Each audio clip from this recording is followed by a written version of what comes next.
Agent 47 and Diana Burnwood are the world's top assassins working for the ICA. Unknowingly, they have been hired by a shadow client to target a number of operatives of Providence, a secret organization working in the highest echelons of power. Providence's controller, the Constant, approaches Diana and makes her a deal. Eliminate the shadow client and learn about 47's past. But when 47 discovers that the shadow client is Lucas Gray, his lost childhood friend, he and Diana switch sides to fulfill an old pact: destroy Providence. Together, they manage to capture the Constant, forcing him to reveal the identities of the 3 Providence partners. Eliminate them, and the war would be over. However, the Constant has an ace up his sleeve.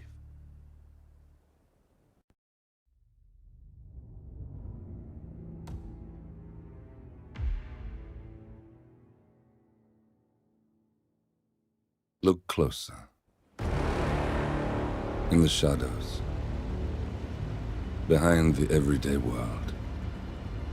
Beyond the headlines and the seats of power. A hidden hand.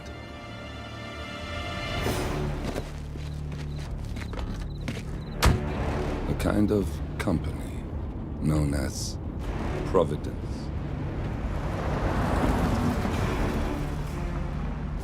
To it, we were just assets.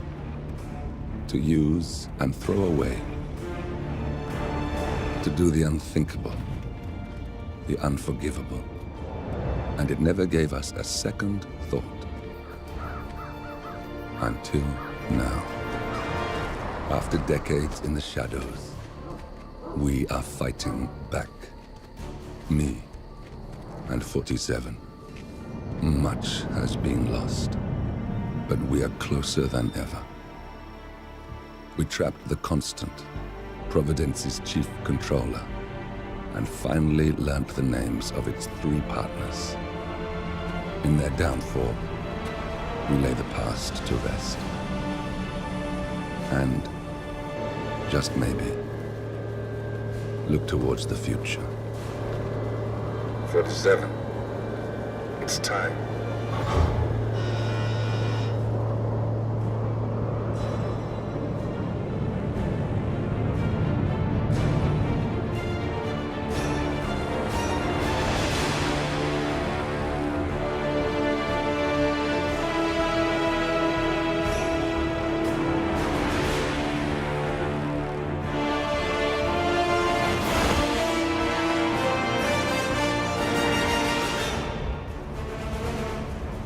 Partners are down there. You know, I never planned this far ahead. You never do. I see someone got his memory back. Wait, is that a beacon?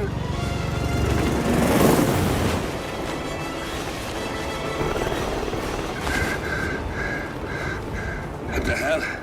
Base. Alexa Carlisle's helicopter just took off. Confirm target locations, over. Diana, what's the status? Right. We have a situation. Carlisle has left the building. And I think I know why. The Constant has escaped. He persuaded one of the sailors into setting him free. And since then, he's been seizing control of Providence assets and resources. I can only assume Carlisle is rushing to contain the damage. If she slips away again... We'll keep track of her. Make sure she doesn't. Meanwhile, the plan stays the same. Your destination is the Scepter, the world's tallest building where the partners are laying low, courtesy of their host, Sheikh Omar Al-Ghazali.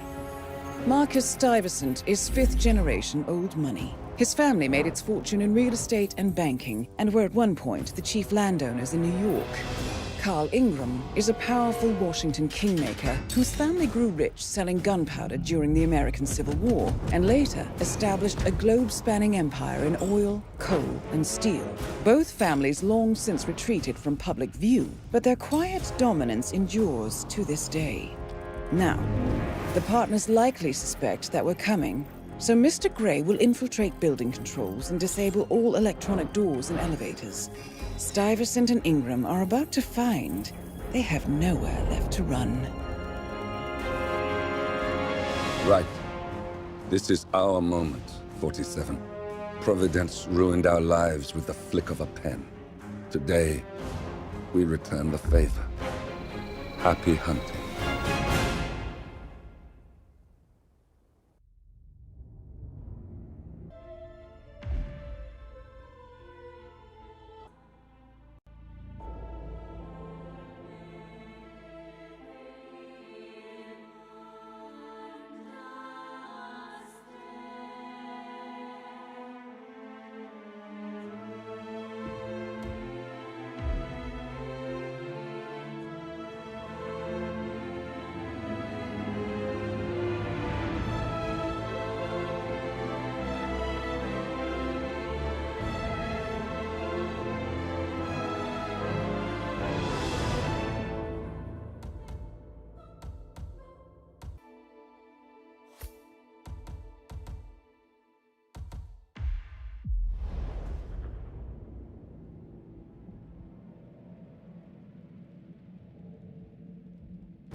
Welcome to Dubai, 47. Today is the inauguration of the scepter, and the ceremony is well underway. You will find Marcus Stuyvesant near the building's signature art installation. While a paranoid Carl Ingram has ensconced himself in his penthouse suite, security on highest alert. Mr. Gray is already in position and ready to assist. Good luck, 47.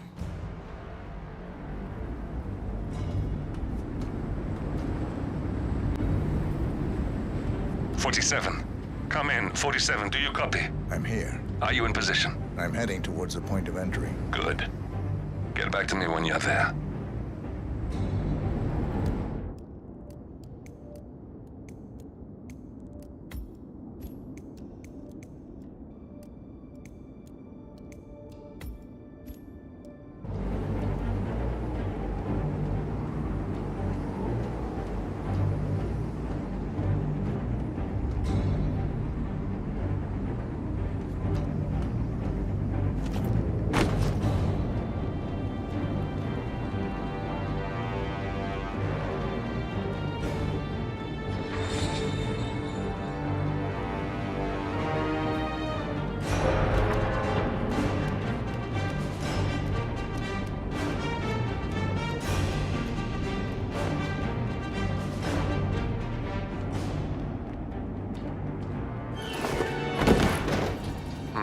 Locked.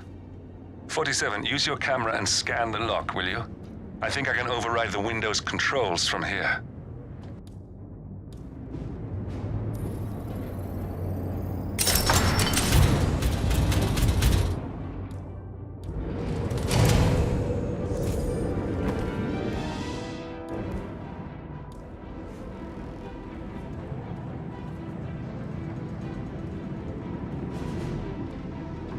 I'm in position.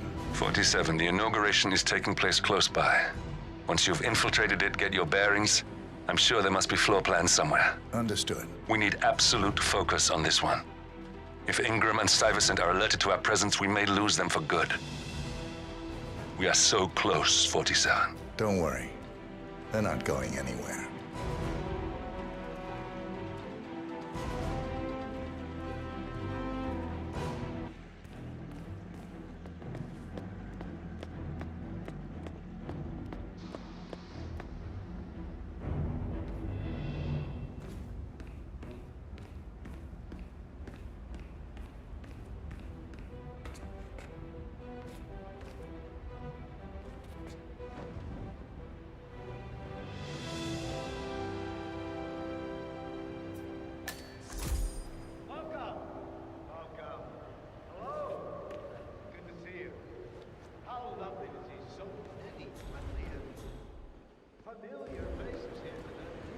Welcome to the Barge Al Ghazali.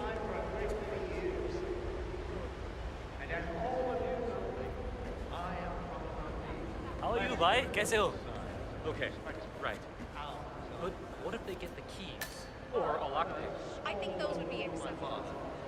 I soon built up a construction empire that was worthy. Al-Ghazali legacy. So, I would like to thank my cousins, without whose friendship, influence, You don't find this awkward? Because I find it. Thank you. I'm proud to yet again immortalize our great family name. But most importantly, this building is for all the people of Dubai, which is to date the tallest building in the world.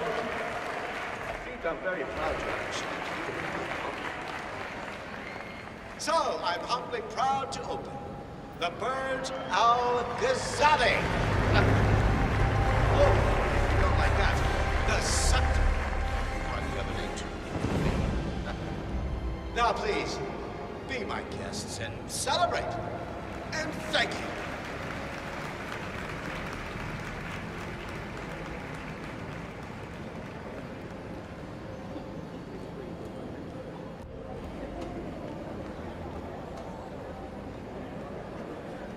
Greetings, sir.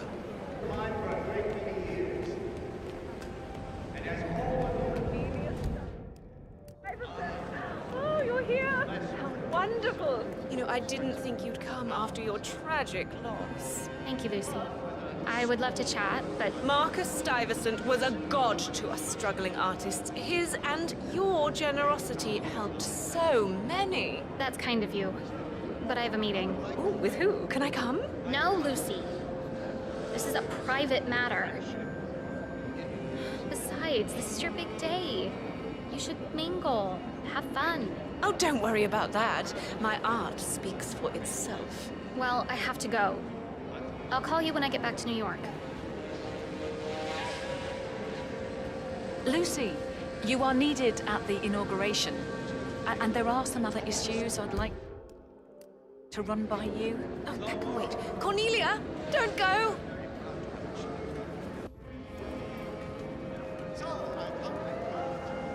Get me a drink. A strong one. Yes, of course, miss. Any preference? It doesn't matter. Sorry, Lucy, but there is more. There seems to be an issue with the sun installation. Oh, I'm sure you can handle it. That's what I pay you for. I know, but this could be a serious problem. Darling, you know how it works. We've gone over this 1,000 times. See what you can do, and if everything fails, then you get me. This is my day, and I pay you to make sure I can enjoy it. Understood? Yes, Lucy. Good. Now off.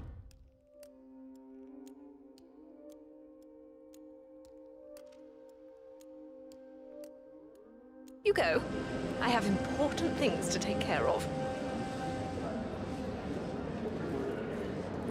Loved her. What a cow.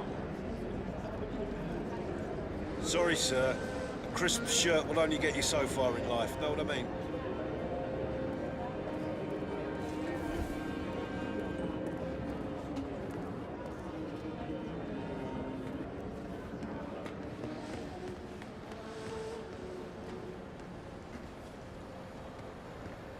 It's just a drink. You don't mind, do you? Oh, I really think you are putting on a brave face. You shouldn't be hiding back here. You should be out there celebrating life.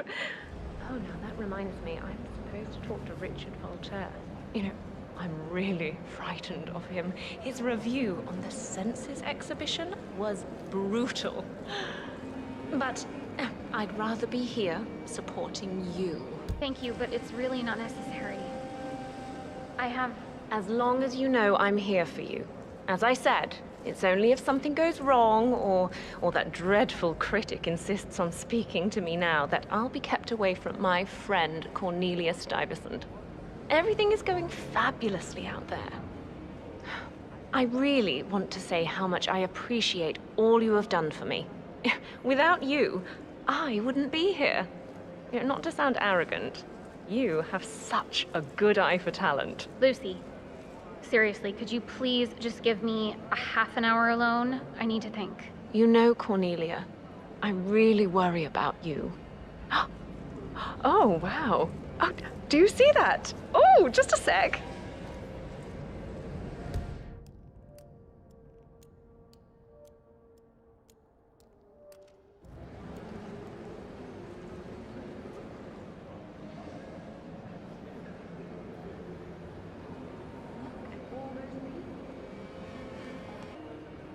shit. Find out what that was. Understood.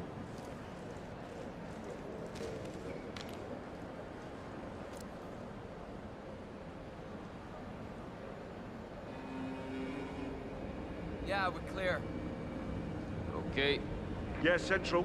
What do you want me to do? Confirmed. Shutting down the party. Over and out. Honey, it's me. Yes, I know we're not supposed to call privately while working, but... Well, it looks like someone was killed. Yes, right here. I know, it's terrible. Look, I don't want to be here anymore. Can you... Whoa, can you what a come shock. pick me up? Oh. Thank you, darling. Thank you. I'll wait here.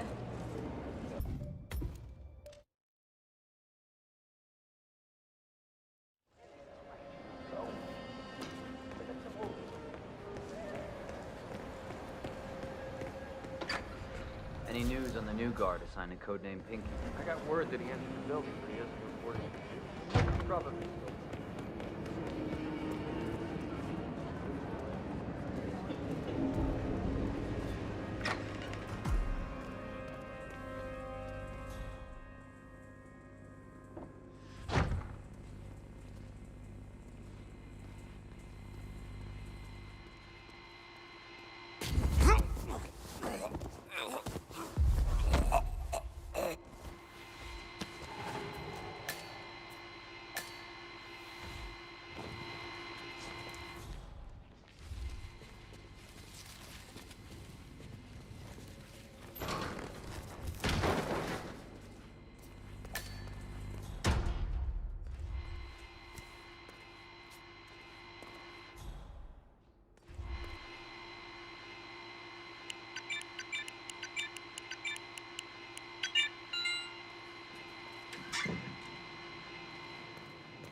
His Highness has everyone working triple shifts. There's so much going on here. I've had 4 staff update meetings already. And now that crazy manager called us into another meeting, so now we've got to memorize new lists of guest names, passwords for the terminals, and new special dietary needs. I mean, there's an actual limit to the amount of information the human brain can contain, and I'm pretty sure I've hit it. And to top it off, they just told us we wouldn't be getting overtime payment because we're just expected to be here. Can you believe it? God, could this day get any worse?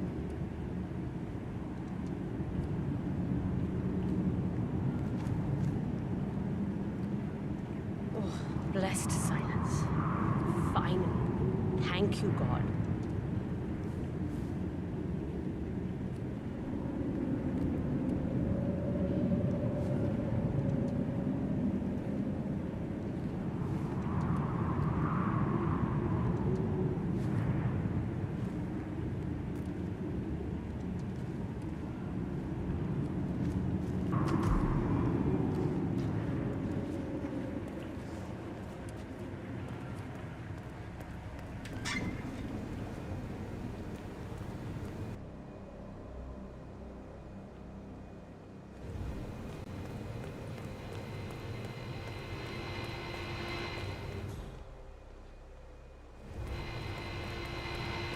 Look, this is gonna make me look really bad.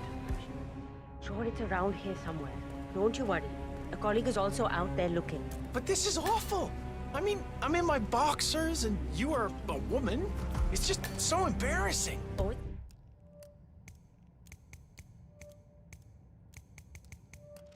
it's nothing I haven't seen before. But you don't understand. I'm military. We military men are used to punctuality. I was supposed to be ready and present my papers half an hour ago. Hockey riot. Yes, you men in the army with your papers. Super punctual. I get it. Yeah, are you making fun of me? That's so cruel. Do you know what a man is without his gun? Man in his boxers. Crying like a baby. Ugh. You women will never understand. And I don't think we ever will.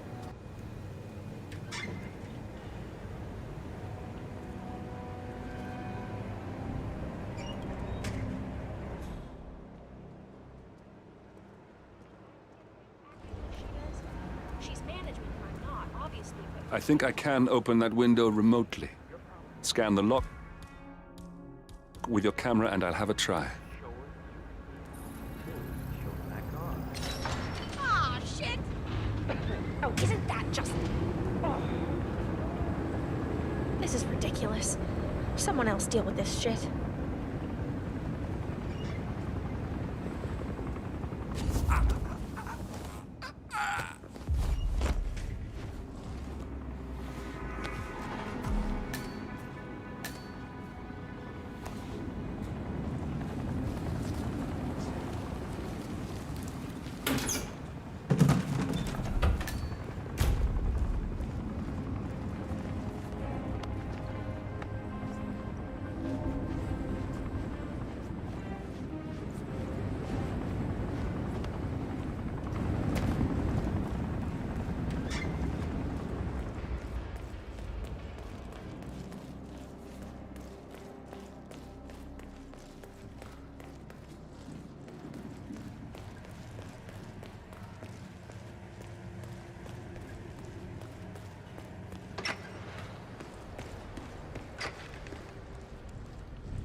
Hello, sir.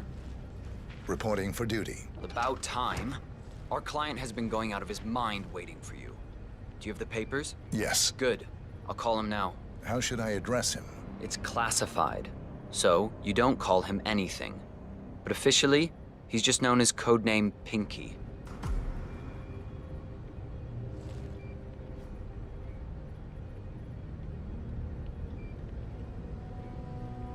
Sir, this is security. Just calling to let you know your new guard has finally arrived. Yes, sir. See you soon.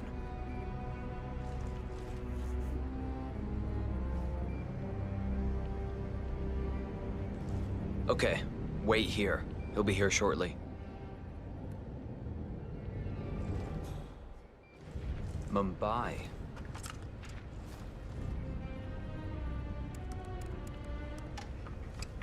Okay, you must be my new escort. I have very high standards and trust you will do your duty. You have your credentials on you?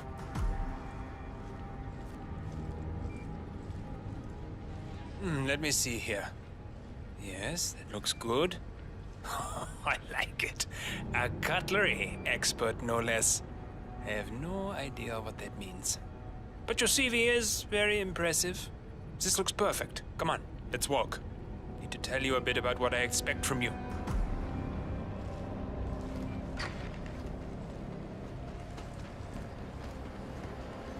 I expect you to be by my side 24/7, unless I say otherwise. Bathroom breaks are, of course, permitted, but only when I say so.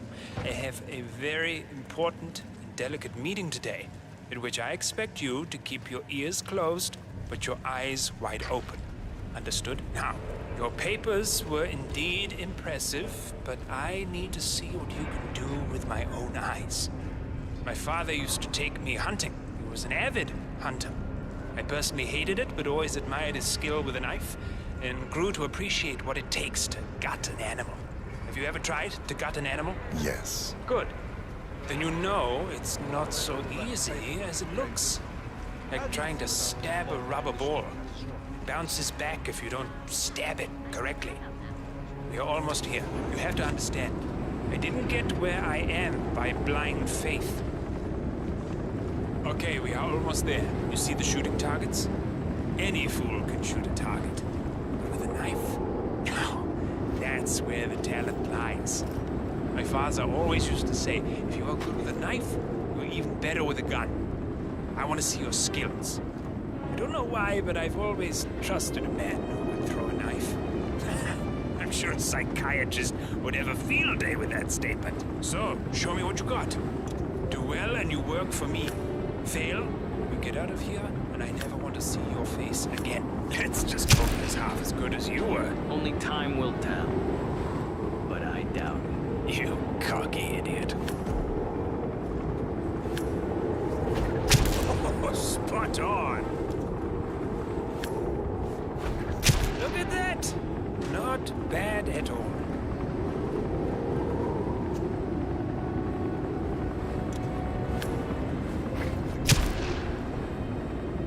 That was a magnificent performance.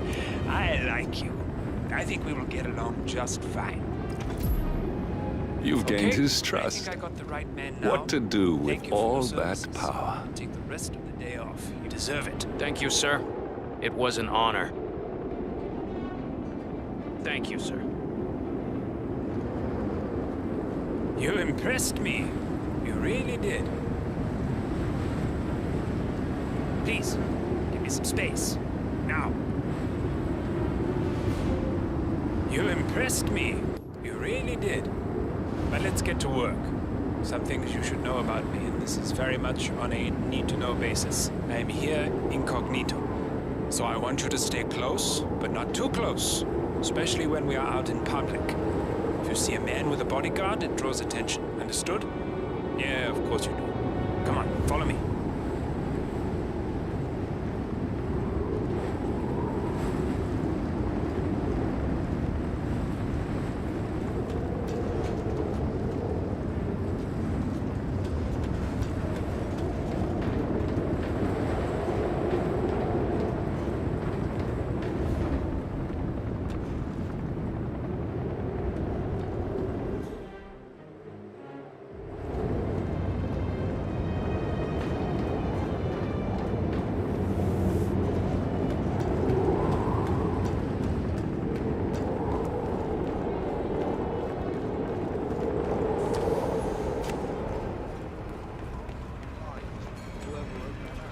The second they're using the word catastrophic, I stop caring about the actual odds.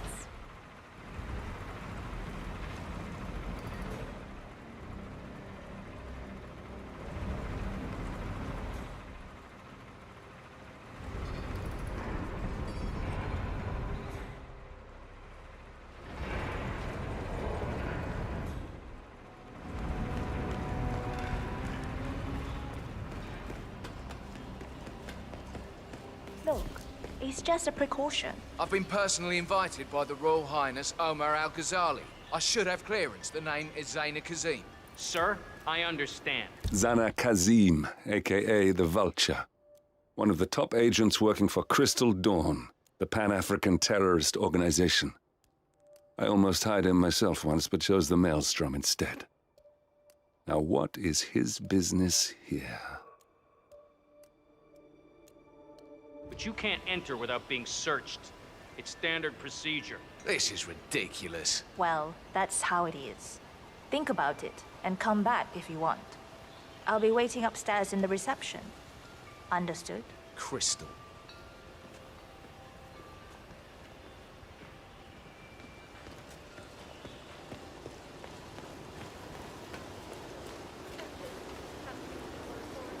Listen, I want to talk to the partners directly. Make them understand why all of this is happening. And that terminal gives me an idea. There's a server room near the Sheikh's personal reception. If you can gain access to it, we might be able to recover useful intel from it. We'll have to work together to hack the system, but it's our best shot. Directly into my body. Smoking area if you don't like it. Piss off. Just asking nicely. No, you were being a bitch. Now go away and binge eat some celery or whatever idiots like you do. Or I'll do something worse than blowing cancer in your face. Oh my God, what is your problem? You are sick. You have no idea.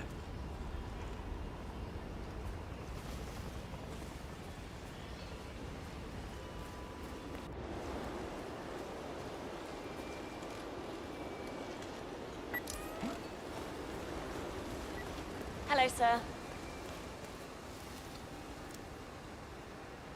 Okay.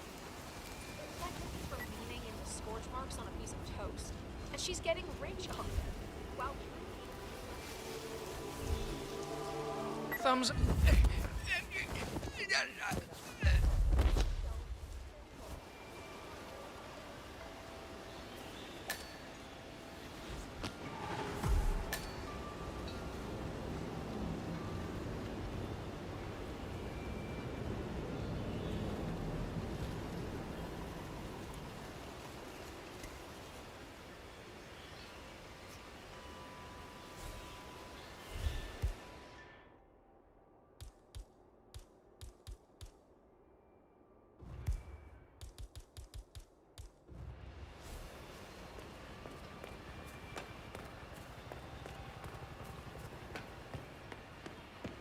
What's up? If you want to pass, you need to comply to a frisk, sir. Nothing to worry about. It's simple protocol, sir.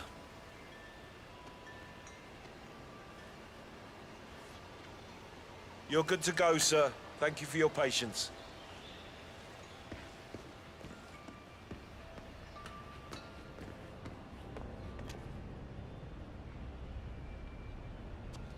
Oh, Mr. Kazim. I'm glad you changed your mind. Arrogance can be a dangerous trait. Yes, indeed, it can. Mr. Ingram has been expecting you. We have a conference room set up for you.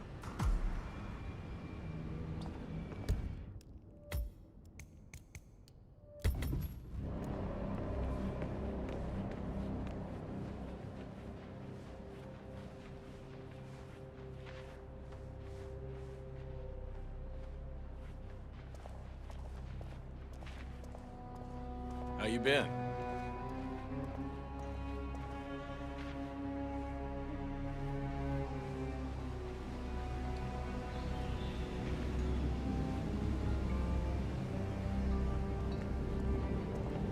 Please, go in and make yourself comfortable.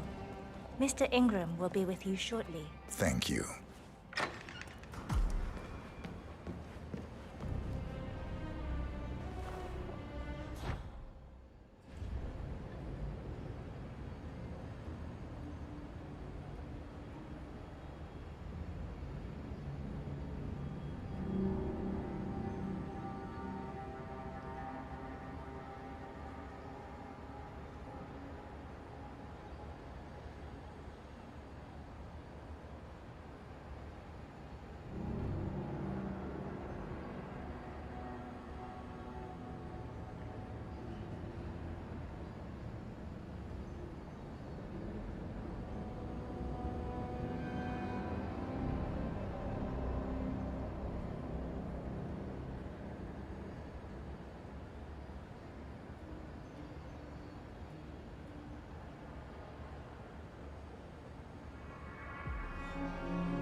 Mr. Kazim, a pleasure to meet you. Omar tells me great things about you. I'll get straight to the point. I have a, well, let's call it a dispute, which the Royal Highness tells me you're very capable of taking care of. Now, I've worked with your organization before, in Morocco, I believe, so I'm a little hesitant. Don't be. We do what's needed. Well, only time will tell. I have 2 assignments for you. Take care of the first one, and then we can discuss the bigger fish. Now, on to the first. An acute problem has been brought to my attention. Keep talking. I'll be candid with you. No one is supposed to know that I'm here. However, there's a journalist down at the inauguration, and he's asking rather intrusive questions about who's staying up here, and that is a very dangerous problem for me. Now, I want you to silence this little pain. You think you can do that? It's what I do best. I like your bluntness. This is his file. Hans Lucht, Pulitzer-winning freelance journalist. He's good, and won't give up until he gets the answers he needs. And that can't happen. Consider it done. Good man. And remember, I want a picture. I want proof so I can sleep tonight. Of course. Once this little assignment is completed, come back and talk to Miss Toe. Then we can discuss the real cancer that needs to be removed. I'm sure you can see yourself out.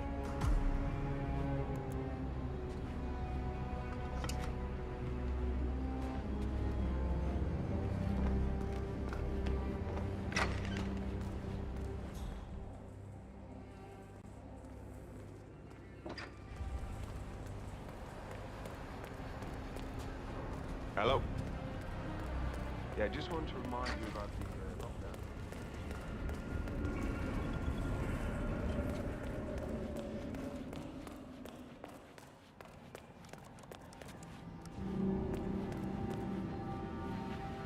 How are you?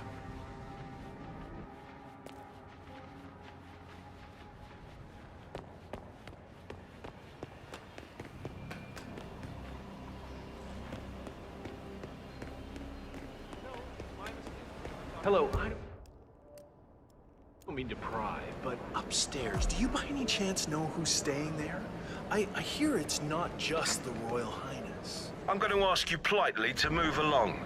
I don't appreciate your line of questioning. Well, I was just curious, but thanks for your time. I thought this was a lead. Maybe not.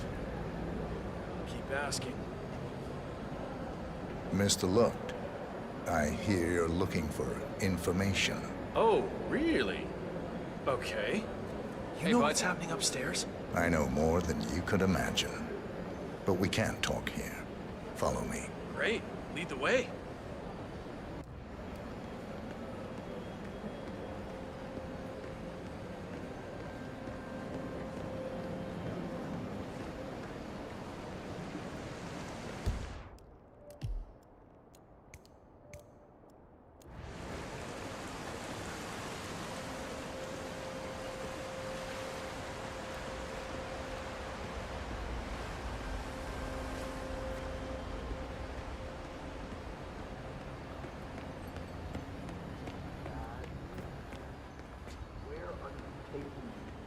I'm sure we passed plenty of places where we can talk.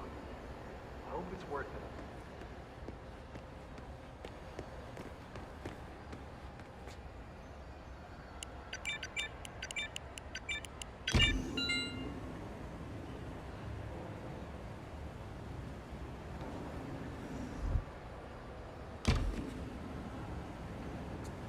Wait, no. No. This feels off. I don't trust you. I'm gonna walk away. No harm done, okay?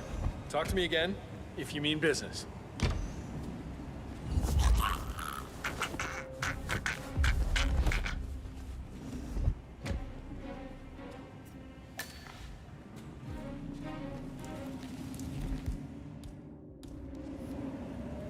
Yes, that's it.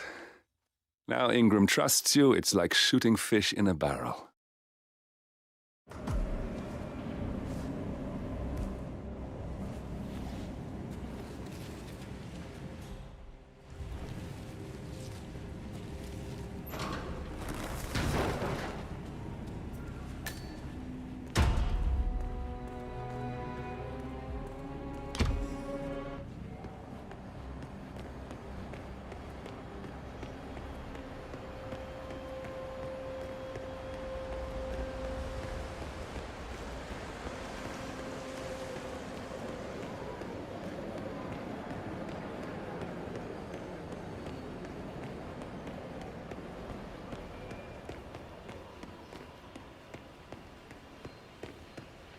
Greetings, sir.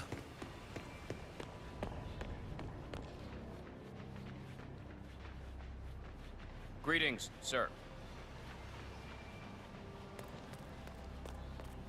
Mr. Kazim, welcome back.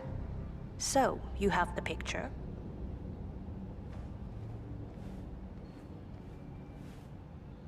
Yes, here. Good. Our guest will be delighted. Please follow me. He's waiting. Mr. Kazim, please, follow me. Hello, sir.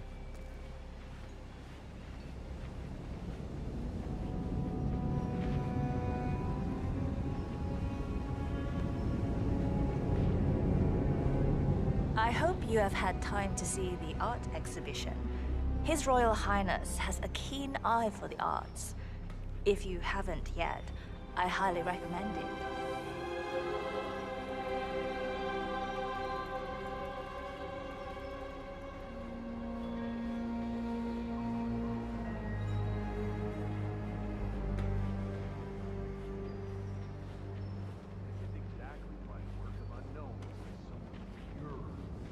Have you seen the view yet?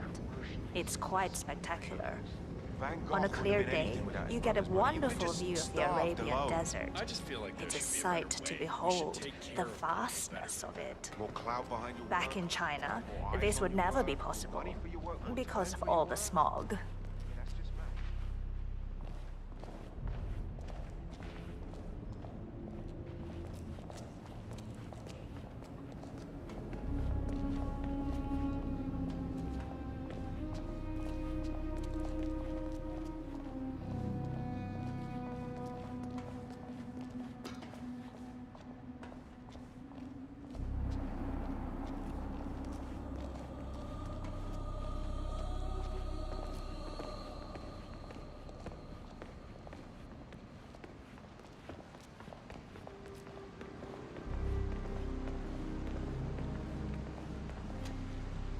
Mr. Ingram is expecting you. Mr. Cassim, so good to see you. Do you have the picture? Yes. Your problem is fixed. Omar said you were good. Let's get down to the important business at hand. Okay, people, clear the room. I need to discuss some delicate business with Mr. Cassim. Perfect. We have Ingram right where we want him. Excuse me for a second. 47, Please make yourself at you know home. what to do. Have a drink, see the view. It's something to behold.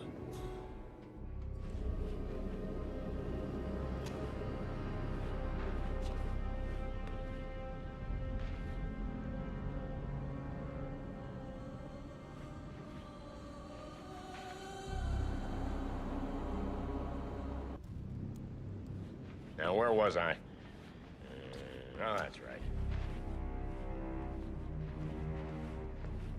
My man here will stay for the meeting. I assume that will not be a problem. Either way, you have no choice in the matter.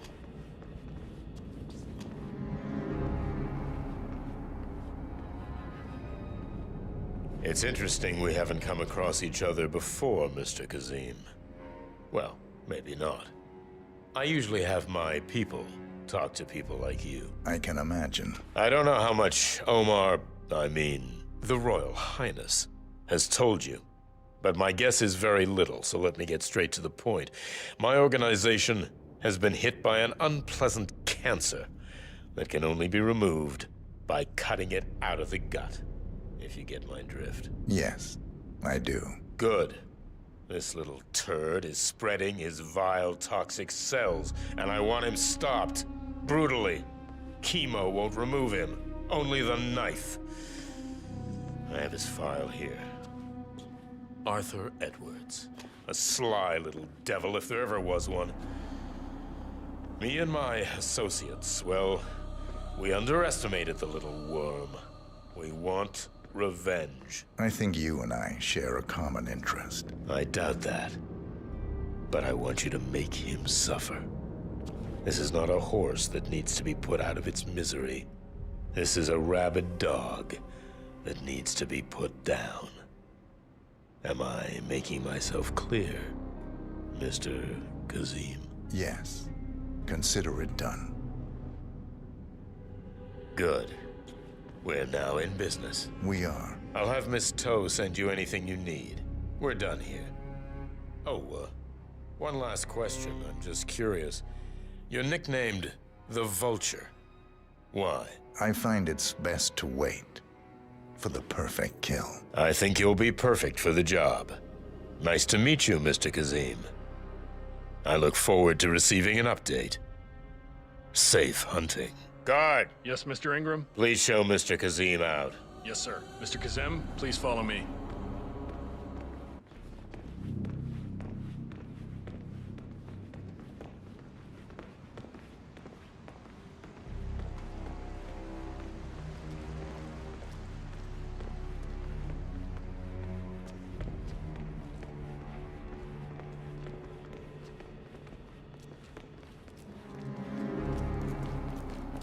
Mr. Kazem, you need to listen to me. Follow me and don't get sidetracked.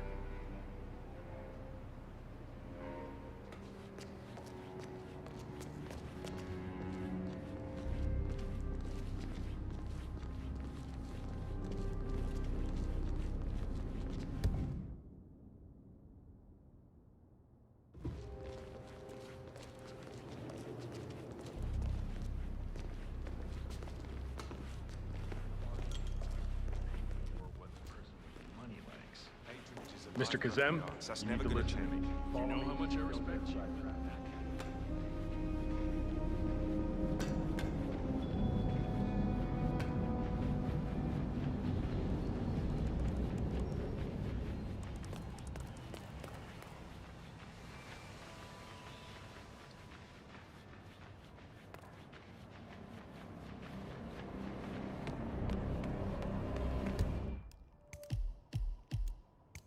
There's quite a bit of security here. One moment. You ready for some more fresh air, 47?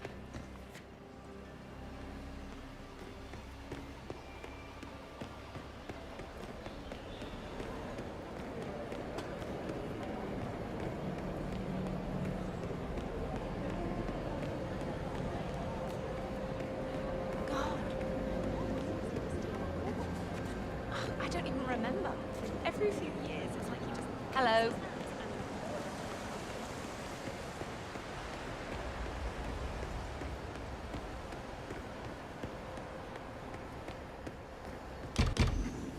There's a keypad lock on the doors to the staff area. One moment. All right, try this. 4706.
The server room should be behind one of the doors in this hallway.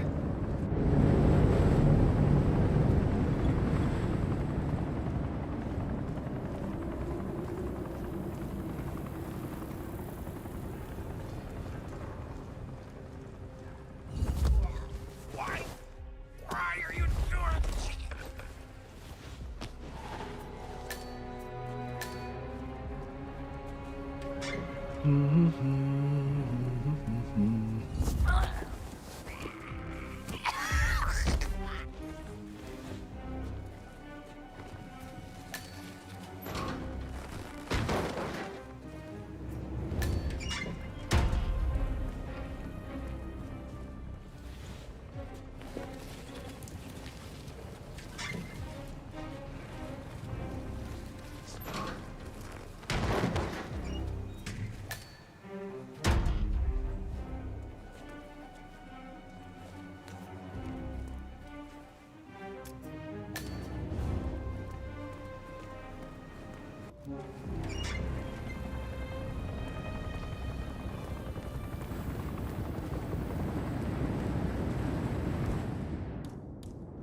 A calendar function.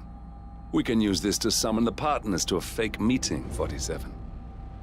All right, I'm no hacker like Olivia, but I think you need to pull one of the racks here to gain access to the terminal.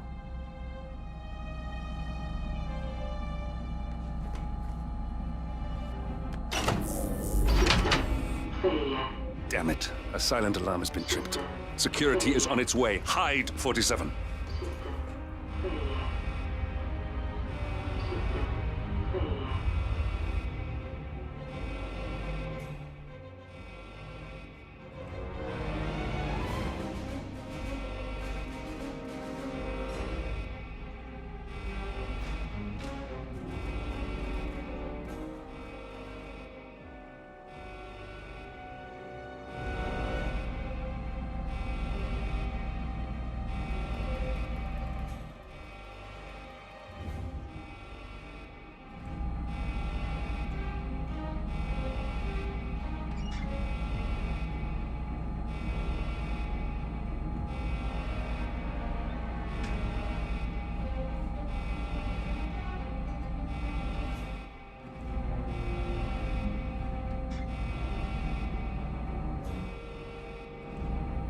everything looks just fine.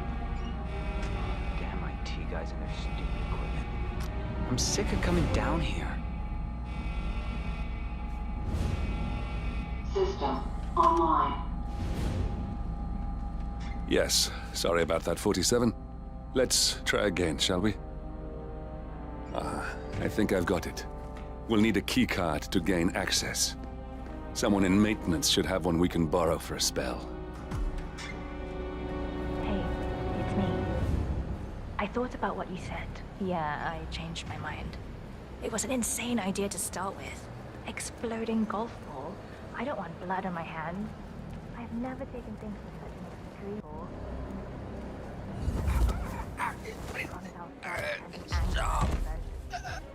I know I have issues. Admit it. That's the first step, right? Anyway, I locked the golf ball up in the basement. Not that many of us have keys, and people tend to stay out of that room anyways, so no one will get hurt. I'll take it home when my shift is over. I love you too. I'll be home as soon as possible. Bye.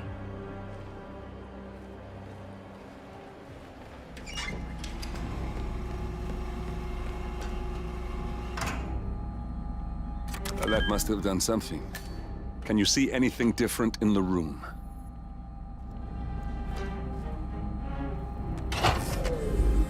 Good. We're in.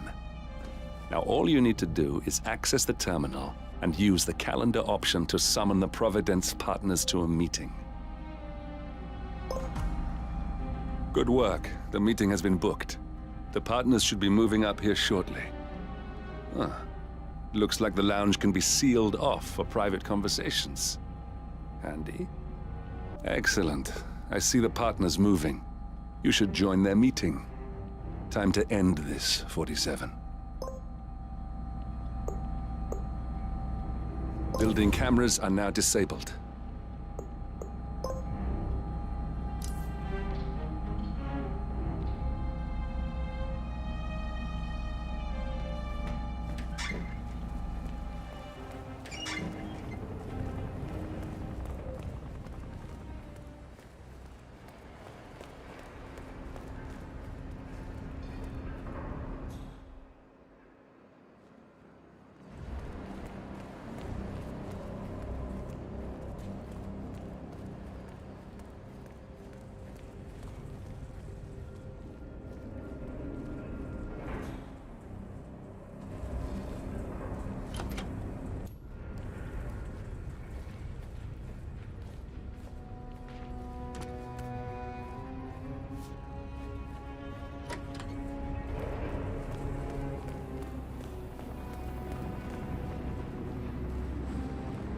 Just keep calm.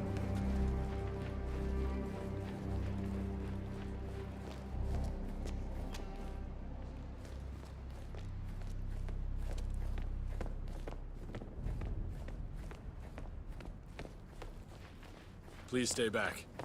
The partners are alone now. I'll activate the panel controlling the room's security features. When you're ready, use it to start the show. Now we'll just wait for the partners to be alone. Then you can activate the room's lockdown feature. I trust his people will have multiple scenarios ready for us very soon. Which reminds me, we need to discuss Alexa. What's there to discuss? She left us. At the most critical moment, she abandoned ship. That family has never been trustworthy, and Alexa just proved to us that she, and indeed any of her heirs, isn't up to the task. I agree.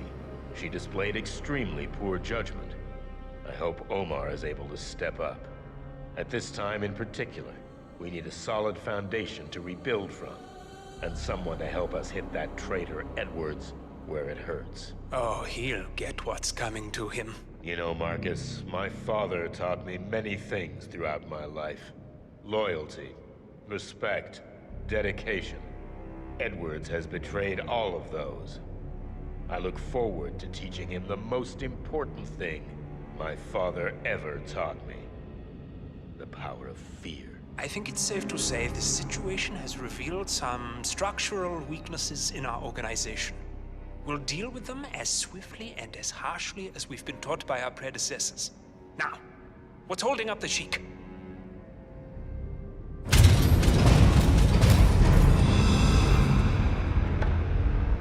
What's this? Carl?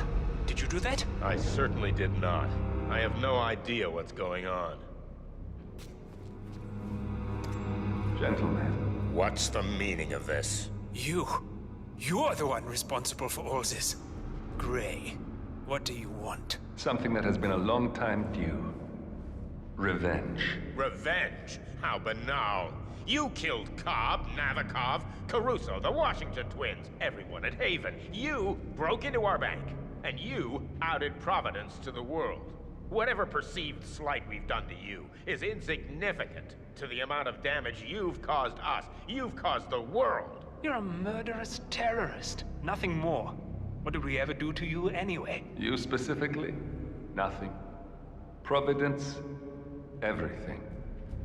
Providence made me, and at the flick of a pen, Providence broke me. I'm just returning the favor.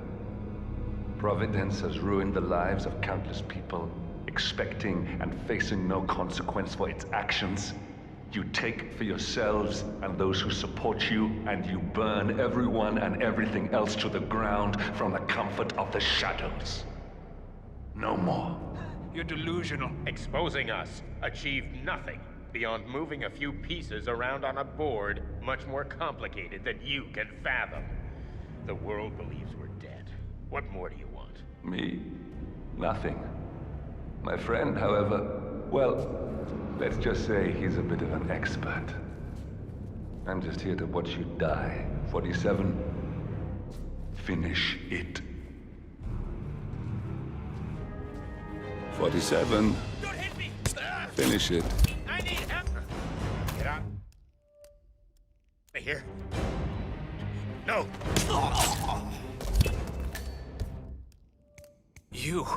You're the one responsible for all this. Gray.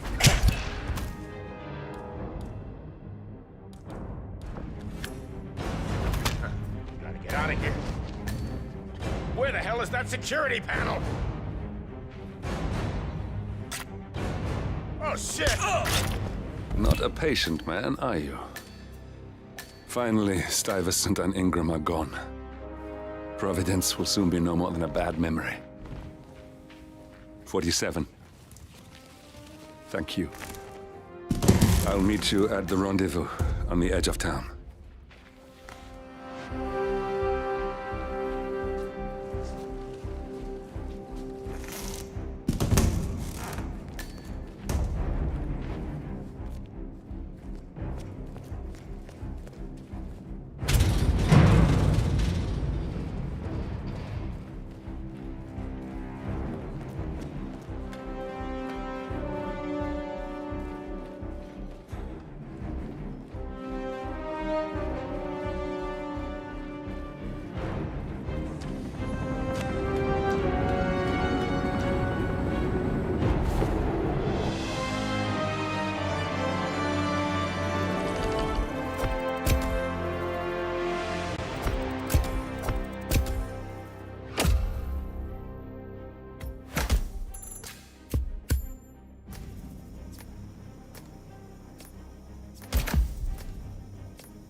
If that's your winning face, I'd hate to see you lose.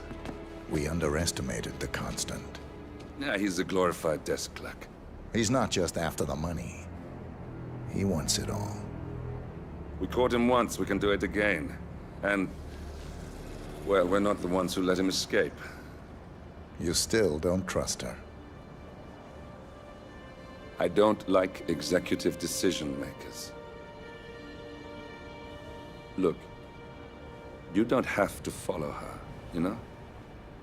Soon, this will be over. Maybe it's time to think about the future. You have to face the possibility that there's no going back. If the ICA knows what you did... She'll make it right. She always does. We have a fix on Carlisle. Come on. We've got a plane to catch. I hope you like the rain, 47.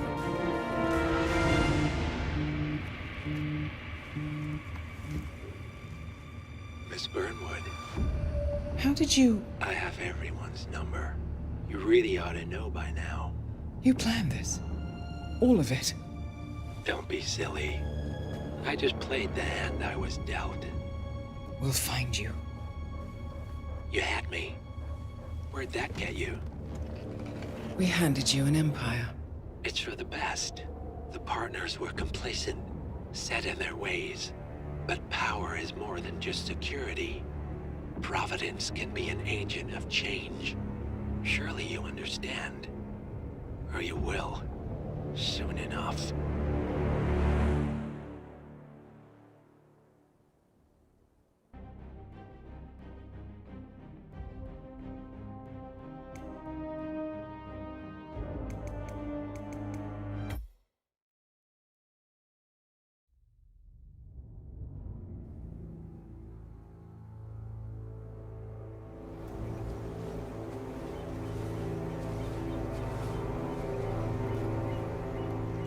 She came home. Carlisle's lost an empire. You fall hard enough, you tend to be reminded of what truly matters.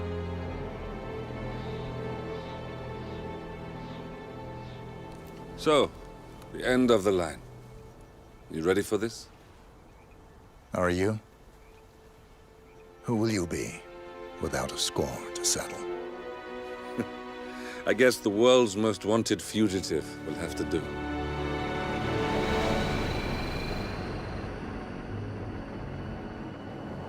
Alexa Carlisle is dead. According to the funeral invitation, that is. So naturally, it caused quite a stir when the late matriarch turned up at the breakfast table, alive and kicking. Carlisle, wisely sensing that her number is up, has emerged from exile to tie up loose ends and secure the Carlisle legacy. She may be a monster, but you have to admire her due diligence. Carlisle descends from an ancient line of warrior aristocrats. Her great-grandfather made a killing in the Second Opium War and established an empire in shipping, railroads, and newspaper publishing. While largely unknown to the public, the family still asserts its quiet dominance over global transport and logistics, media, and technology.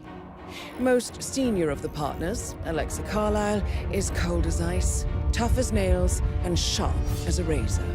Incidentally, it was her late father who first brought the three families together after the end of World War II at this very house, meaning that this gentleman is the birthplace of Providence.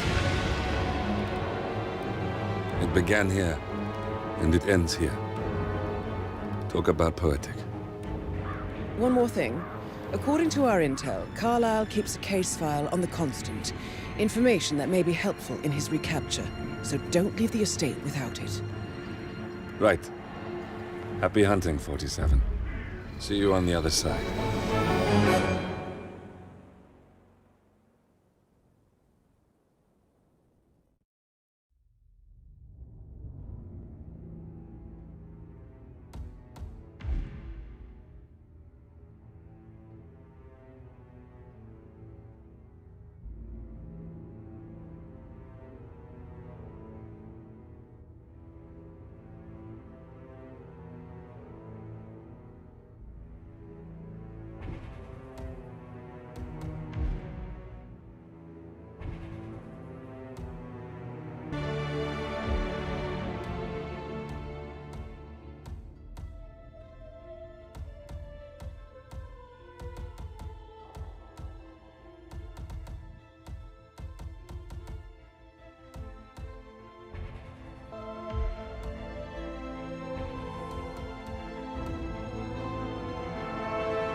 Thornbridge Manor, the Carlyle family's home for countless generations.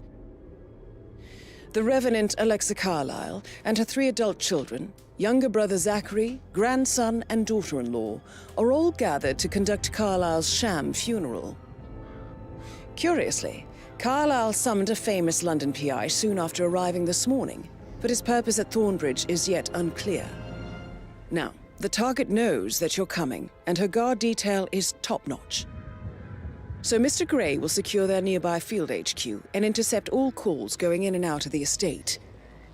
Any appeal for backup is going to fall on very deaf ears. Good luck, gentlemen.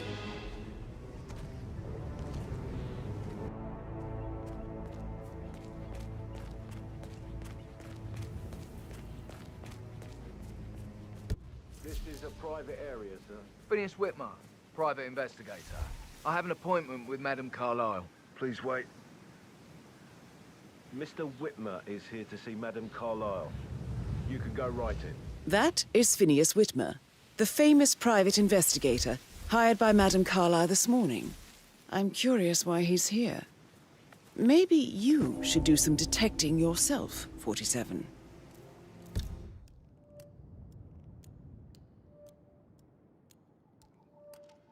A famous private investigator summoned by Alexa Carlyle has arrived at Thornbridge Manor.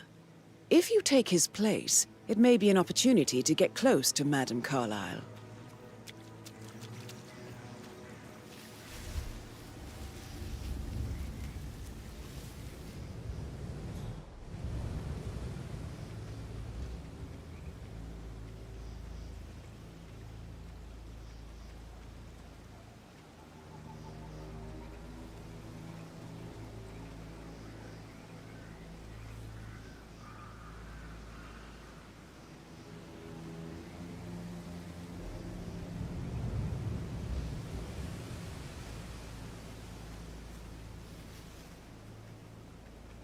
Mr. Whitmer, thank God you're here. Can I take you to Madame Carlyle? Please do. If you'd follow me.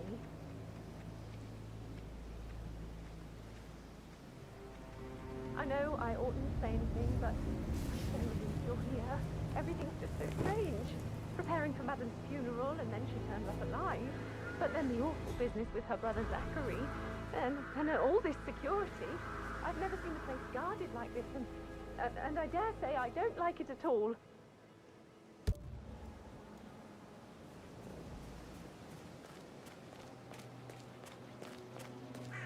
Oh, by the way, I told Kate about this text. What did she say? Well, I thought she'd be mad at me, but be patted she down thanked before me you see that she Madame understood Carlyle the inside. position I was in. We had a really good talk about it, actually. Now, what did I tell you? She's a sensible woman. And that stuff from your ex was like I just need to check 101. That's a bit excessive. I know. I think. I know. Considering the fact that I guess I spotted thought less she was than going to 2 read routes into to them get and inside freak the out. house And say I unseen. must have done You know what we're something doing, to sir. provoke Don't her. worry about that. Shit, man. Caroline really did a number on you.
Mr. Whitmer, thank you for coming on such short notice.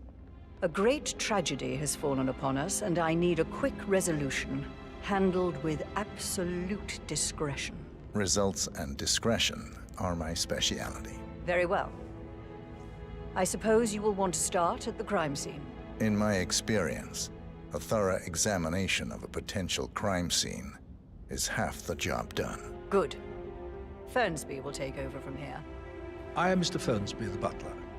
Madam Carlyle has asked me to assist you in any way possible. Mr. Whitmer, I understand that you've traveled from London. Would you care for some refreshments? Or do you prefer to go straight to Mr. Zachary's sleeping quarters? I prefer to get started. As you wish. If you'll follow me, sir.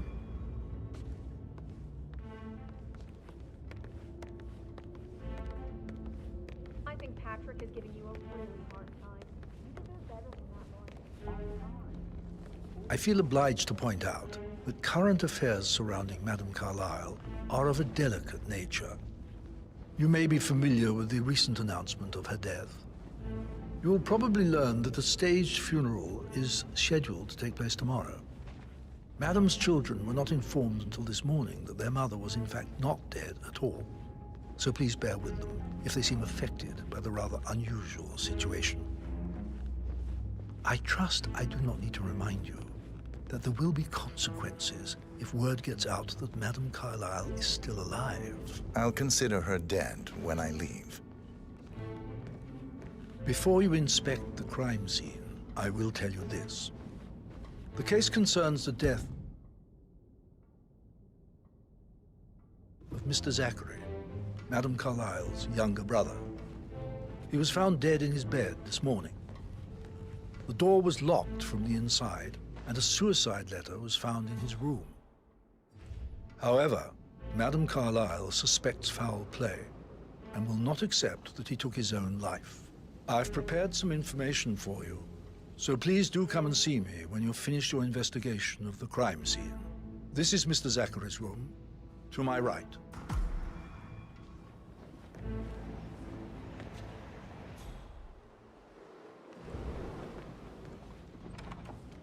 A locked room murder mystery, 47.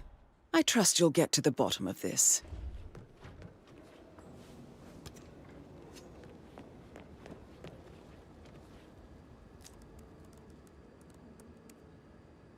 Zachary was shopping for new Wellingtons last night. Not exactly what you would expect from someone suicidal.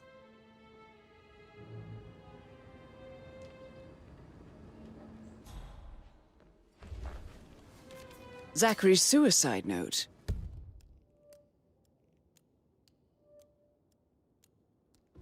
Also, a sample of handwriting.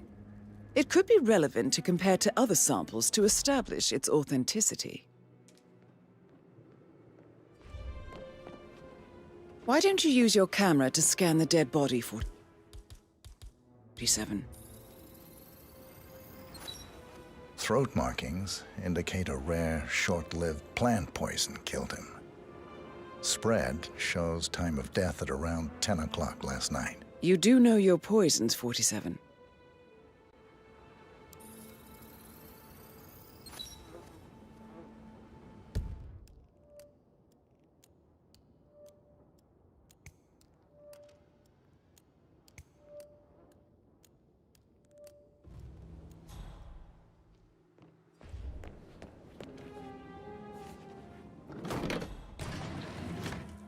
A hidden door. It's a secret passage. This could explain how the door was locked from the inside. A photocopy of the floor plans. Somebody's been researching the secret ins and outs of Thornbridge Manor. I believe you've done a thorough search of the crime scene, 47. Maybe it's time to see the butler. I'm curious about the information he's prepared for you.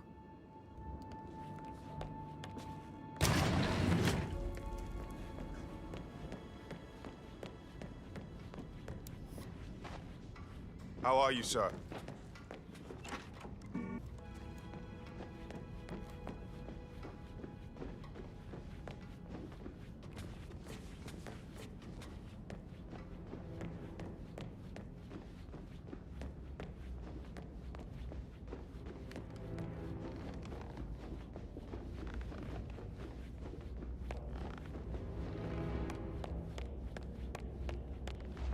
Mr. Fernsby, I'm done with the crime scene. Did you establish a time of death? Zachary died around 10 o'clock last night. Well, that means the staff were off duty. And Madame Carlyle and her security didn't arrive until this morning. That leaves Madame's family and myself as the only persons here when he died. And before you ask, no, I do not have an alibi. I was alone in my office at the time of death. Here's the material that I prepared for you. It's a list of the possible suspects and their quarters. Hopefully that will help you keep track of your findings. Please come and see me when you've solved the case, and I will take you to Madame Carlyle. This is very useful information, 47.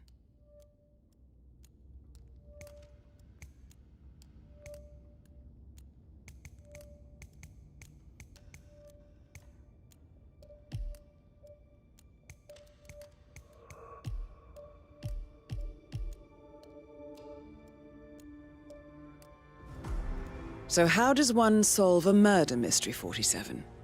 Motive, means, and opportunity, I believe. May I suggest you ask the suspects for alibis? Or perhaps you prefer searching the manor for clues first? Calm down.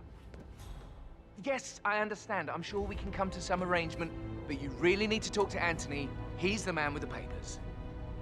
Listen, you know who I am, who my grandmother was, right? Just relax. It'll be fine. You'll get your returns. Don't worry.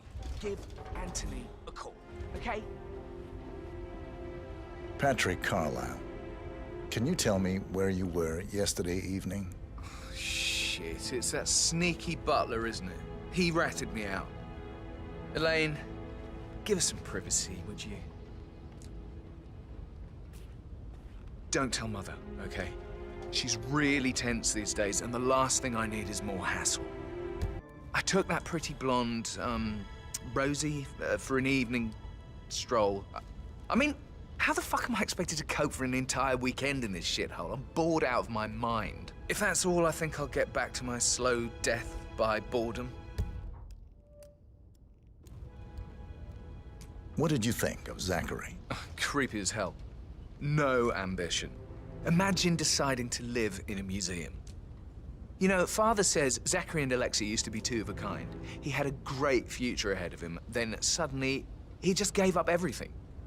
What an idiot. Thank God Daddy chose looks and brains over pedigree when he married Mummy. I don't have to worry about the inbreeding so customary in these circles. So, is that it? Did you see anything suspicious last night? No. I reckon Zachary topped himself. I know I would have. Or perhaps Mr. Fernsby. I don't like him. He could have done it.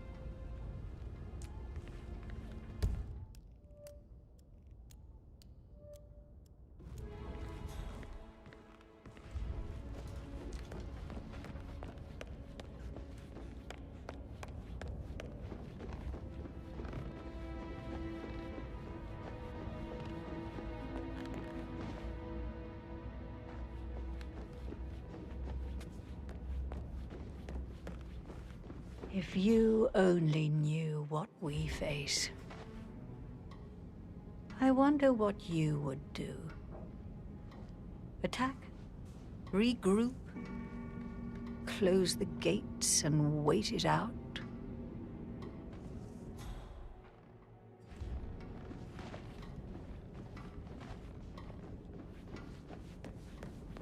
Weird. That is the door to Rebecca's room.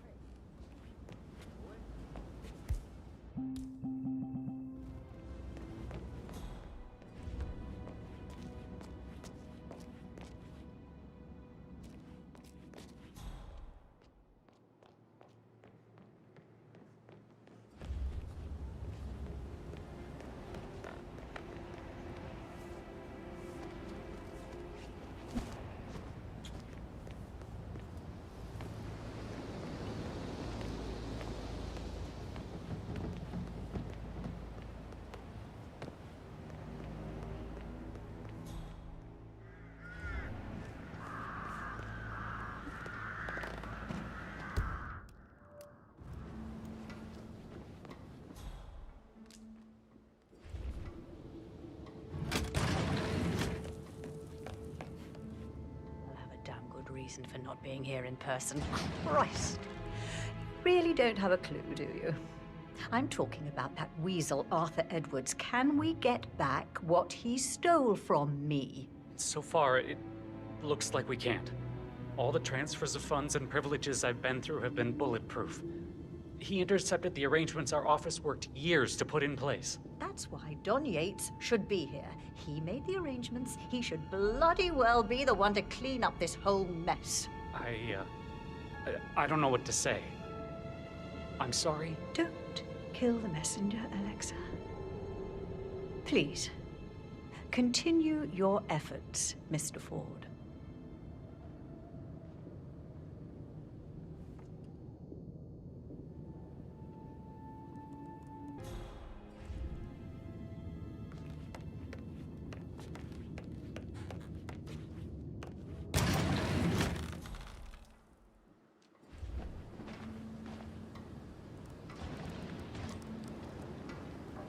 I can see from the log that Rebecca was in a conference call from 9 p.m. to midnight last night.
This all confirms that Arthur Edwards stole everything from Madame Carlyle. Perhaps you should let her know how bad it is, 47.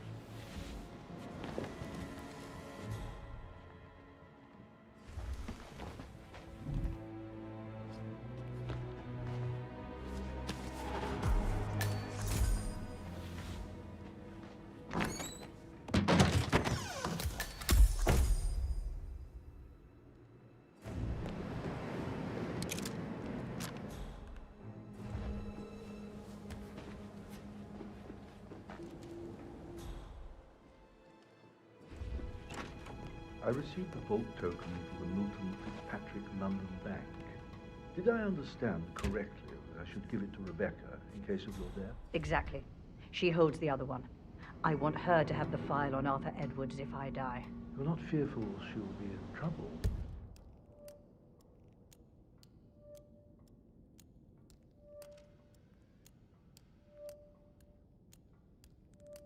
She knows. She will start digging when she realizes things don't add up, inevitably getting her in trouble. I'd rather she knew who she's up against. She's clever and resourceful. Who knows, maybe she'll be able to hit him where it hurts. But I don't want her to get involved prematurely. Hopefully she'll never have to get involved at all.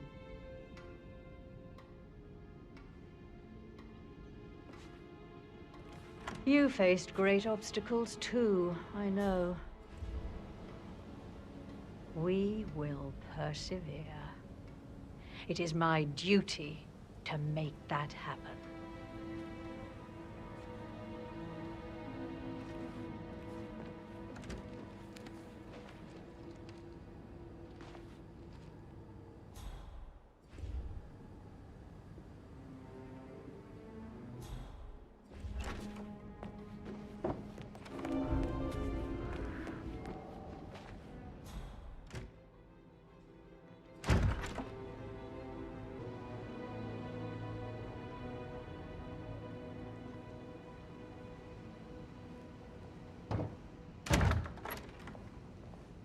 I've received more information about your situation. Mr. Ford, we can't talk here.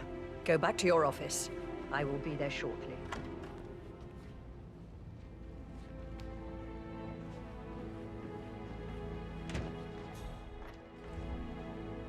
What's the verdict, Mr. Ford?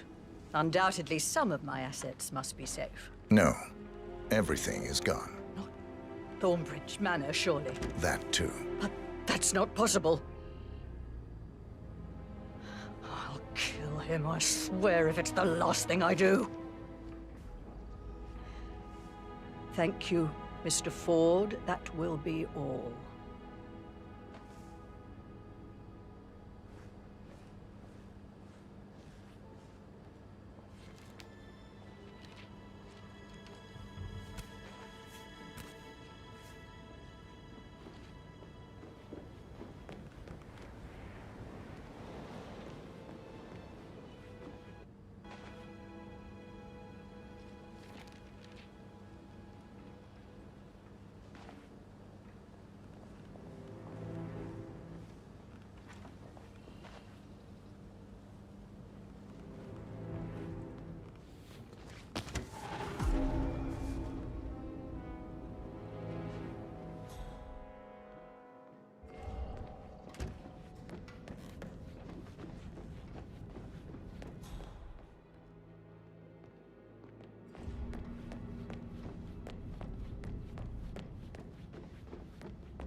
Emma Carlisle, can you tell me where you were yesterday evening? Surely I'm not a suspect. I need to account for everyone. Well, I spent the evening with my family, but I got an awful migraine and had to take to bed. Everyone can attest to that. I believe I went up when the boys sat down for a drink around 8 o'clock. Is that all?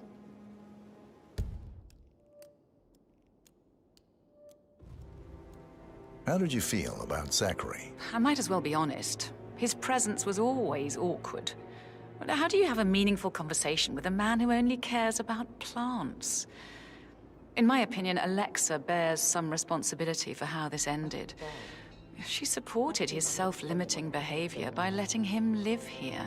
Anything else you want to know?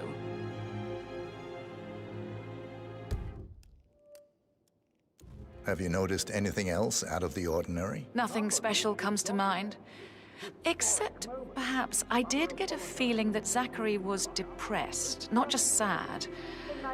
I suppose he realized that he had no one with Alexa gone. Even Alexa must feel the pangs of guilt over that one, letting him believe she was dead. Then again, guilt isn't her strong suit.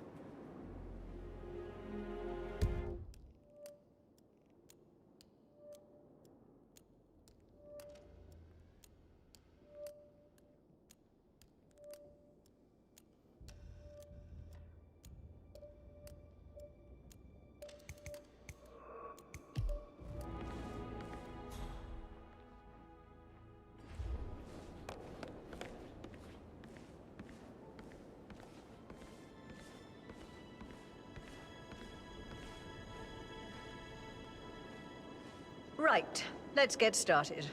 I want to keep this short. I know you have a lot of questions. Some I will answer now. The rest will have to wait.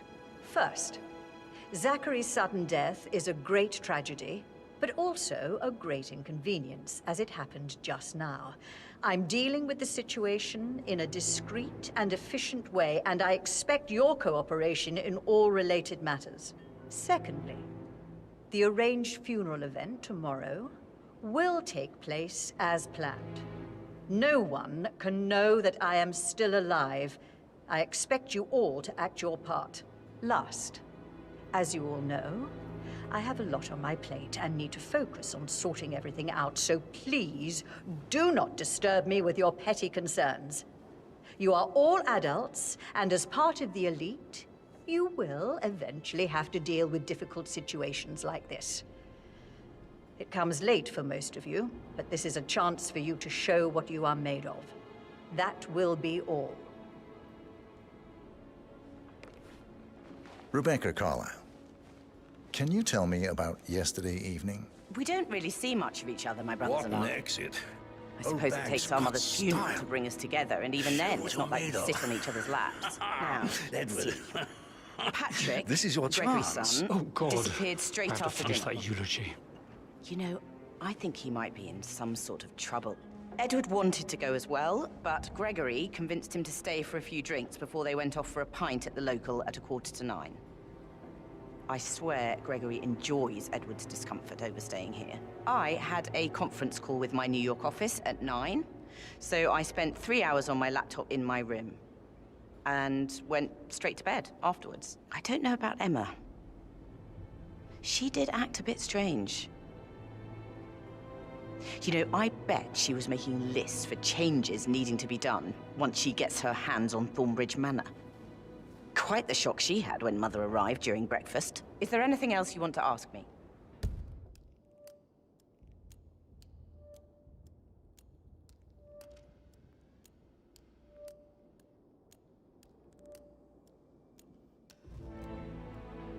Tell me about Zachary. Did he act strange last night? You know, now you mention it, he was a lot more chatty than usual. He wanted to know about my connections in the publishing business. Apparently, a friend of his is writing a book, which strikes me as very peculiar. I didn't think he had any friends. Is that everything, Mr. Whitmer? I do have a lot to see to.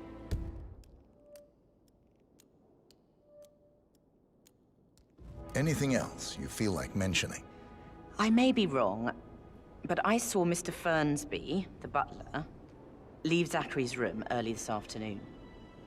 And he seemed a bit startled when he saw me in the hallway. It's probably nothing. Oh, and one more thing. Please be kind to Edward. He can only take so much. Ah, my perfect mother. Ha. Would have thought. You fucked up, didn't you? Staging your own death? A major, grandiose cock-up, I'd say. Be quiet, Gregory. Well, it shows you're only human, after all. I never would have guessed. Gregory Carlyle, can you tell me where you were yesterday evening? Oh, you're wondering about my alibi, Mr. Detective. Well, I left Thornbridge around 8:30 for a pint with Edward. I wish I hadn't. Quiz night at the inn. On the other hand, staying here with Zachary, my obnoxious sister, and the wife sporting another one of her headaches would have been a fate worse than death. The short of it, Zachary was very much alive when we left.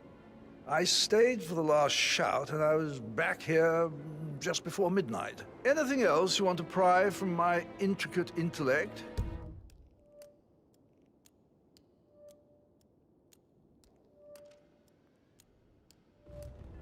Tell me about Zachary. Zach? Huh. Such a sad old sod. A bit heavy on the bottle, but who could blame him? Only company he had was his rare plants and Mother, who travels more than she stays here. Honestly, I can't say which is the bigger bore. He's better off dead. Is that all? Not very thorough, are you?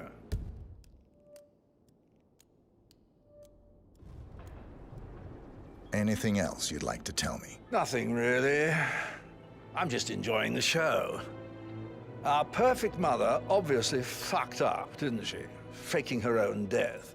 You know, she's explained nothing to us. I think she's scared to own up to her own mistake.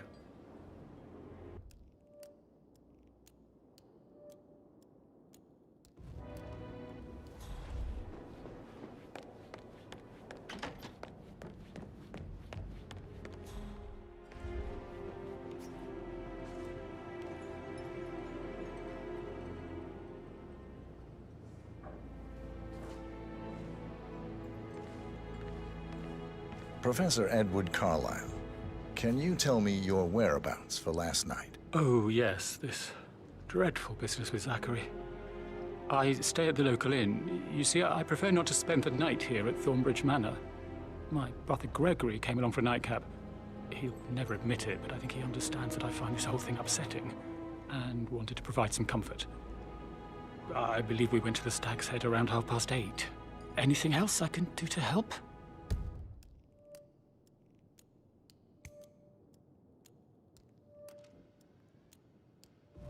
Can you tell me about Zachary's behavior last night? I certainly didn't expect him to commit suicide. Sure, he was upset by Mother's supposed death. We were. But he seemed more engaged than usual. You should ask Rebecca. They had a long talk. Did you know that he hadn't left Thornbridge Manor in nearly 50 years? His plants, Mother, and the staff were all the company he had. If that's all, I have a speech to write.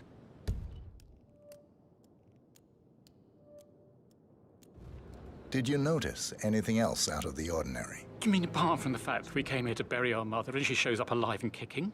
Zachary found dead in his bed this morning? Or perhaps that the planned funeral is still taking place and I have to do the eulogy? And Mother will surely have strong opinion on it afterwards. I can't breathe. Excuse me.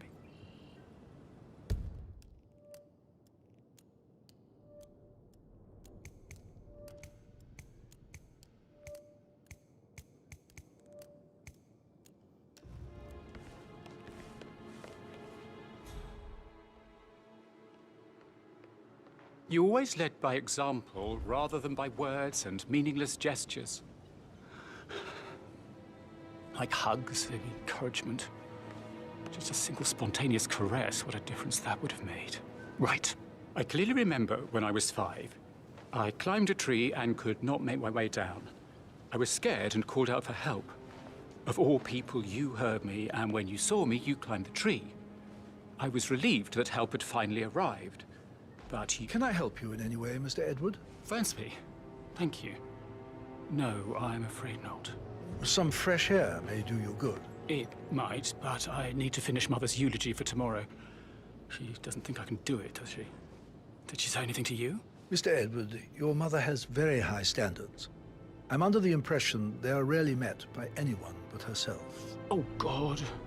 She expects me to fail. Tomorrow will soon be over, and then you can put all this behind you. I'm sure you'll do splendidly. Just wait and see. I don't know. I hope so.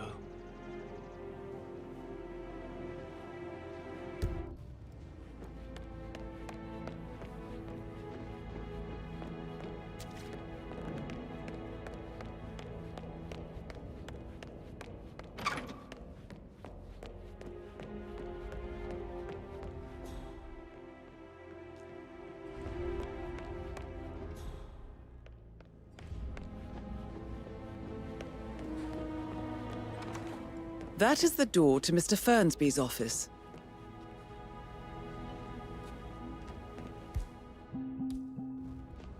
No good's gonna come of it. Stick to your own kind. You mean like Chris? He treated me like shit. All he wanted to do was play his stupid video games, never any romance. I deserve romance. Madame Carlyle as well, and Emma won't be moving in. All things do eventually come to an end, Ethel. Did all the groceries arrive? No, sir. I heard some of the delivery people were unhappy with the security at the gate. To yourself. That is safe with Ethel. She never misses a step. Gossiping and work both. Fake funeral tomorrow. Zachary found dead upstairs today. Death is everywhere. I never thought of it that way. Oh, God. It's such a big responsibility having a baby. I have to protect it, right? How are things coming along outside? Will everything be ready for the funeral event tomorrow? I would say so, Mr. Fernsby. As long as the birds don't make too much of a mess. May I add that the undertaker, Mr. Parsons, is not happy about putting on a pretend funeral. He's worried about his reputation if it gets out. Yes, I expected as much. These certainly are strange days. I suppose we'll never get an explanation. It's not our place to question Madame Carlyle. No, I know. Can't help but wonder. I'm getting a headache from all the decisions. I mean, pram or stroller, comforter or not. Should I ask her to marry me? What if she says no? And then this big funeral thing tomorrow? It's the last thing I need. I remember how it was with the first one. The ones that come after certainly are a lot less of a worry. Rosie, tell me what you did last night. I'm in trouble, aren't I?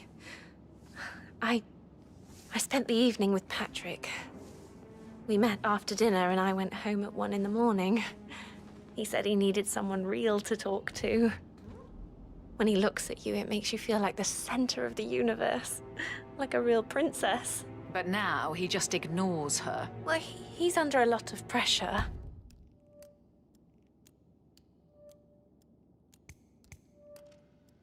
He's an idiot. That's what he is.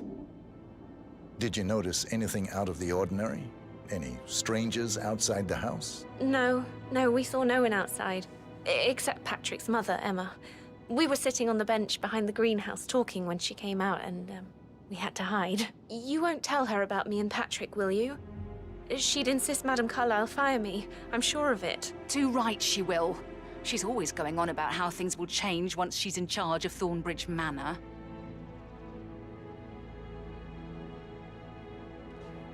How are things coming along inside? Is everything ready for tomorrow? I can't deal with all this pretend funeral stuff just now. I know I have to, but Amy thinks she might be pregnant. I'm gonna be a dad. Amy is a great lass. And now a wee one on the way. I'll say you're one lucky bastard.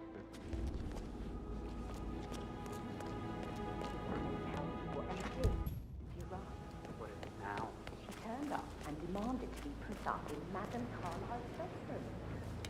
We're the new head of the family office. It is bitter.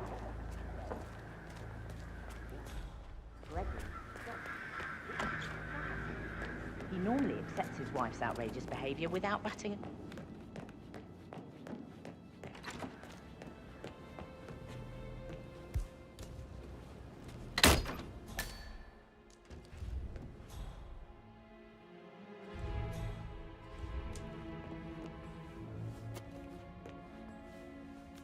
Zachary's diary.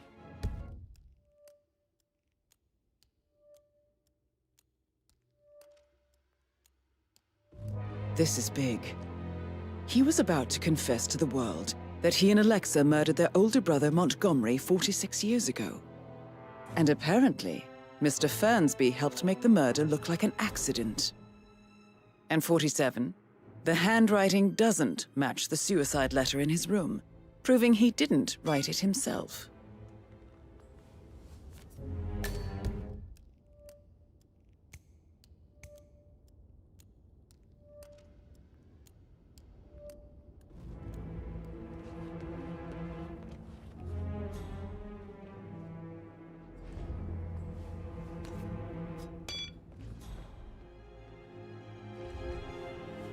Painkillers.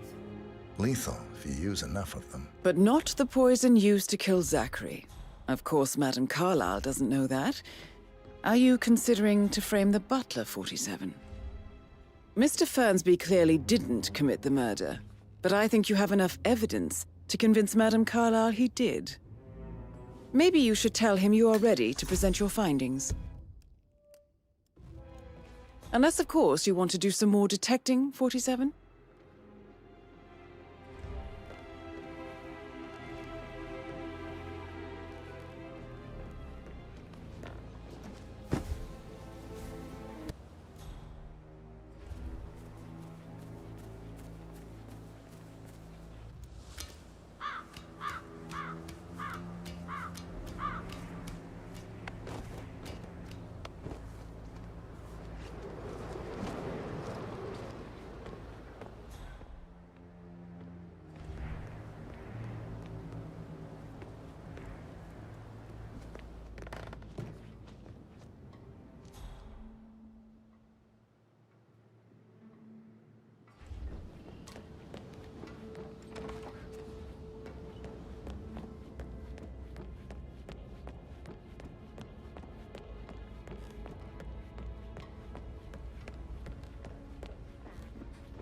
Have you ever fallen I ill? actually... So yeah, I should let you go. Yeah, same.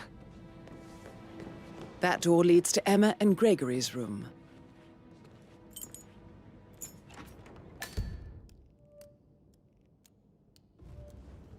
Do I like him or...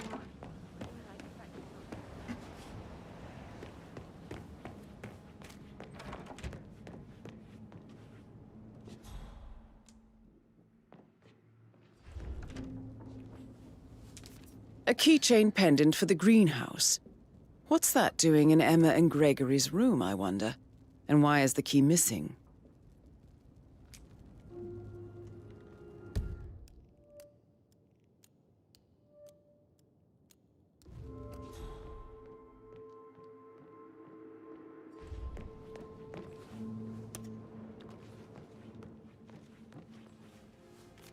Now this is interesting, 47.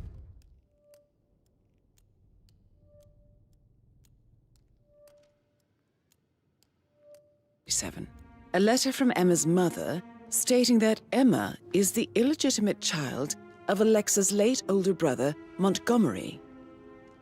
And listen to this. She claims to have witnessed Alexa and Zachary murder him. The plot thickens.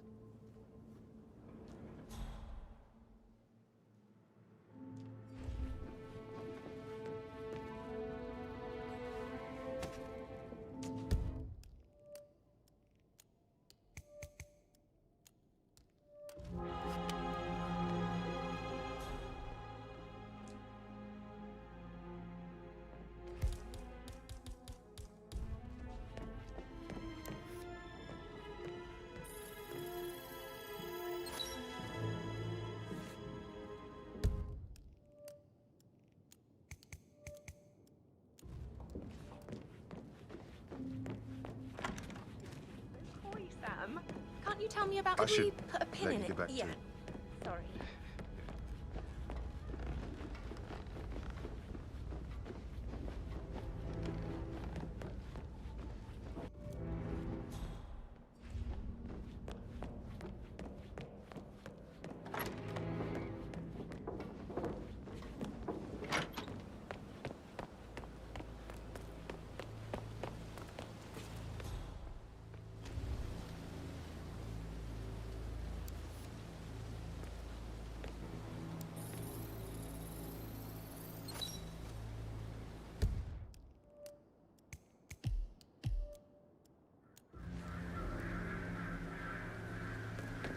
Bad news, I'm afraid.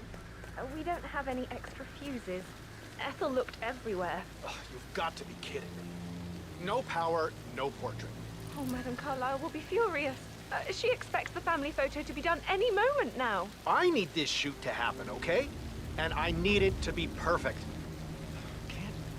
Can't we just take a fuse from another fuse box? So, Madame Carlyle wants a picture taken. If you were to assist with the missing fuse, I'm sure the portrait would be one for the ages. I guess we could do that. Good. I'll finish setting up, and then we'll grab the fuse just before...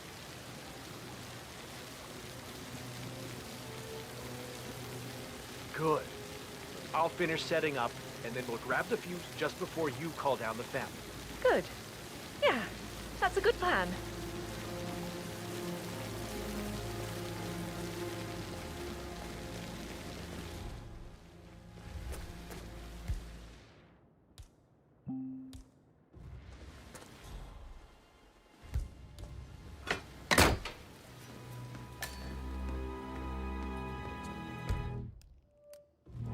Emma Carlyle in the greenhouse.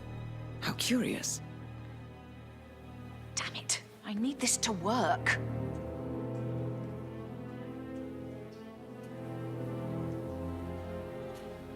Oh! You startled me. I was just, I don't know, thinking about Zachary. He spent most of his life in here with these plants. Not much of a life, is it? Well, anyway, I'll be outside if you need me. If you'd excuse me. Broken lab equipment. It looks like it was recently used, though.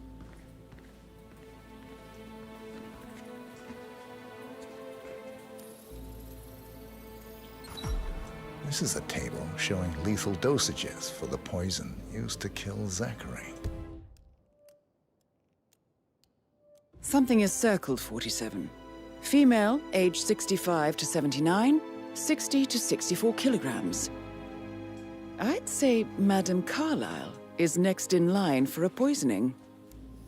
You have uncovered enough evidence to tell Madame Carlyle that Emma is the murderer.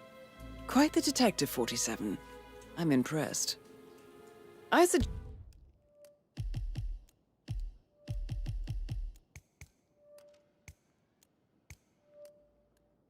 suggest you go tell Mr. Fernsby. Unless you think there are more secrets to uncover.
So 41 guests will attend the funeral. I'm ready tomorrow. to present my There's still a lot to conclusion see to to, Madame but we're in good Carlyle. time. Very well. If you'll follow me, sir. Funeral tomorrow.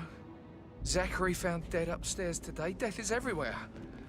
I never thought of it that way. Oh, God. It's such a big responsibility having a baby. I have to protect it, right? How do you even do that?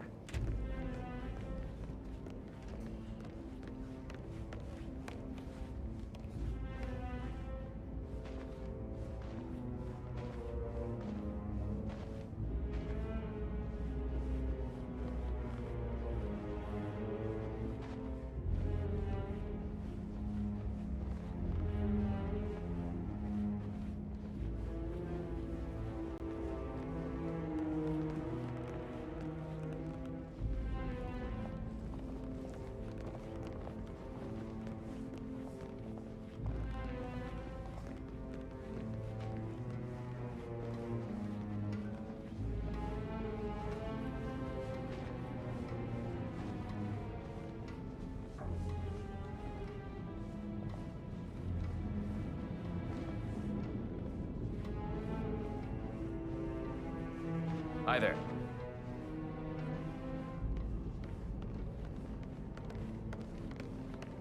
there any gardeners outside you haven't seen before? There are a lot of them on the grounds. Talk to Mr. Fernsby. He's in charge of the staff. This is Madame Just wanna keep Carlyle's Madame office. Carlyle safe. Please step inside. About these-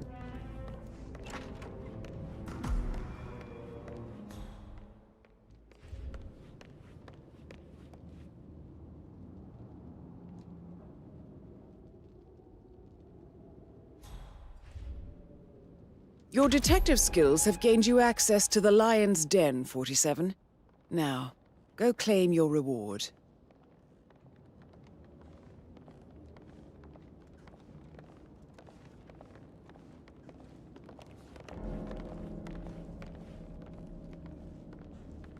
So, Mr. Whitmer, you've reached a conclusion.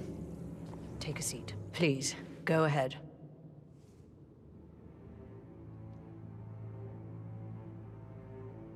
Your niece, Emma Carlyle, murdered your brother Zachary. My niece?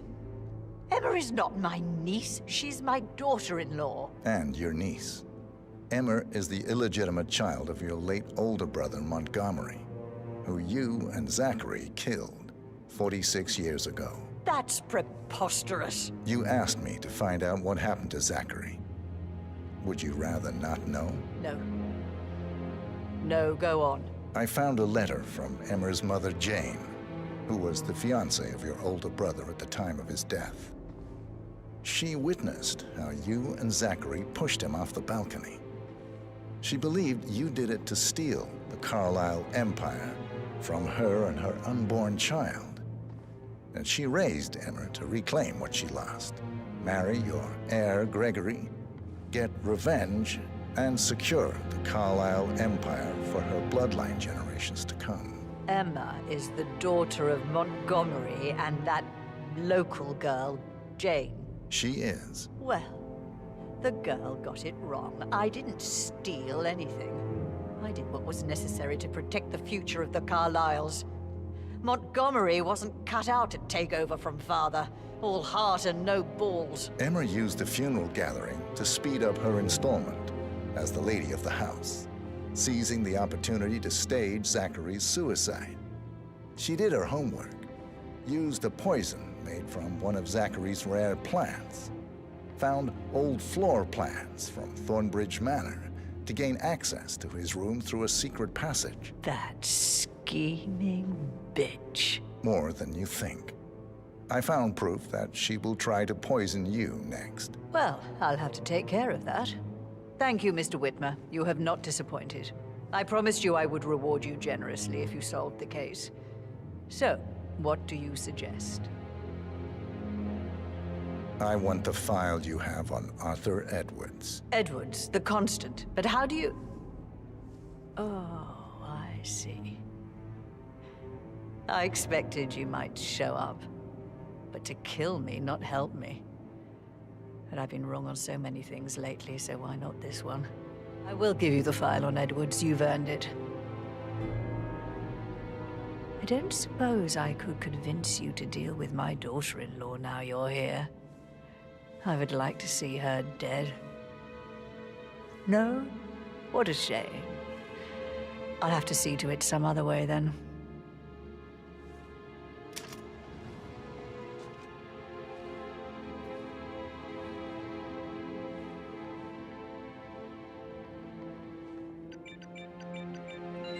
The file you want is in the safe.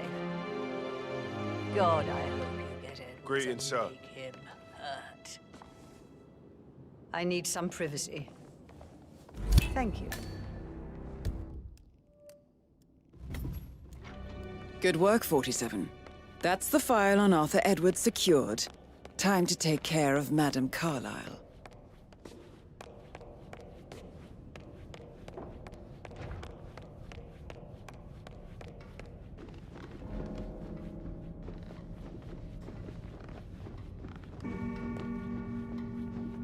Hello, sir.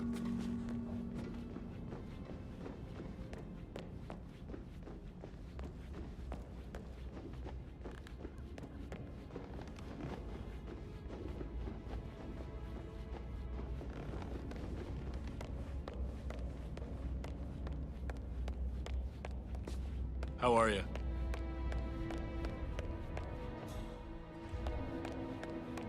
Gregory, don't say more to that weird detective than you need to. I was just having a laugh, dear.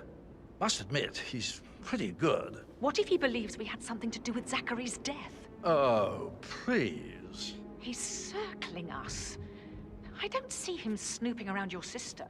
I bet Alexa said something. If I could be bothered, I'd be worried about your mental health, Emma. But sorry, I'm having too much fun enjoying the circus.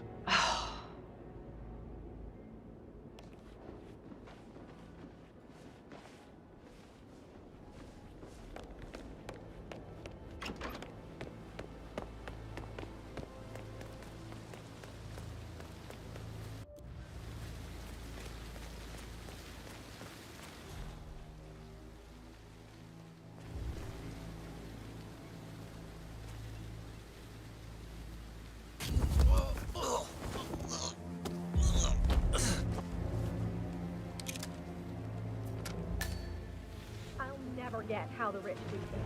All this fuss for a pretend funeral. And why not do a photo shoot because we're all gathered? Talk about messed up multitasking. And who's This carrying the seriously load? needs to I'll step tell into you this who. century. Us. It's not Everything safe needs at all. to be ready for the funeral. This was back home. It could be a lawsuit waiting to happen.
like the power's back up. Why don't you take a picture to test it?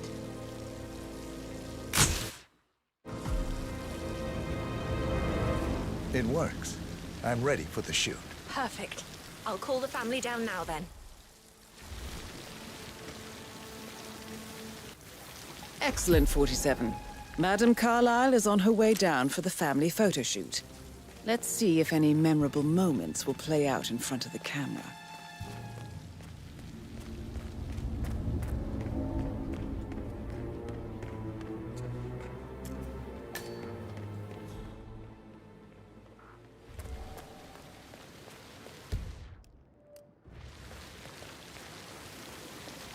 It's just in front of the fountain.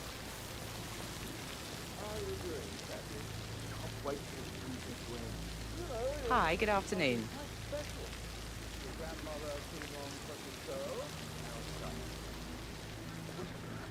Such a joke with the whole fake funeral tomorrow.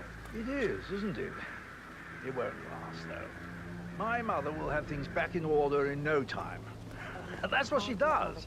Create precise order in all her affairs, never letting coincidence touch her. I'm the youngest. Guess I just flew under the radar when it I came to wonder her if he attention. does down by the fountain. I don't think so. She really respects you. If you just stopped craving her approval. You're nearly 50, Edward. I know. I'm such a loser. But you're not. You're a professor, you're artistic, you've got your music. I mean, that's really something. It's not exactly expanding the Carlyle empire, though. But thanks. That does help a little.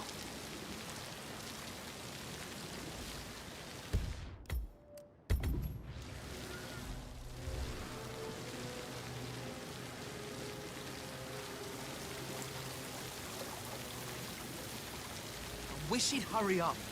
This place is sucking the life out of me. It won't hurt you to relax for a bit. Right ahead, please. I expect you to be efficient. I have a lot to see to today. I'll do my best.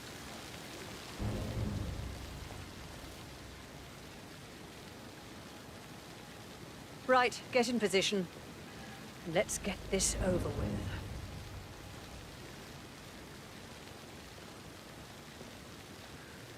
There's a puddle of water here. Well, never mind. Let's just get this done, shall we?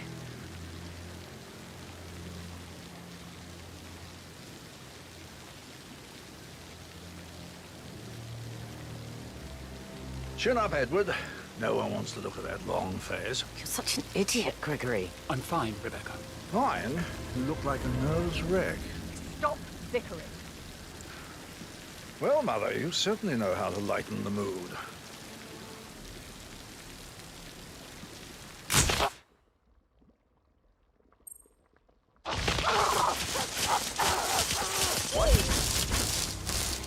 Man, this one looks like an accident. Mission complete.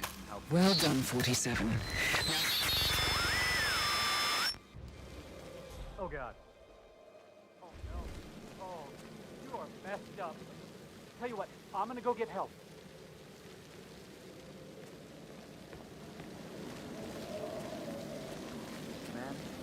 It feels like I can't breathe in there. The tension is off the charts. Yeah, Frank is busting our balls down here, too.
respond. Just listen.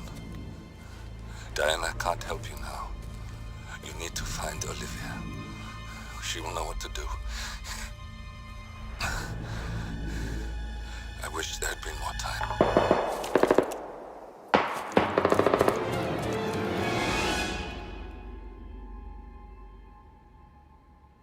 And then there were none.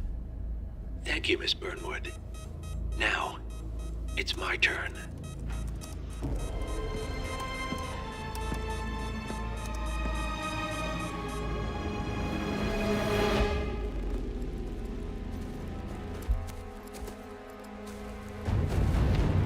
Stay down. Boss wants you alive. Yeah? How about now? Over here! Cover me!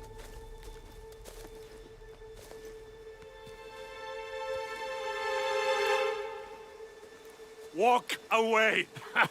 Or what? You gonna take us all on? Don't. Tell the Constant to start running!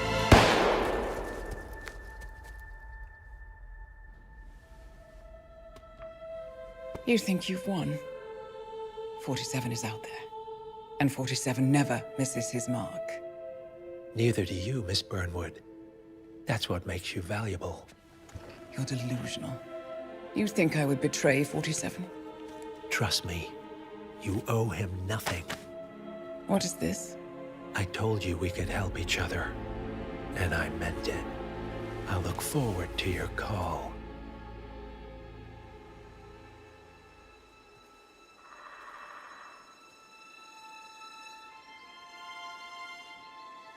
Gray is gone. Go to Berlin and stay out of sight.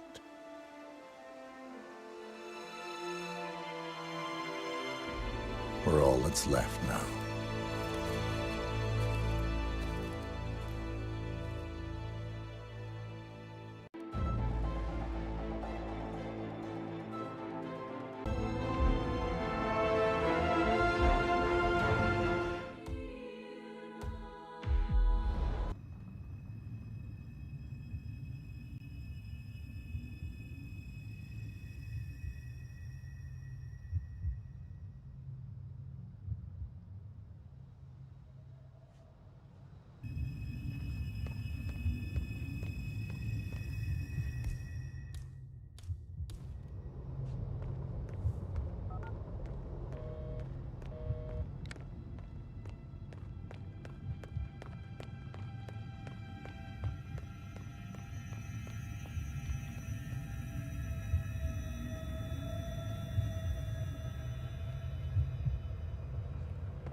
We've been compromised. Abort and walk away now. Who? ICA. They tracked me. Don't know how. It's what they do. How many? One prime asset and a whole pack of up-and-comers. They've infiltrated the club searching for us. Christ, I think I killed one of them. Get out now before they spot you. No. They found us once. They'll find us again. Keep your head down. I'll take care of this.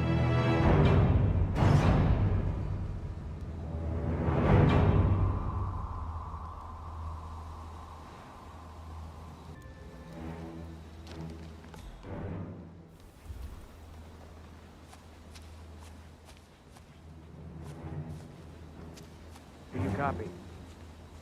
Shit. Yeah. It's terrible reception. Must be the trees.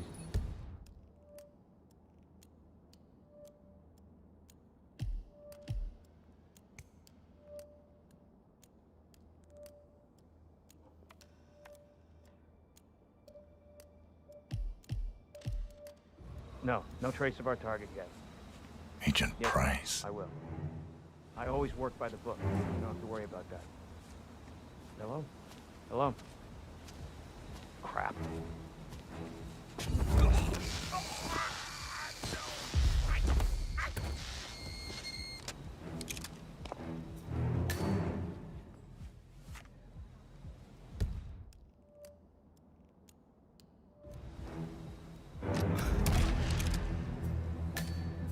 This is like looking for a needle in a haystack. Just keep trying, Agent Montgomery. Our client considers Agent 47 and Olivia Hall as a serious threat. You can't underestimate them. I never do, Joe. We'll find them. We're all in position. Good. Report back to me if there's anything. Don't worry.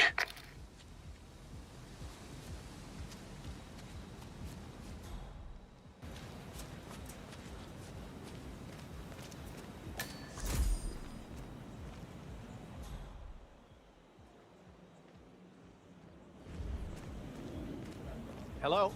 Yeah, it's Hellfree. Yeah, I'm outside, but someone seems to have moved my bike, and, you know, that's where I kept our allergy pills. Well, I'm sorry, but you know me. I just start talking to people, and then I just forget. Yeah, well, don't worry, I'll find them. Yeah, okay. I'll meet you inside. Yeah, bye.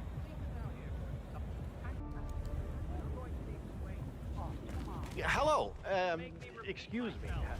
I was wondering if you could help me find my bike. Now I have lost my allergy pills, if you know what I mean. You are I can get you in for free if you help me. Good.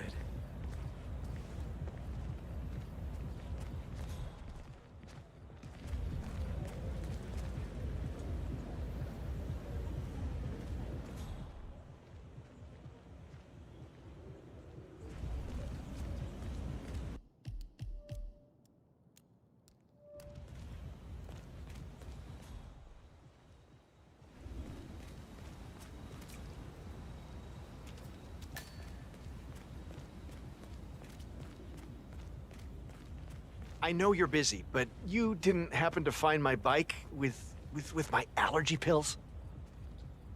I found them. You are a lifesaver. Thank you. Hey, look, if you want to get into the club, I can get you in for free. You know, you look like a man who needs to let off a little steam. I accept. Oh, you are a little stiff. You really need to come inside. But I promise you, my allergy pills can remove some of that tension. Follow me.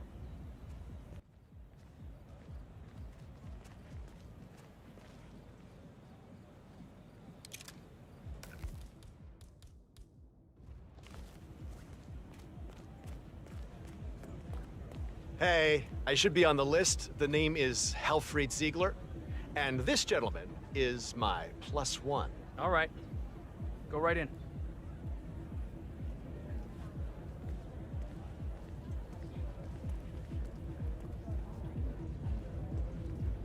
Sir, back off. You have to put this sticker on your phone. No photos allowed.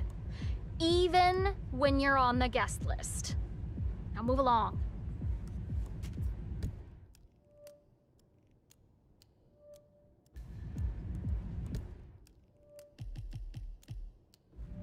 Hold it, sir. I can't let you enter before I have a look in your pockets.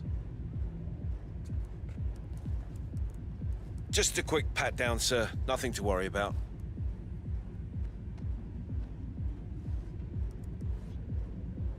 Right, that's it. Come on, Keep moving, follow please. me. I can show you around if you want. Oh, this place is fantastic. It's hard to get here, but it's the best party anywhere.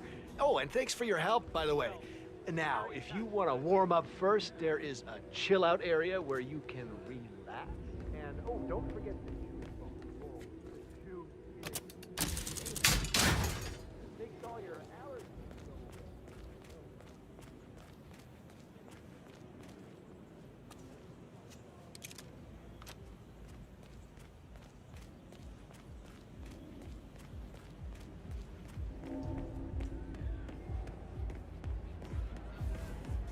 You found it?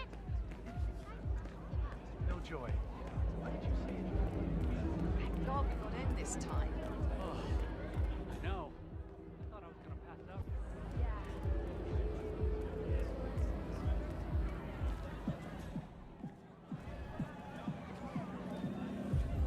I am really sorry, sir. I can't let you through because of security reasons. Sorry.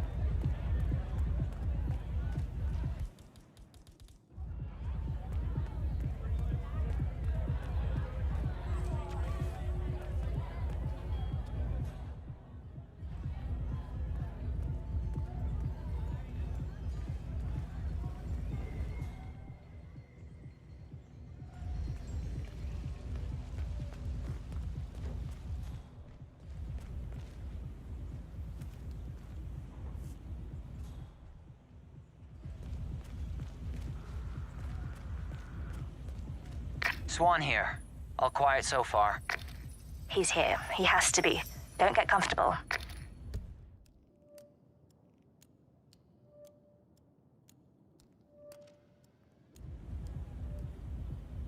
Agent Swan.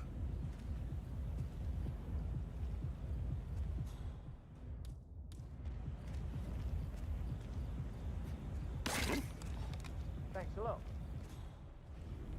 Hey, check that out. Oh yeah, I get it.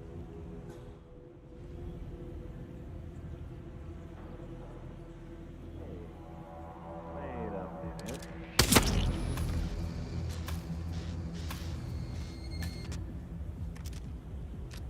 Oh? Thanks. Agent Swan, are you still there?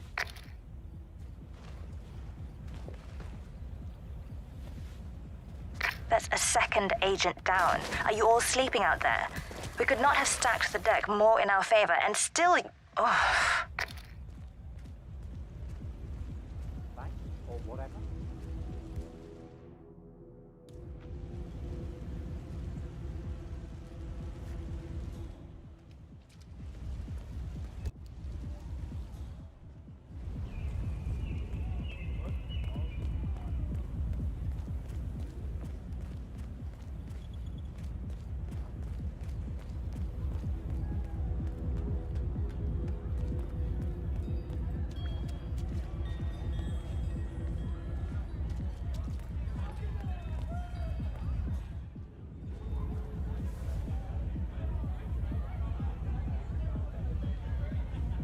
This is Davenport.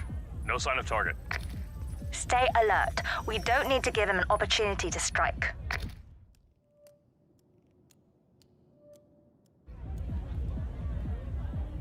Agent Davenport.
Wow. Well,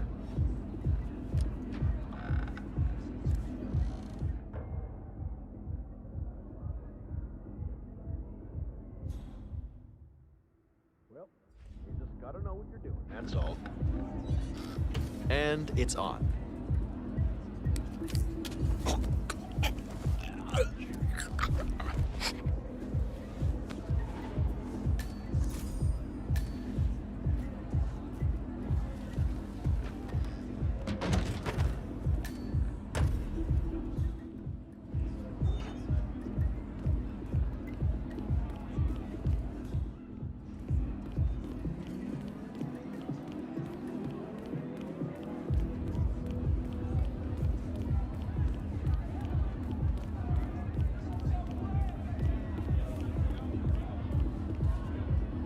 Please stay back.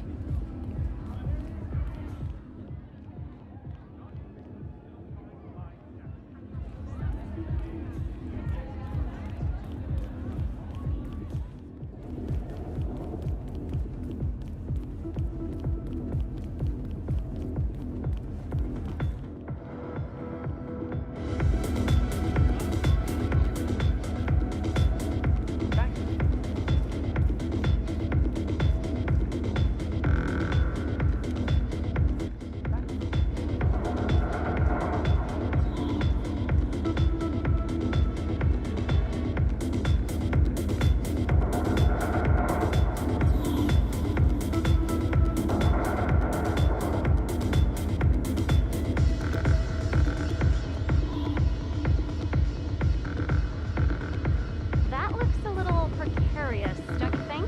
Well, the tree.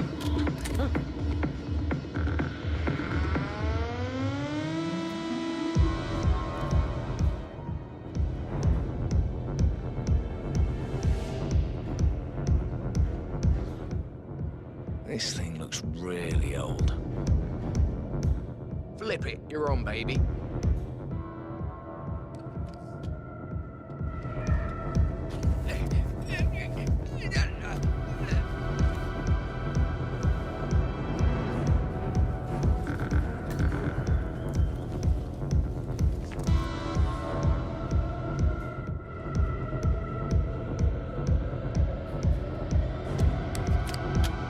Oh, shit.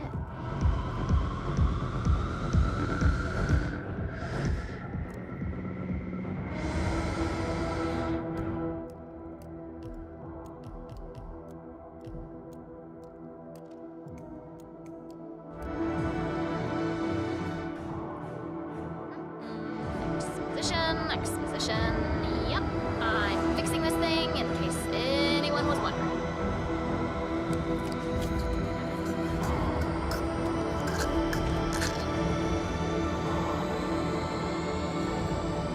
Command, it's Agent Banner. No sign of target. Stop talking. Focus on finding him. Agent Banner.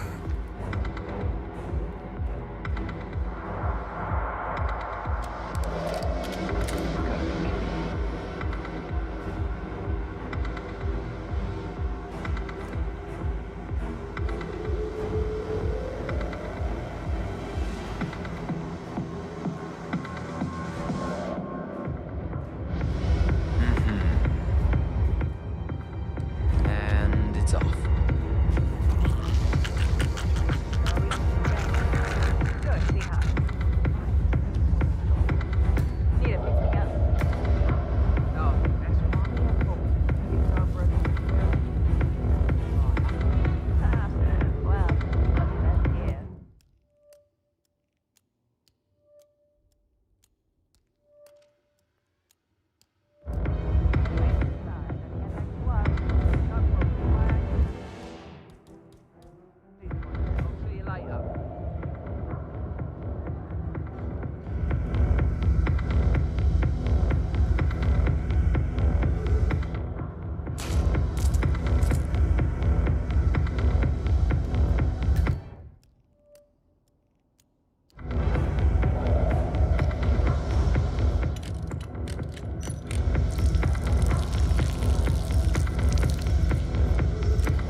position?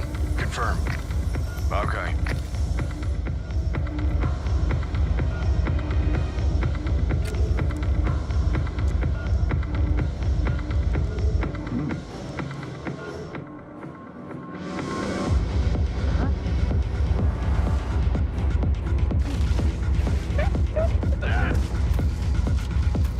Man, we got ourselves an accident here. Do you read me? Over.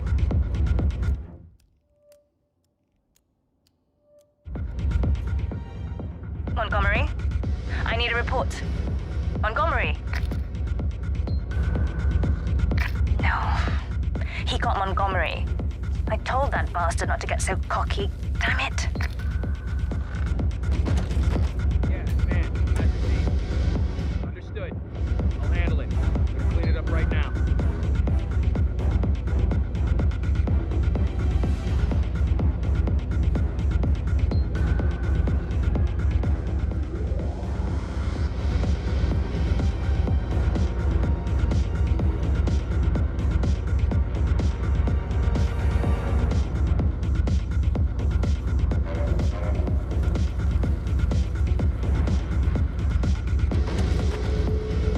He's anticipating every move we make.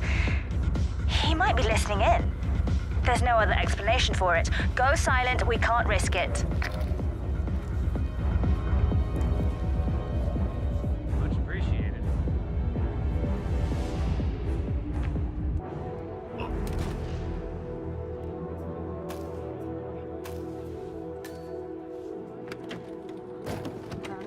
Agent Banner, report.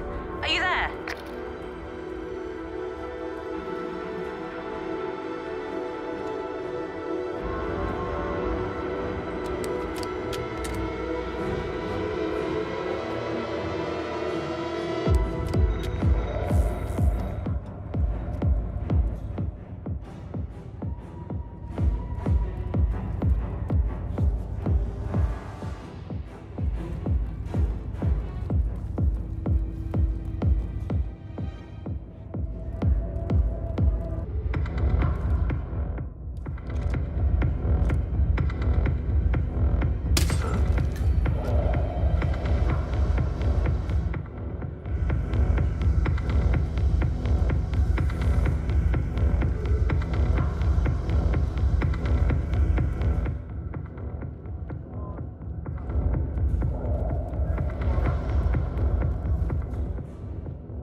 You really remember what all those little switches do?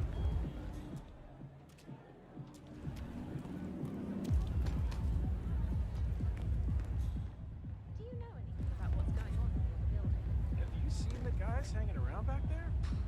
Whatever's going on in there is none of our business until someone tells us. Oh, come on. You're not the slightest bit curious? You don't want to poke around even a tiny bit? Bullshit.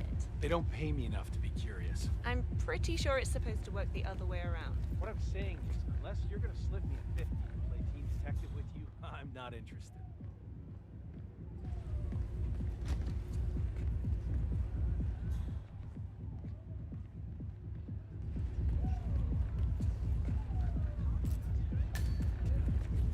Please tell me you found it. Can you ask him to describe it again? Bomber jacket. Black patch on the back. It has to be back there somewhere.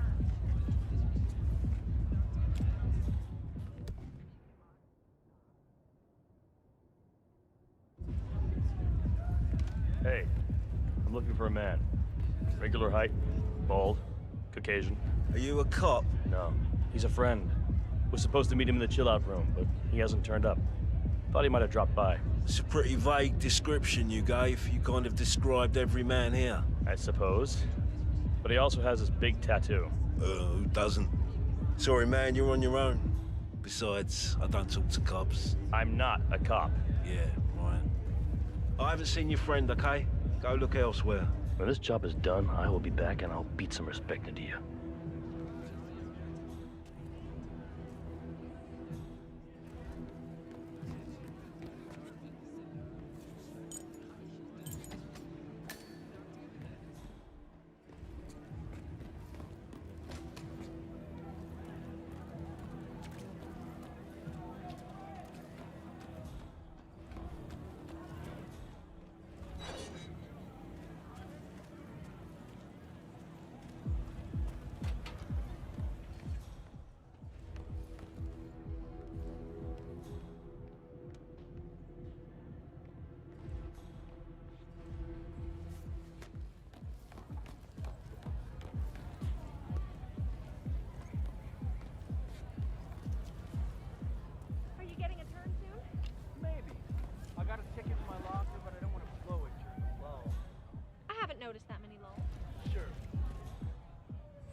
Command reporting in.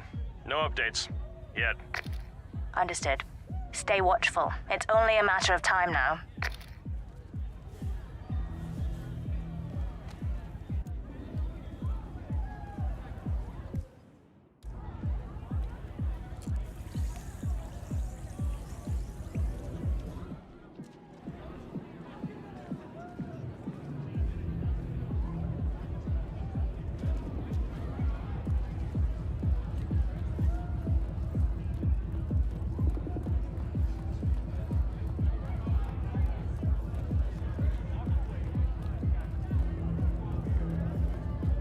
Please stay back.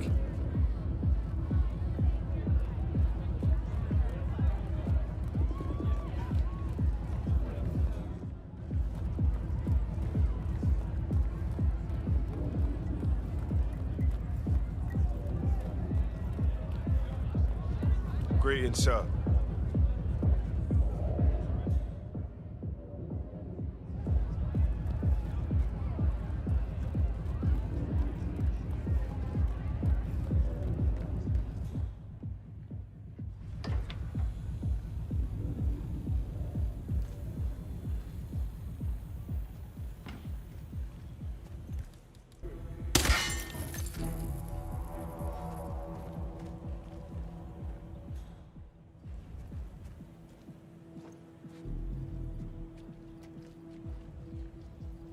Hey, Tim's calling in. Only got visual on stoned idiots. No sign of target.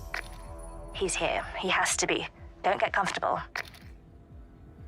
Hey, you. What are you doing? Agent. Get back to work. Are you talking to me? Yeah.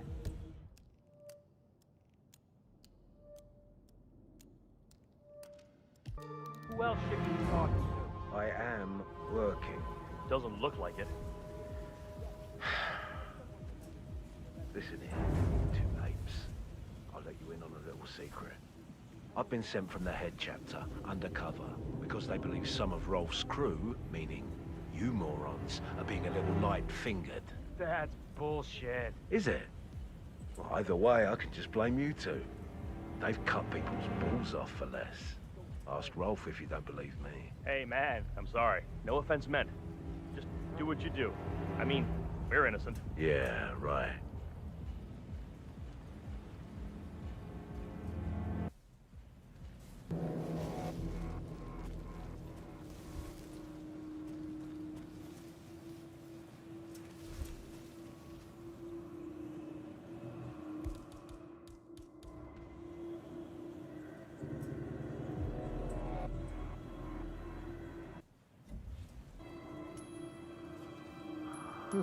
Strange. Sweet.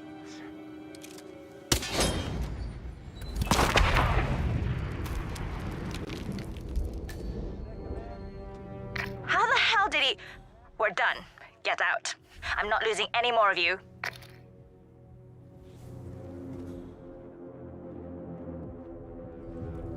Confirmed.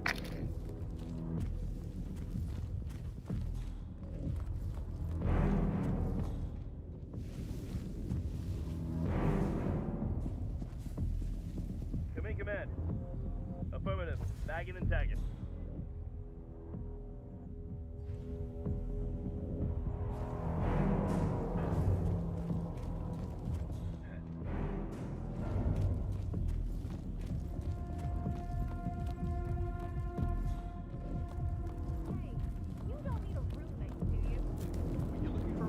Yeah, I've been couch surfing, but I'm sick of you. You really think we're gonna get all the way up there and not get in? Like, look at you.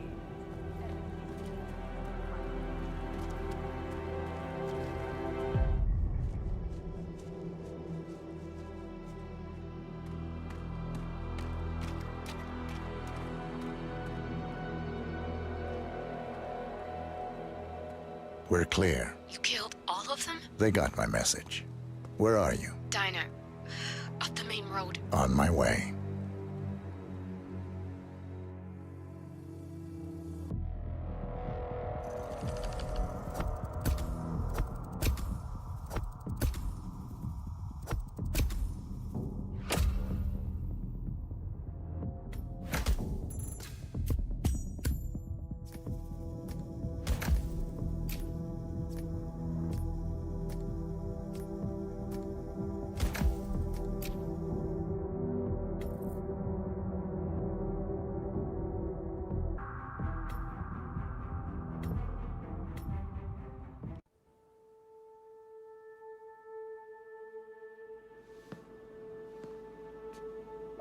You're hurt.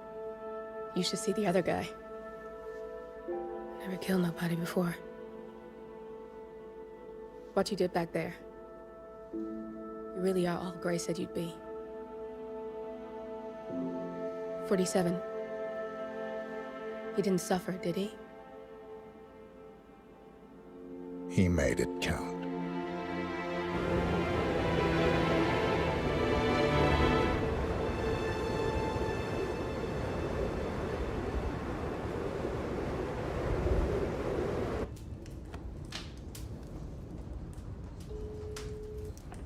Bruised but not broken. I'm glad. It's time we start afresh, you and me. Get to the point. You and your friends pulled off the impossible. You stormed the heavens, took down the untouchables, and yet here we are. Status quo. It just goes to show you can't fight power, Miss Burnwood. Power never dies, it only changes hands. The best you can do is claim it. I never cared about power. Power is a tool, Miss Burnwood. It's the thing that gets you to the thing. As the next constant, you can be the agent of change. Transform the system from the inside, or be transformed by it. No risk, no reward. I'll need to think about it. No, you won't. The real question is, what will you bring to the table?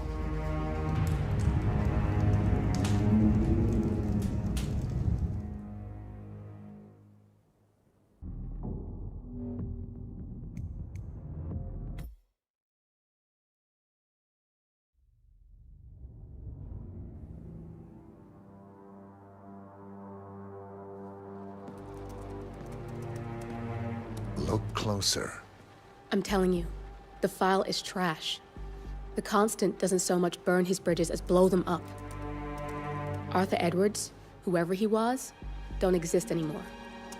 His personal data somehow deletes itself from any system that records him. Way beyond advanced. The partners spared no expense to make sure their controller would be untraceable. How untraceable? Look, I did what you asked, but Gray's gone and I'm no Diana. I'm not who you need right now. You gotta be kidding me. ICA? I used every encryption known to man. Who are these guys? The best. It's only a matter of time before they get lucky. We need to take them down. You and which army? I know where the agency stores its files, mission reports, client data. If we leak it to the public... You want to whistleblow the ICA? It's the path of least resistance. Turns out, you are who I need right now, Olivia. I do this, and I'm out. So, what are we breaking into? Data facility in Chongqing, China. Run by a man called Hush. Of course. The ICA site in Chongqing houses the agency's data storage and analyst division. Needless to say, security is daunting. The state-of-the-art server vault is biometrically wired to the facility's two overseers. Imogen Royce, behavioral analysis pioneer, and Hush, a data security guru with a taste for fringe transhuman experimentation. Tell me about Hush. A former cyber terrorist for the Ministry of State Security in Kadanyang, who fled his country after one of the Po regime's periodic purges. He made a career doing cybersecurity for dark web deplorables, human traffickers, organ harvesters, scum like him, with no code or conscience. ICA sure can pick 'em. No offense. Can you disable security? A dual authentication protocol ensures that any handling of data must be directly authorized by Hush and Royce. The proverbial human factor device to make the system impenetrable. Luckily, I found a loophole. If both overseers should unexpectedly die within a short space of time, the system reverts to a temporary failsafe protocol, which I can bypass. Take them off the board, and you'll have free access to the data core. and I'll handle the rest. And you're sure it'll work? Look, I know Hush. If I'm wrong, we won't live long enough to regret it. All right. I will leave you to prepare.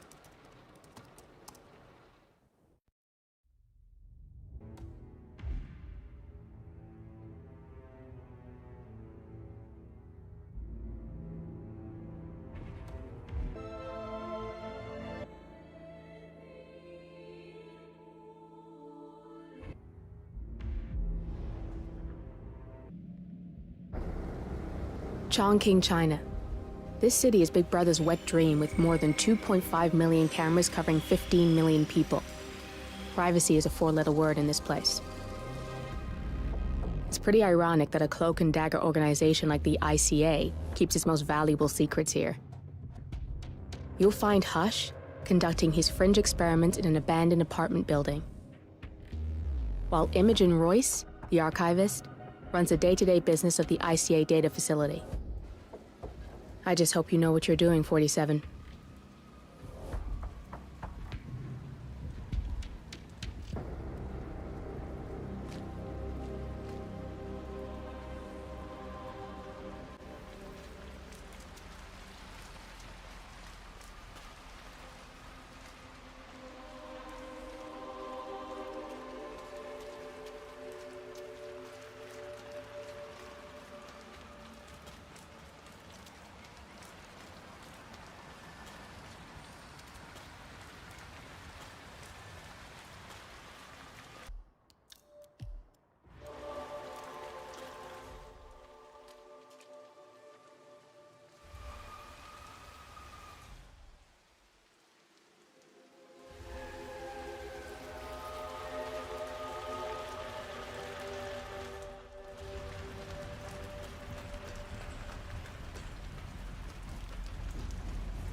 How was Greenland? Well, but you must have seen the northern lights at least. No, it was Iceland. And I missed them. Can you believe that? I'm still kicking myself. The one night I decided to stay in town. I thought it wasn't gonna happen that week. Oh. Imagine paying that much and not even getting to see the things we went for. You should have asked for a Hey! You up there? You find it?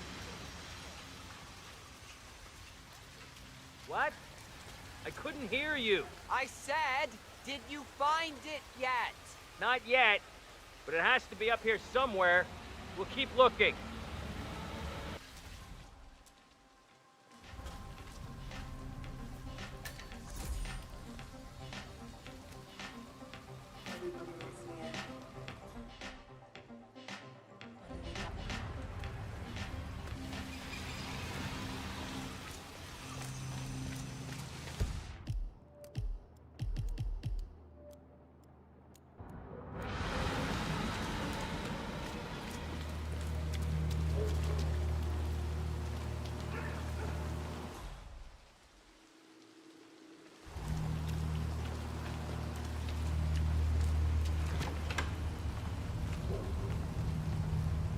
Sir, you've got the wrong place. You don't qualify for the homeless shelter. Sorry, sir. Got orders. Can't let you through. Sorry for the inconvenience.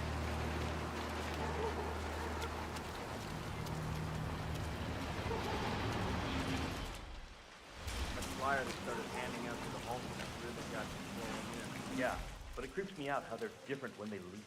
Yeah, I'd say they're different when they enter. Come on, you know what I mean. Like they're not quite there. Some of them in a really bad way. I'd never accept participating in an experiment, no matter how well they pay. No one is asking you to. You just need to keep track of the ones who do.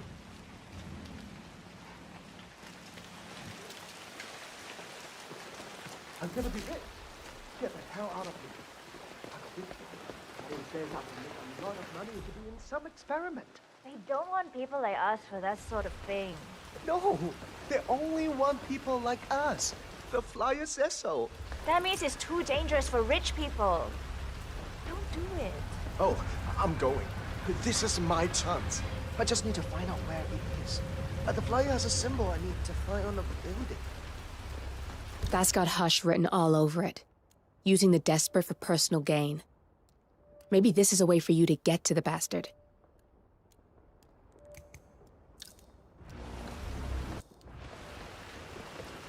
I'm gonna get an umbrella when I'm rich.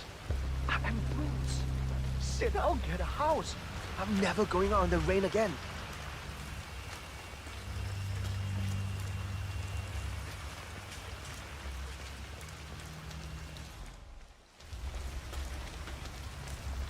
Ah, my knee is so sore. Why's that? I fell over because a homeless woman suddenly jumped up right in front of me. She was hiding in a hole with cardboard covering her. I nearly stepped right through. Wow. So I was laying there, my knee hurting like hell, and she started yelling something about me stealing her past. What's that about? I saw another one pounding a stone to the pavement. He just kept repeating, "How did I get here? I don't understand." Is it just me or have they upped the crazy lately? It must be hell to live like that. At least someone is trying to help them out. There's this building where I've seen them go. I think they helped them out.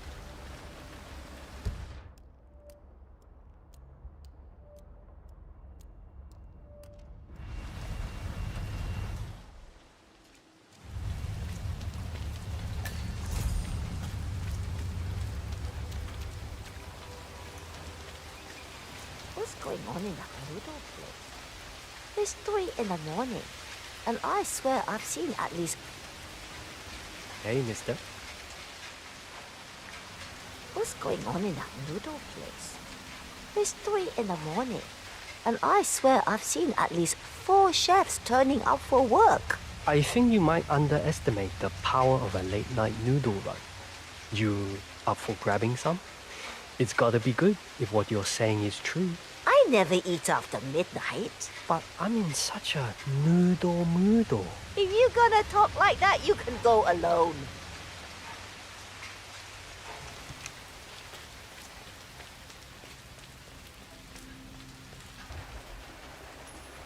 Huh? Okay. Yeah, me here. Checking out a strange sound. Over.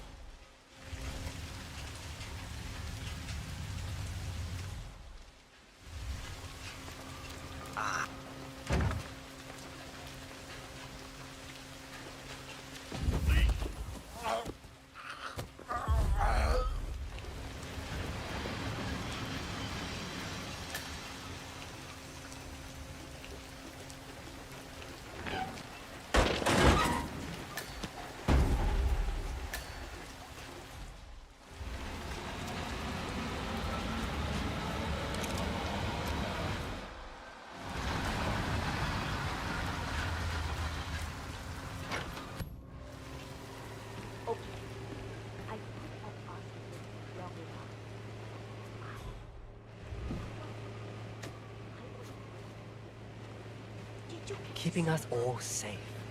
Tell me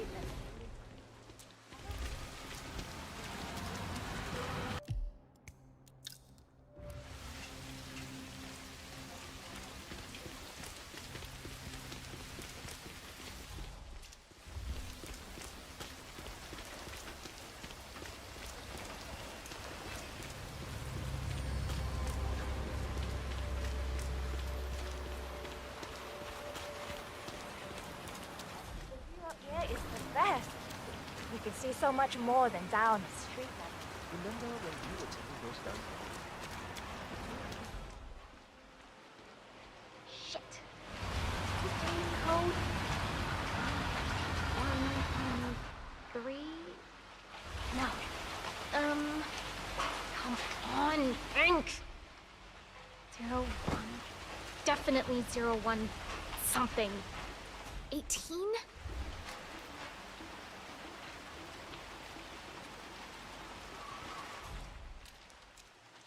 Ah, yes. Got it. 0118.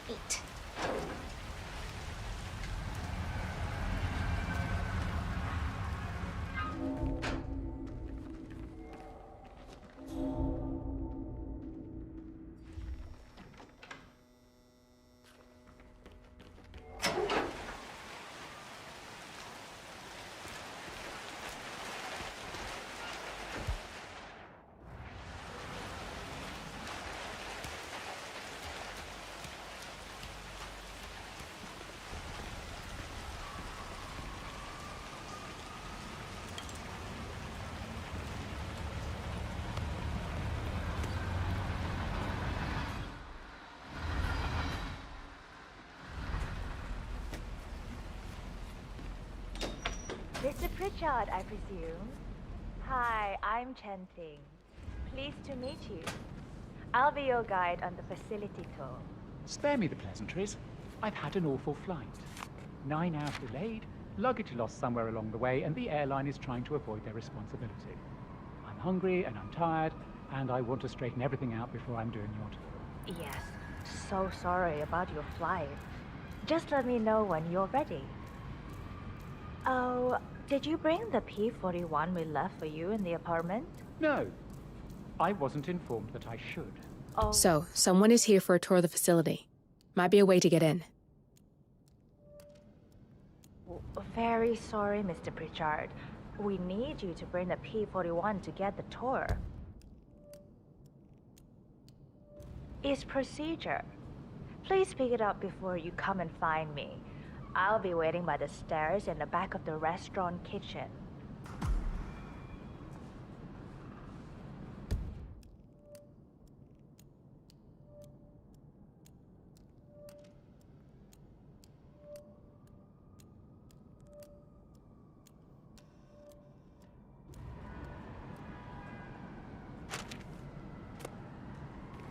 The VIP has access to the kitchen. I'll be waiting for him in the back.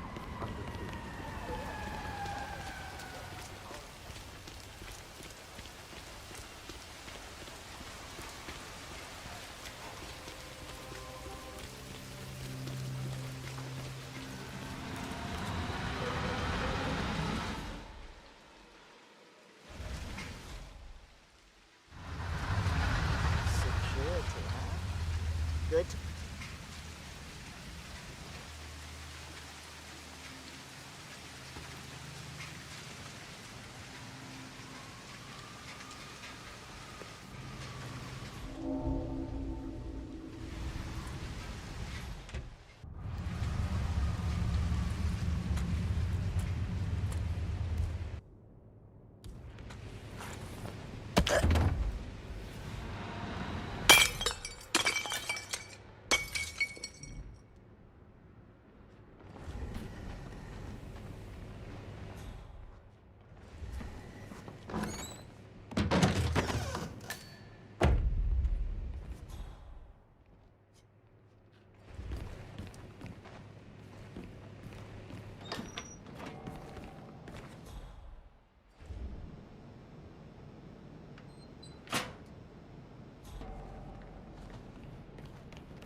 Hello, Mr. Pritchard.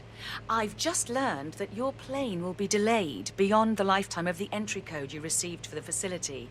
For your convenience, we've set up the new code to be 0118 to match the one for the apartment. I hope you enjoy your stay.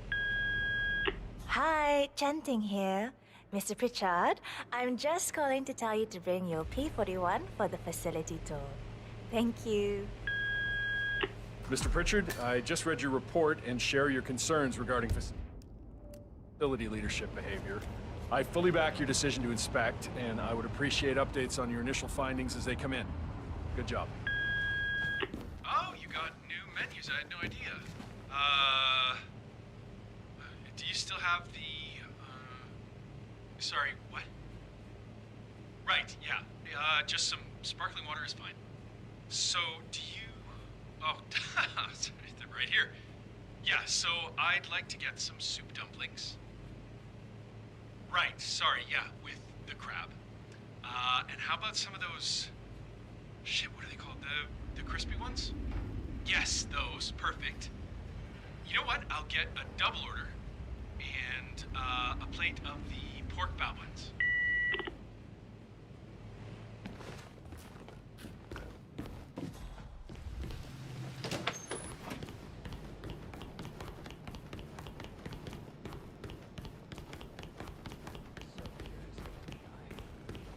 seen his room. Any clues?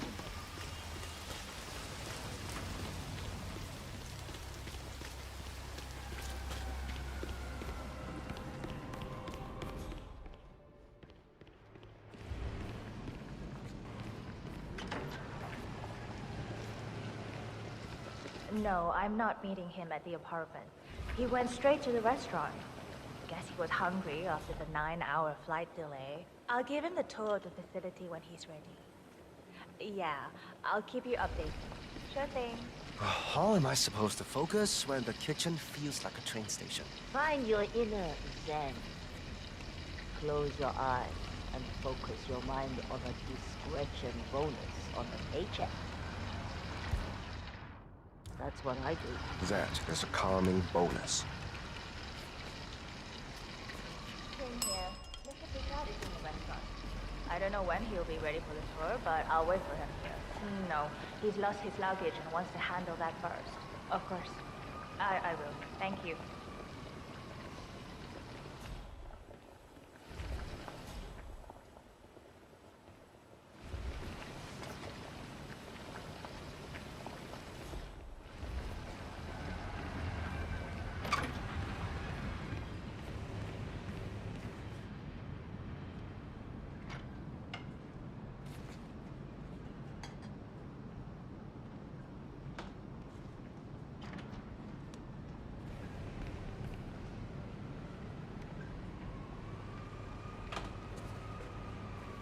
Oh, God, I don't feel so good.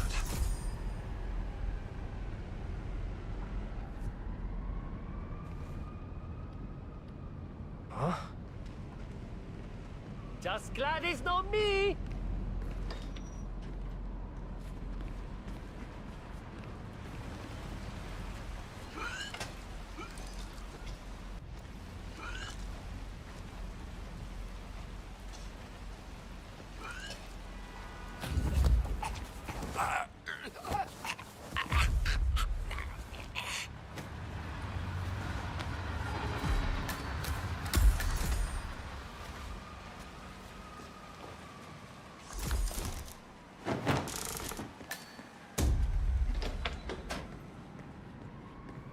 Have a nice evening, sir.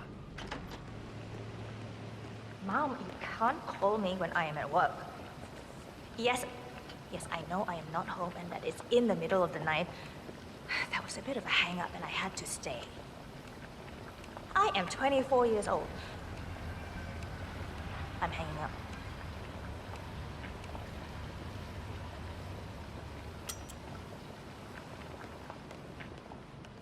I'm ready to inspect the facility now. Good. I hope you enjoyed the food. Did you bring the P-41 we left for you in the apartment? Yes, I have everything I need. Good. Let's continue the tour. Continue, you may say. We haven't even started the tour yet. But we have. Without you even noticing it, Mr. Pritchard. Invisibility is the best security there is. You see, the restaurant is in fact a front that lets all ICA personnel arrive unseen. Who notices a dumpling cook on his way to work? Dressing the part takes you a long way. ICA guarantees absolute discretion to all clients. We take that promise very seriously, as you will see on all steps of the tour.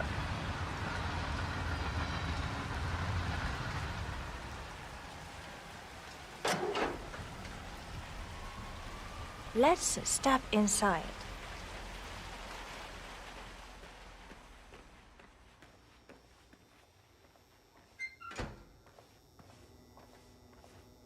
Doesn't look like much, does it? Ms. Chen and visitor, welcome. Please report to security desk for visitor sign-in. Will do. I love the facility AI. It's really looking out for us. And we're in. The inside is a self-contained modular build that can be disassembled and removed in less than 12 hours if we are compromised. No trace we will ever hear. I agree. Leaving no trace behind is the only sensible MO. The outside shell is a building marked for demolition. We've put a hold on it with city planning. A deliberate misplacement of the order. but have people in place to rectify that. At first shift, city construction will move in. Our policy around ICA personnel is that they are a resource, but also a risk. On top of contractual repercussions if breaches occur, we perform detailed vetting on everyone. The first, blunt vetting, is a frisk. We have, of course, never had any employees trying to bring unauthorized weapons inside the facility, but we do consider the step important. I'll need to start the setup of your visitor security clearance here, Mr. Pritchard. Hey, it's me. Sorry to wake you up. Could I but please have think your I forgot to turn off P41? the coffee machine when I left. Yeah, sorry. Just want to make sure it doesn't catch fire. I'll get the procedure started. It'll just be a few Okay, moments, thanks. so feel free to have a Me look too. around. I'll meet you on the other tight. side of the frisk. Naturally, you'll have to be frisked like everyone else. No exceptions, Mr. Pritchard. It makes me so nervous. It's like they're waiting for something bad. There's no way you're getting through that door 47. It only opens for people with an authentic security clearance. The signal is encrypted. Without a dongle, we can't hack it.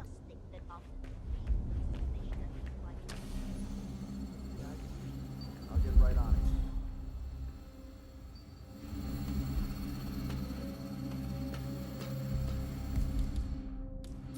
You can hack that panel with your camera, 47. Security protocol overruled.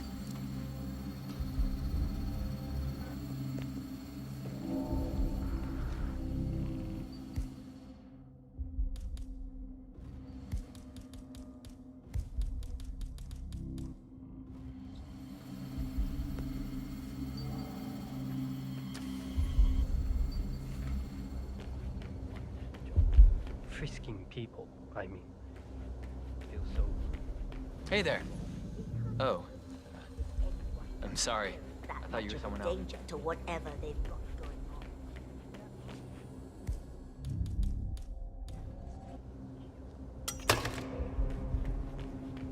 It's about themselves and anyone else. Sir, if you want to pass through, I need to check that you're not carrying anything dangerous.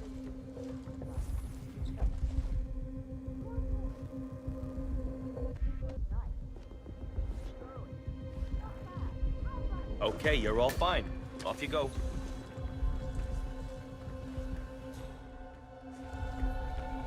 Good, you're here. I've started the security clearance process. It will take a little while since you're covered by the Zero Protocol. All your data will be encrypted and inaccessible without your authorization. Only facility AI will use it for ID analysis.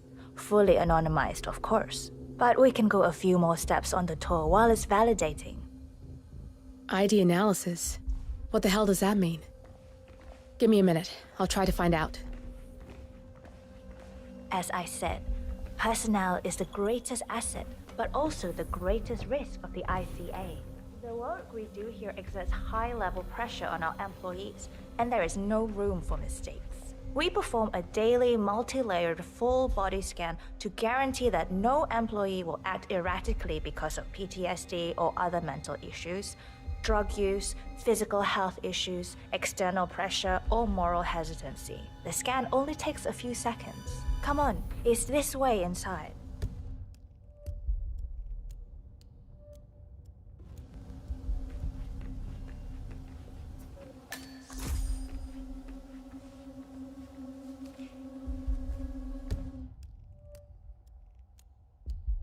I'm sorry, but we can't proceed beyond this room until your security clearance is finalized. So why don't you have a little look around while we wait, Mr. Pritchard? It should be here shortly. Shit. We need to intercept that 47, or the facility AI will blow your cover. Get me into one of those computers and do it fast. You've got 60 seconds before all hell breaks loose.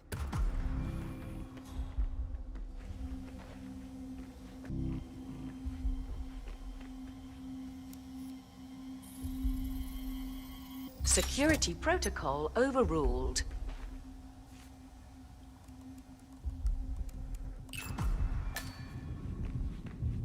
Good, I'm in. And you're safe. That was a close one.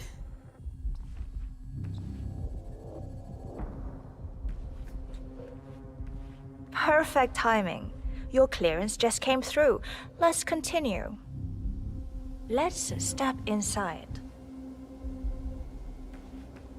I'm thinking about getting some So, of those as glasses. you see, we are very serious about security.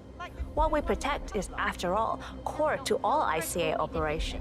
We, and we alone, store all legal work, contracts, target profiles, employee files, contract documentation and validation, and so forth. Furthermore, we handle all current operations, effectuate logistics of personnel and equipment. Our analysts do the client vetting, target profiles, and of course, offer real-time contract support to handlers and operatives. Storage and transmission of sensitive information like that takes constant vigilance to keep safe.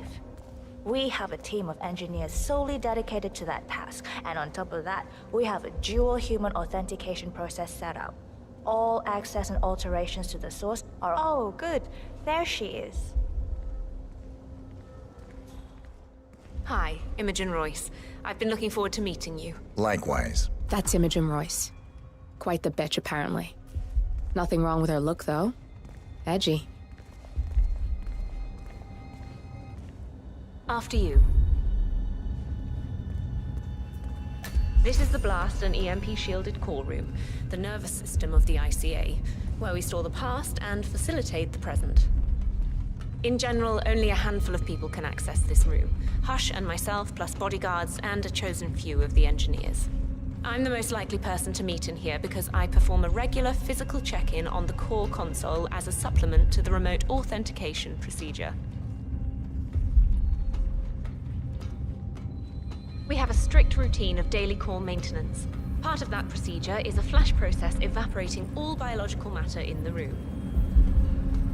You can see Reed through that window. It's her job to initiate the maintenance. Don't worry, we're safe as long as the safety mechanism is engaged. Even if Reed presses the button, the procedure will not happen until we leave the core room. The doors to the core room are all equipped with... You know what? Screw this tour. I know why you're really here. Cutting to the chase, I see. Knowledge is power. More importantly, knowledge is opportunity. Let me demonstrate. You have a sixth sense for irregularities. And although Hush's recent behavior has not been reported, it has no doubt brought you here. You do have authority to shut down unwanted efforts, but at heart, you are progressive and not the stickler everyone thinks you are. You have sway with the board, and as I see it, your opinion is now what decides my future and the future of the ICA. So here we go. Imagine this. Having a time schedule on a target with minute details on locations, durations, and purpose. A detailed layout of a target's actions within a defined time frame. That would transform a contract into a surgical dance of precision. No mess, no fuss, low cost. Just how I like it. I've been working on a prediction algorithm based on a combination of big data analysis and micro-targeted surveillance of defining target markers. And my results are astounding. All this state-of-the-art is nothing but heavy old-fashioned machinery compared to what I offer. Analysts preparing detailed files, dedicating days, weeks to prepare our contracts, gone. Handlers and analysts supporting our operatives during missions, gone. Teams for cleanup and media manipulation in the rare case something unforeseen does happen, all of it, gone. I asked you to imagine that scenario. But what good is imagination when you can see it with your own eyes? I've set up Sup? 3 employees, unaware that I can accurately predict their behavior. Firing them will result in an already clearly defined reaction. On the top left, we have Sharon Reed, who you saw downstairs. She is a dutiful and trusted employee. If she is to be fired, my algorithm predicts with a certainty of 97.8% that she will finish up her most important tasks before she leaves the building. Specifically, she will press the maintenance button within 11 seconds. Jeremy Bolt, the guard in the lower left, is as tough as nails when on duty. But in private, he's a real mummy's boy. If fired, he will immediately call his mother and, at her advice, seek out who he considers his best friend for support. My personal guard, as it stands. Me? Really?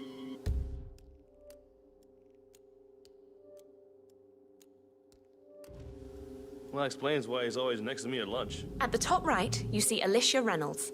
Bright and very passionate about her job. However, also very possessive about her contribution. My prediction is that she will try to disable the work she has done for the ICA. If she's not allowed to enjoy her results, no one is.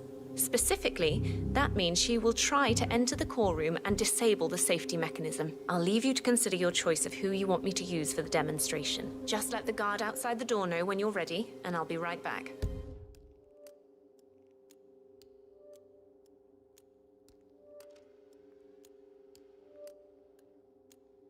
I will have a closer look. Maybe your project could play a part in the future of the ICA. Just let the guard outside the door know when you're ready, and I'll be right back. Oh, and if you decide to leave the room, a guard will escort you around. Safety protocol. Thought I'd just mention it. She really takes the term God complex to a whole new level. Sitting in there pulling the strings like that. I think you should take her setup and give it a spin, 47. I see potential if you time it right.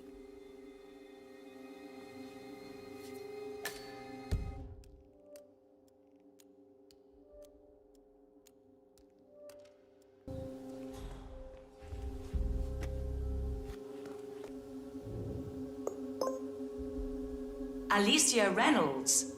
I regret to inform you that Code 41 is now effective for your employment status. Thank you for your service.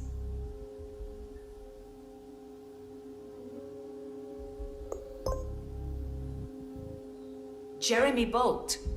I regret to inform you that Code 41 is now effective for your employment status. Thank you for your service. What?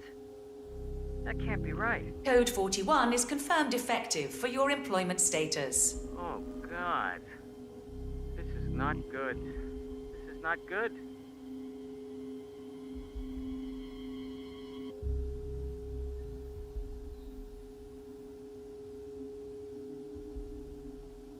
Mom, it's Jerry.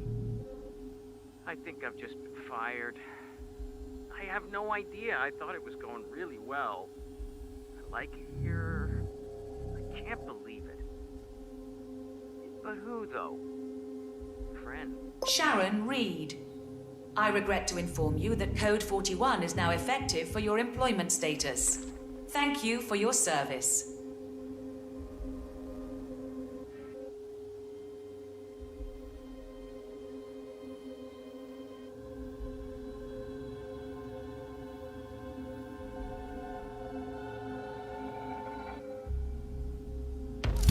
Good, that's Imogen Royce down.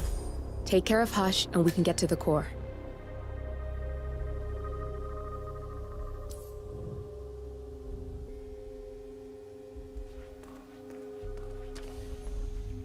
Don't mind me, sir. I'll be escorting you around. Procedure. This way, sir. Let me show you out. Say it, really. I mean, come along, sir. Royce I'm knew true Vincent's myself. girlfriend Yeah, was breaking up you with were him fired. before he did. I heard something about that. You know? All of us. What did you hear? Did I do something wrong? I like it here. I put in a real effort. Yeah, I suppose. You're here? Yeah. Oh, suppose so. Security protocol overruled.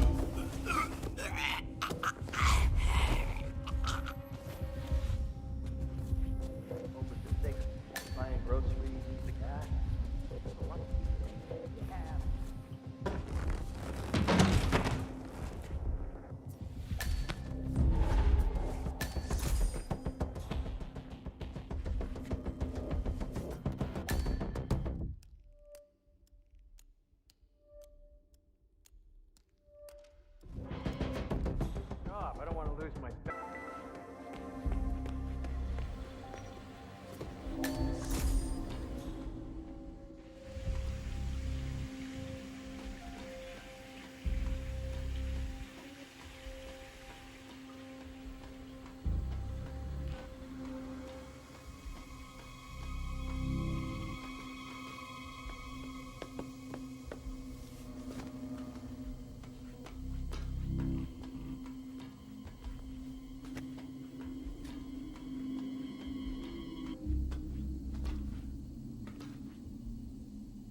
Get out of my face, okay?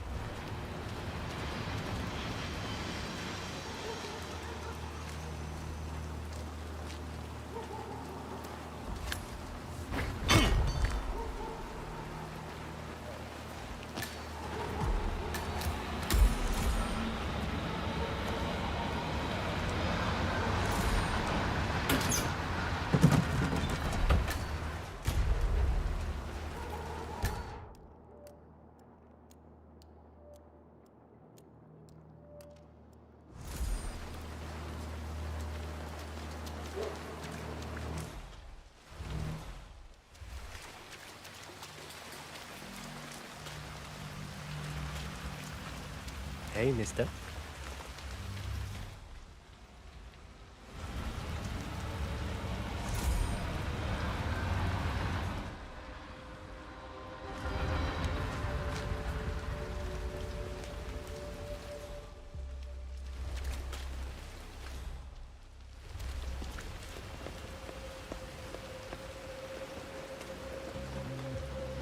Hey, how's your back doing lately? Are you still keeping up with those stretches? It's a little sore, but it's nothing I can't live with.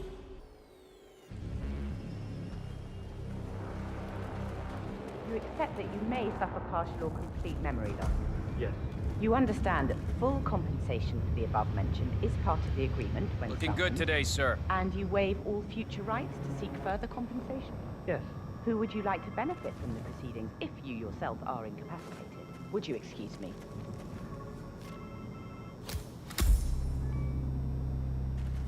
Oh, so Hush likes the last one I sent up to the top floor. He'll be the one to conclude this phase. I knew Hush would be pleased with him. He signed up for the full package. Strong, too, all things considered. I'll wrap up down here. Thanks, Junli. I was just informed that we don't need any more test subjects tonight. I don't understand. Is no work? Oh no, there will be more to come. Depending on the results of the conclusion to this test phase, come back tomorrow, and we'll schedule a new spot for you. Come in and take a seat.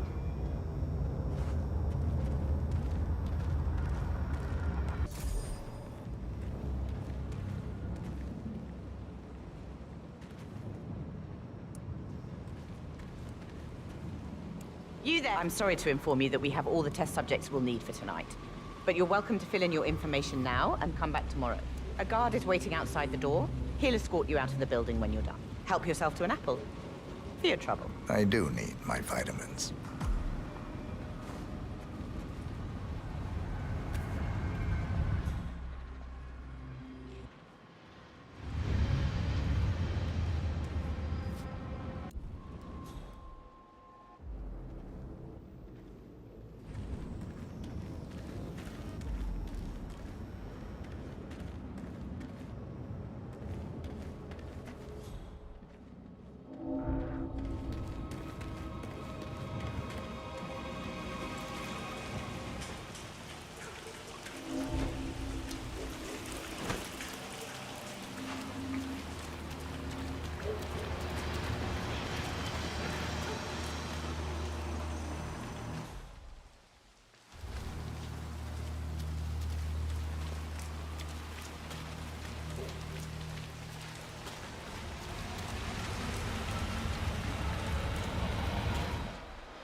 So, what's his deal?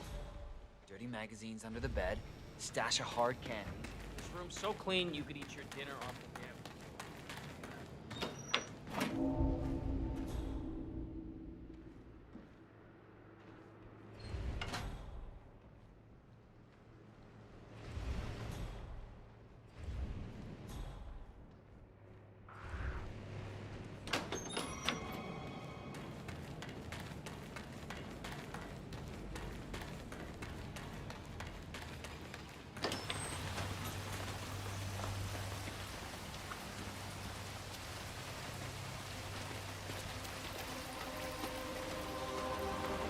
Sorry, sir. I cannot let you through here.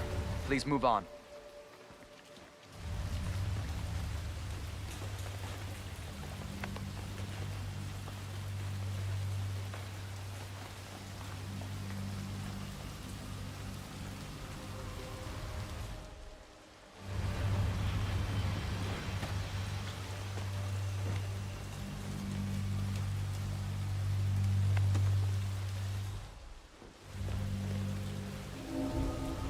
I'm hungry. Mind if I head down and get some? Are you crazy? I just want to start. He comes out to check the link. Really? Oh, yeah. He's convinced Royce wants to snoop on it. And that she's trying to install some spyware on it. I kid you not. Wow. Yeah, I heard rumors he's not doing too well. Condition and all? Condition. Paranoia. Fucked up personality. Call it what you want. I just want to stay clear of it. Keep your eyes peeled, all right? Will do.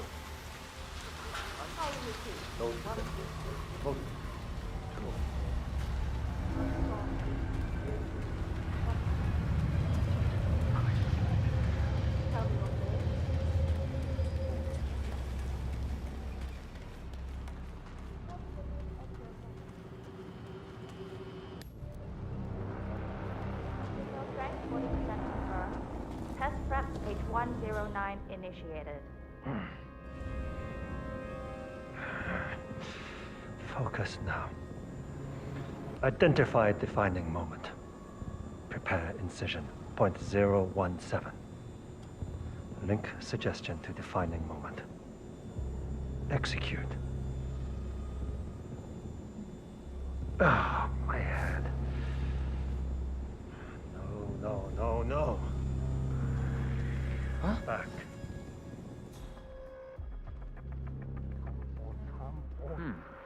Identify memory marker 19.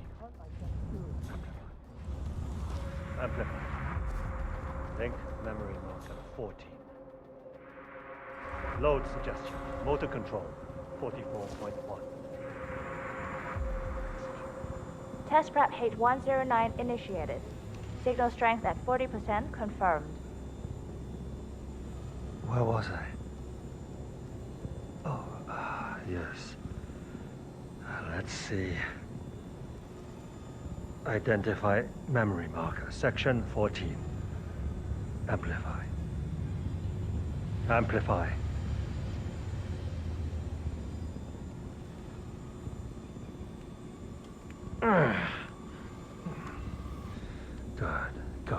Good. Don't get too excited, Hush.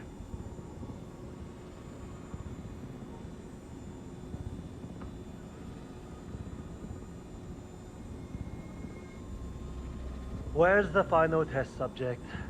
Everything is ready to conclude the motor control phase of my experiment. He's in the bathroom, having second thoughts about signing up. Make him come out.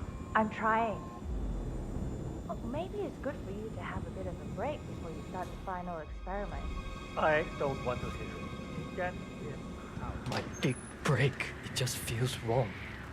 Too much of a risk. If I do this, I can give my family a future.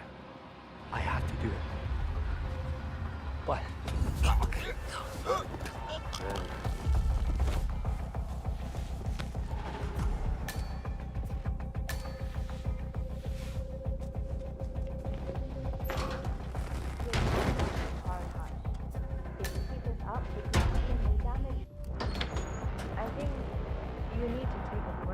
Don't you understand what I'm trying to do here? I won't let pain stop me. I'm ready to experiment. Oh, good. I'll let Sister Lei know to join us for the experiment then. Greetings, sir. You're done for now. Come on. We'll get started when Sister Lei's here. He's ready for you, Hush. He looks strong. Good. A good specimen to conclude this phase. We'll get started when Sister Lei's here.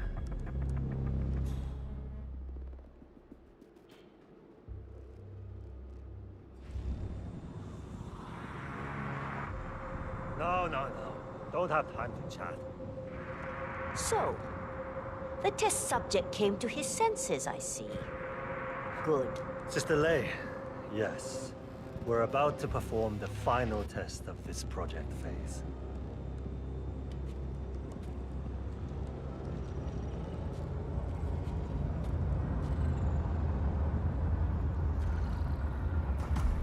Sit. One-on-one with Hush 47. Make him hurt. Ready when you are. Junli, let's start at 100% signal strength. Oh, I mean, no, there's no need. The subject is clean, cooperative. I was thinking 25% and then adjust if necessary. 60% is minimum. We'll get no motor control below, and I'm not wasting my time. But... 60. Log concluding experiment H109 initiated. Run calibration 60%. Signal strength 60% confirmed. H109 initiated. Load suggestion, motor control 44.1. Execute.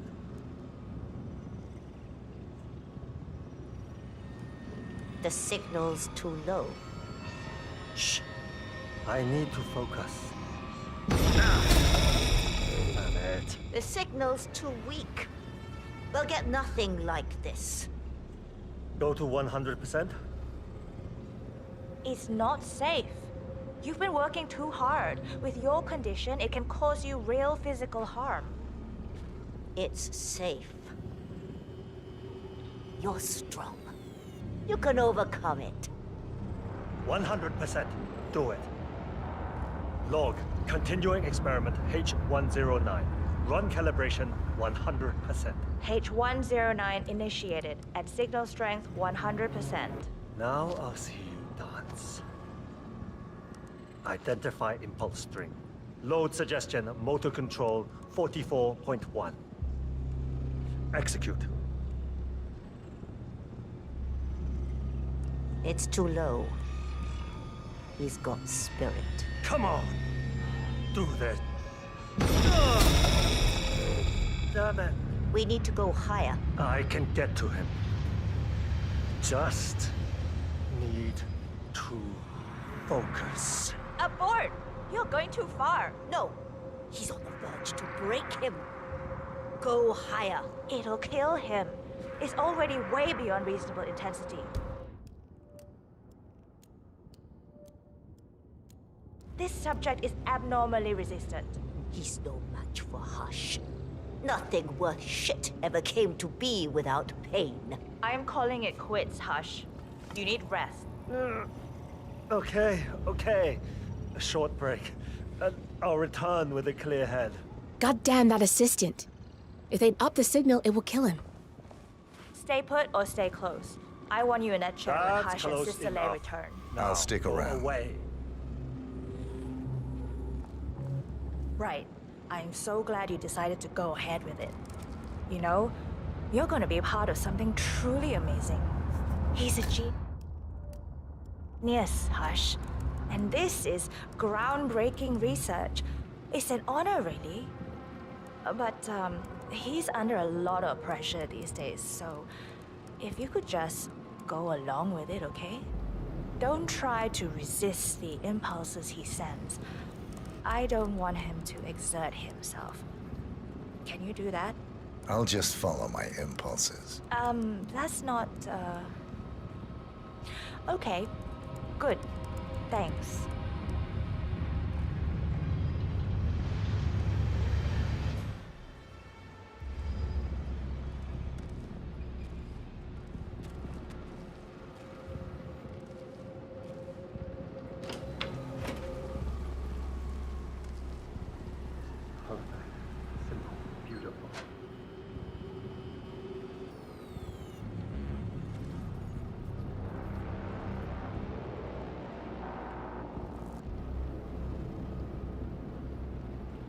I can't stand this level of incompetence.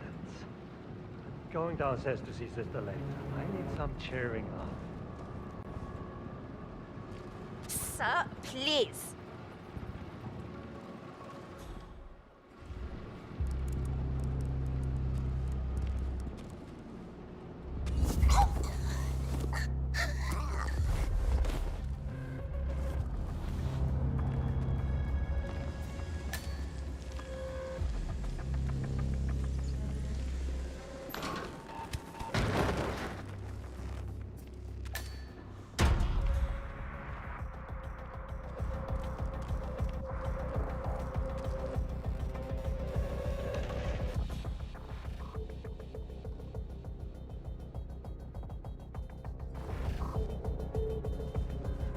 I'm sorry, sir. I can't let you through, okay? Please leave the area.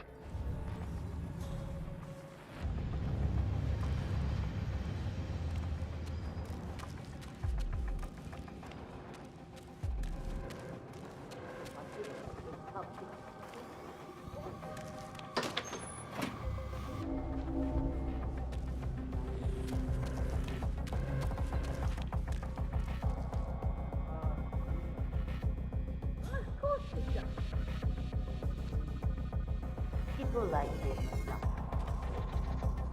No participation, no agency. No worth to anyone. Us.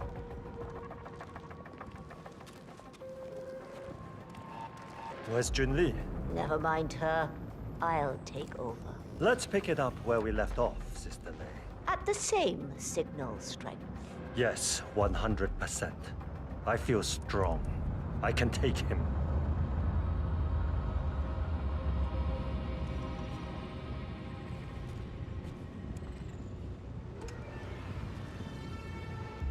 Sit down.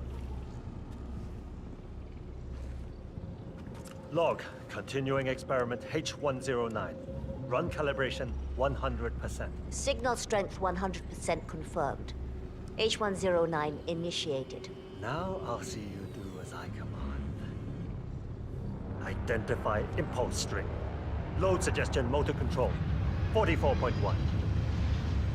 Exit. Nothing.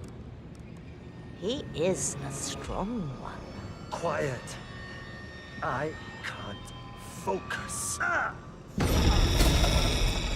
Damn it. Not again. You'll get nowhere like this. I don't understand. No one's ever resisted like this before. Let's increase the signal and get some results. What do you say, Hush? Do 120%. 120. Good. Let's do it.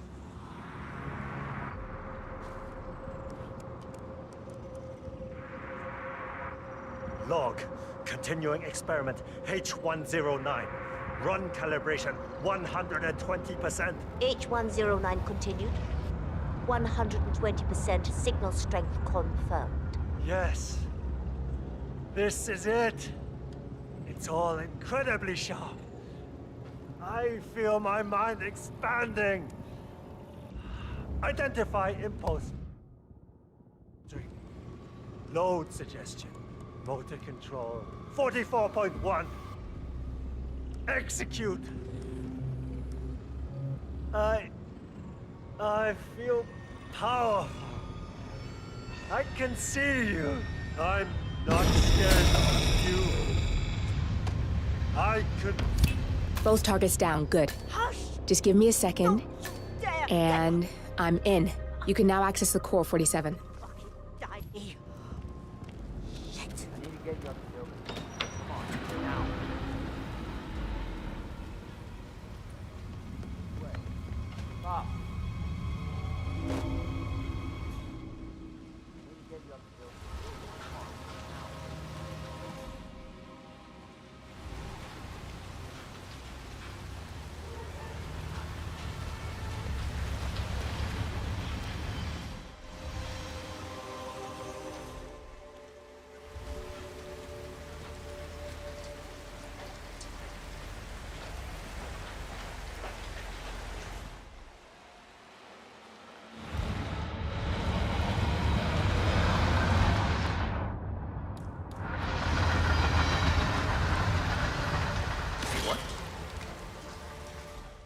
Command, something ain't right down here. Stand by while I investigate.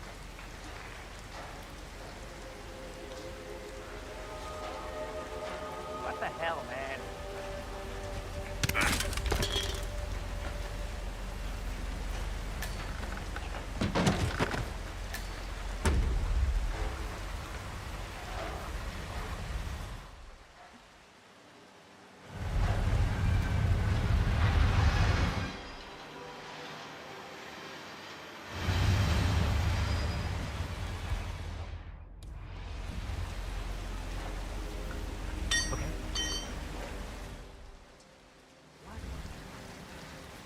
Man, I just heard something.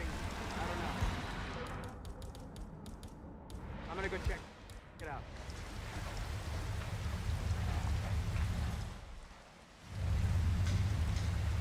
This, again.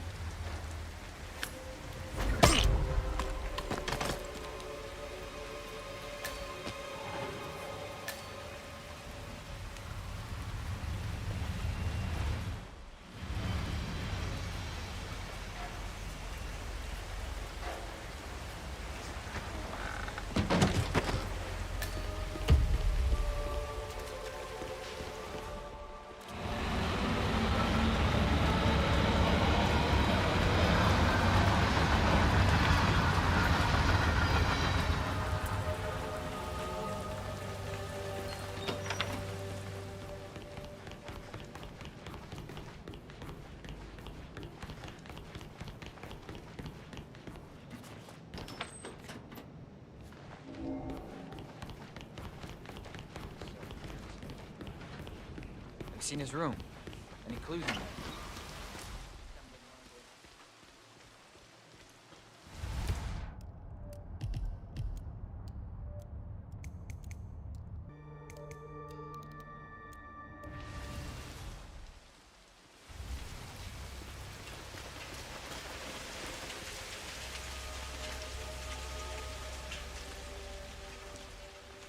Can't let you through, and yes, I know you're a god too. Sorry, buddy. Hey, mister.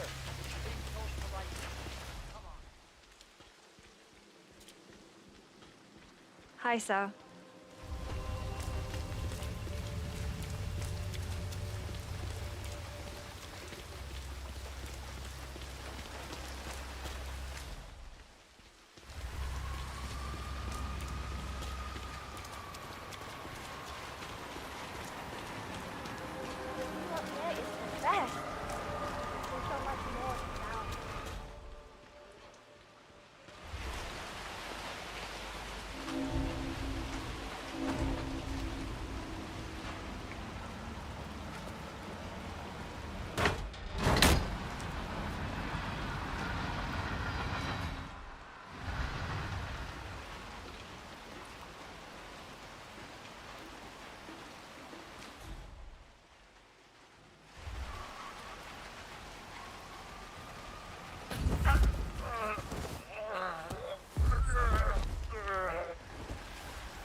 Welcome. Please follow the grey line to security check. Thank you.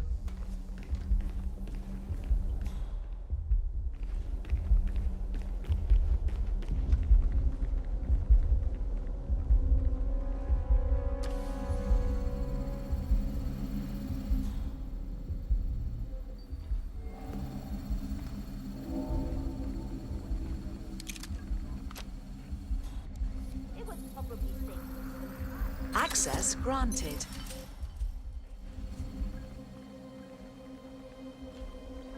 I wonder what the next entry front will be. I'm rooting for a gym. Wouldn't mind commuting in my tracksuit. They'll change the front the week after next. You gotta keep it tight, Sheriff. Makes us all feel safe. Oh, I forgot to tell you, I bought that car I've had my eye on. Yesterday. Congrats! Uh-huh. Come in. I've heard something weird. I'm gonna go check it out.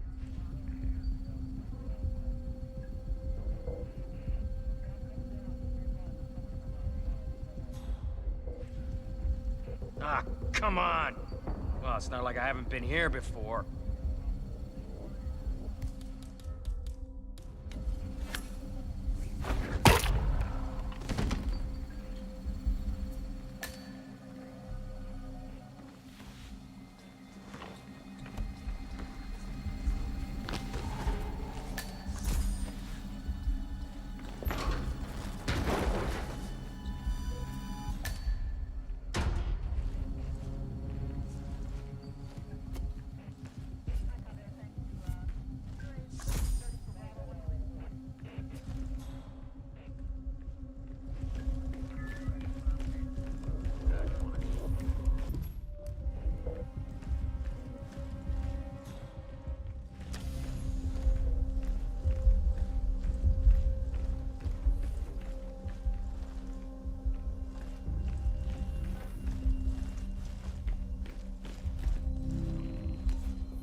Access granted.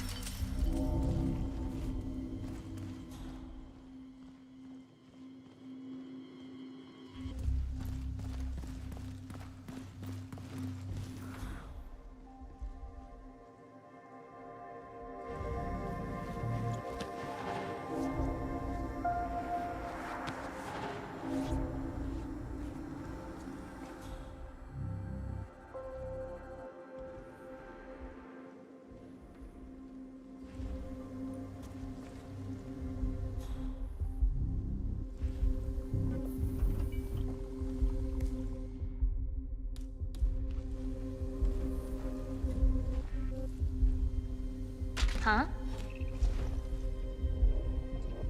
Hey, go see what's up, okay? I understand.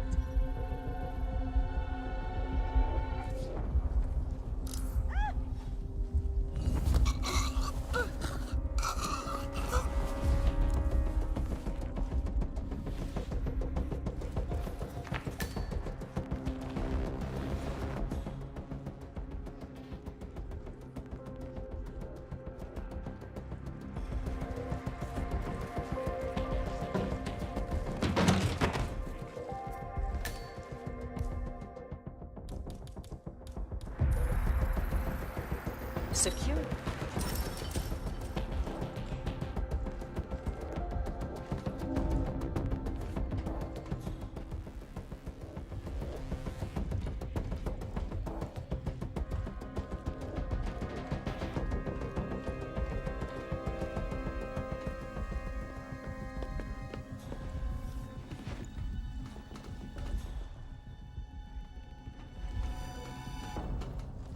Access denied.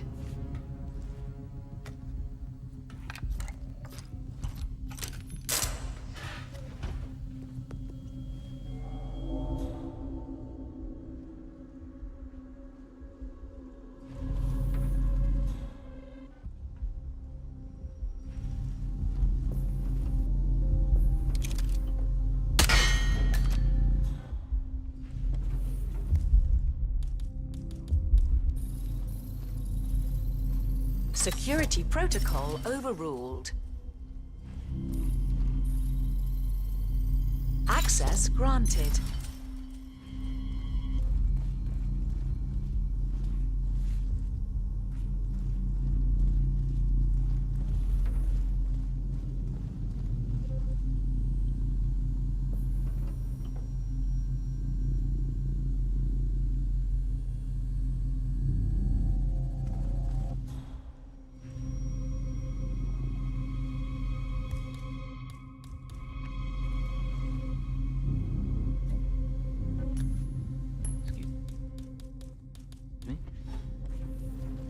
You stay here. All right, go for it.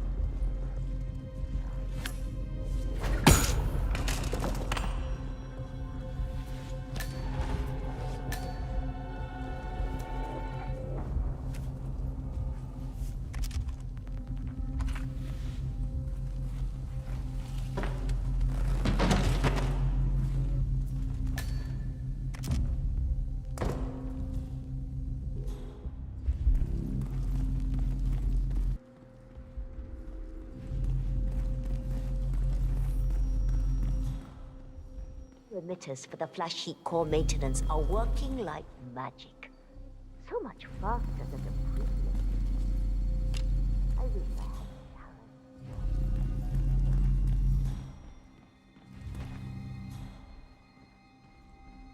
Sure, but scary too. That kind of tech makes me cringe a bit. Can't help but imagine it weaponized. Put on huge trucks moving through the street.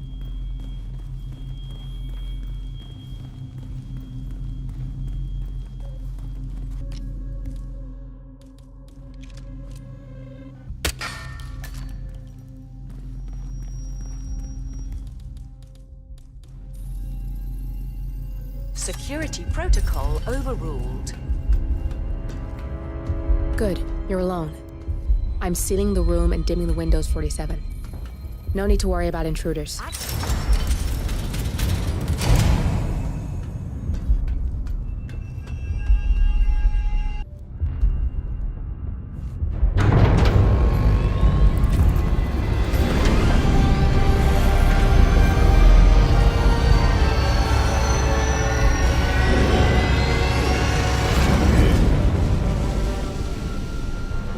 It's all here. Clients, operatives, every hit the ICA ever sanctioned. Enough to shut them down for good. But first you need to locate all files referencing Diana and yourself.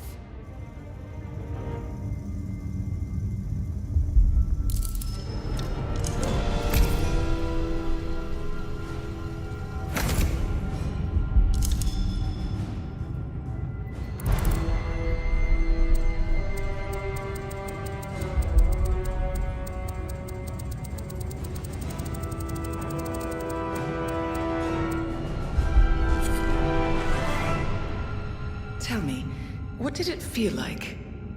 Taking lives? Random. Disorder. Well, we are here. Basic training starts at 0600 hours. I should leave you to prepare. Perhaps I see possibility where others see limitation. I choose him. The two of you go way back. I didn't realize that you... I don't know. I get why you want to protect her. So, wipe all the data referring to the two of you from their system before we publish the rest.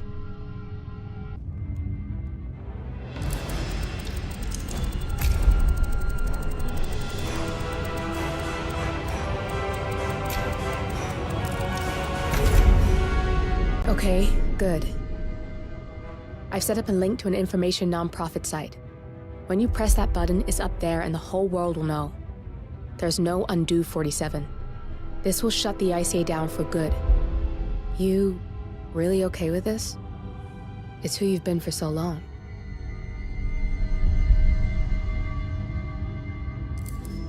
Maybe it's time for a change. I'll just return things to normal. No need to alert them we were here prematurely. Intrusion detected. Lockdown commencing. Shit! I missed that. We're blown, 47. I can hold the doors for a little while. Use the vents to get out. Go, now! Personnel, breach protocol initiated. This is bad. That means they'll shoot on sight. I'm gonna create some havoc, 47. Make the core melt down. Maybe we'll divert their attention a bit. Warning, core overheating. Warning, core shut down. Temperature critical. Warning, fire detected.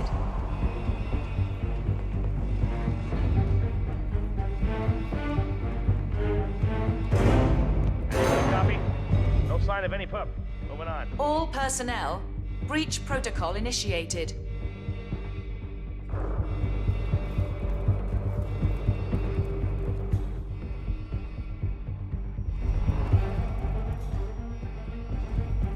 Warning, core overheating.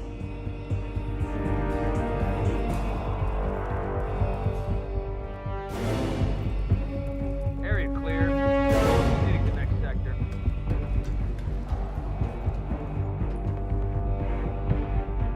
Warning, fire detected. Nothing here, command. Moving on.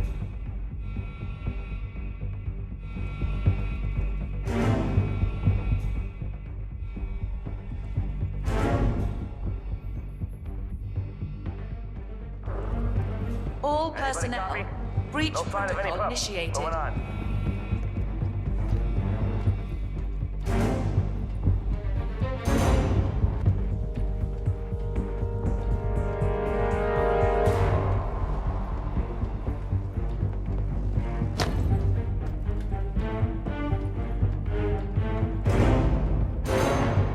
Warning, core overheating.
now to the data leak bombshell causing shockwaves across the world, the so-called ICA files.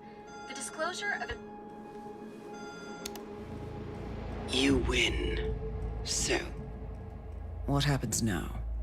The ball's in your court, Miss Burnwood. I do have other candidates, you know. Most of whom have never tied me to a chair. You've seen the news. That was 47 acting on his own. He is untethered, he is unstoppable, and he cannot be bargained with. He will find you, Mr. Edwards, and I'm the only chance you've got. I'm listening. 47 has one weakness. Me.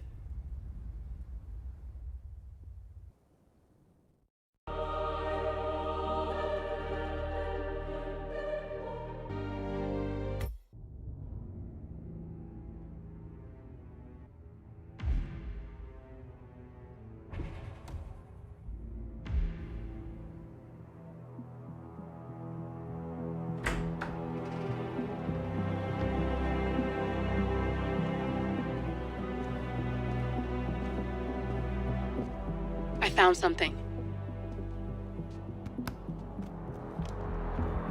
Buenos Aires International Airport this morning.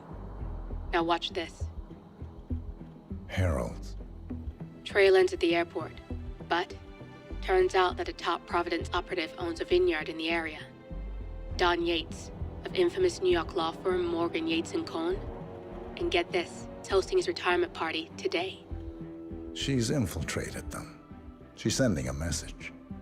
She needs my help. Could have fooled me. You don't know her. Anyway, if you're going after her, you'll need to deal with the Herald.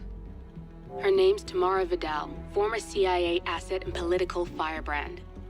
She's a master of surveillance and the Constant's most trusted aide. She'll have eyes everywhere. You won't get far as long as she's in the game. Why are you telling me this? I thought you were out. Yeah. Old habits, I guess. Anyway, I need to go. See you around, 47. No, you won't.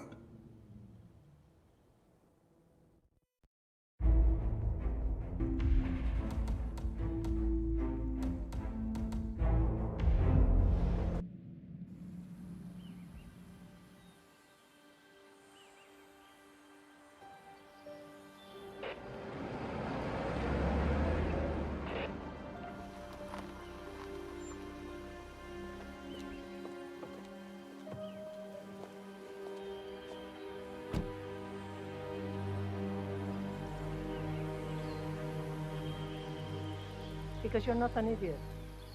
Let's just humor him. Yates likes his little games. Don't be long.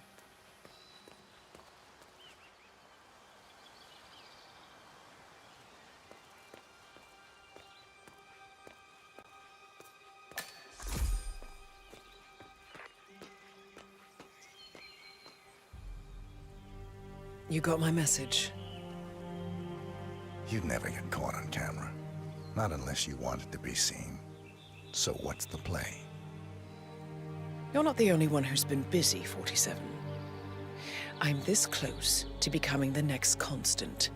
I'll be able to dismantle Providence from the inside. Only one man stands in my way. Don Yates. That weasel was the partner's legal counsel for years. He's the top candidate. But remove him from the playing field.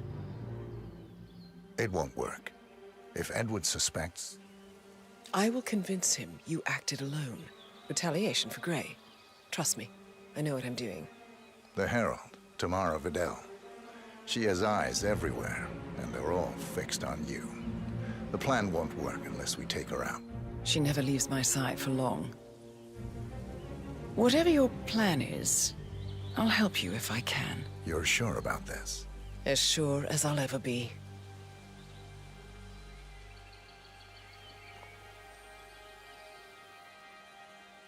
Here, I got you an invitation, just like old times. Come find me when it's done. Good luck, 47.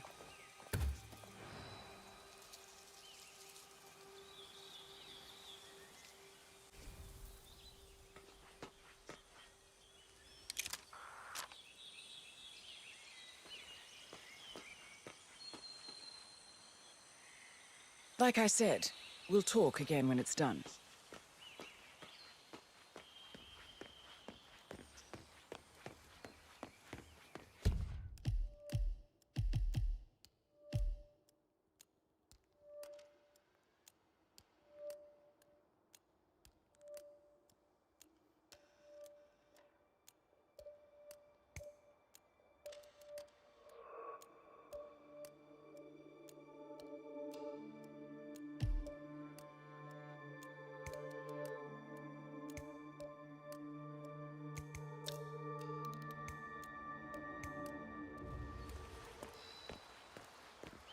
Oh my gosh, be careful. The ground's super loose here. If we fall, we're going to seem like such idiots. We won't fall. We just need to get the peak and we are good. And look at that gorgeous view. You know it will be worth it. Everyone's going to be beyond jealous. Oh, you're so right. The colors alone and the lighting.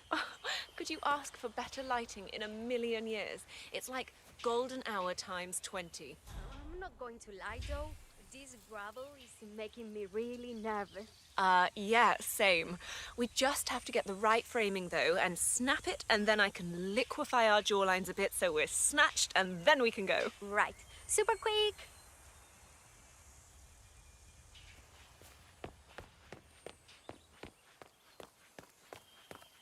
Ready, Pam?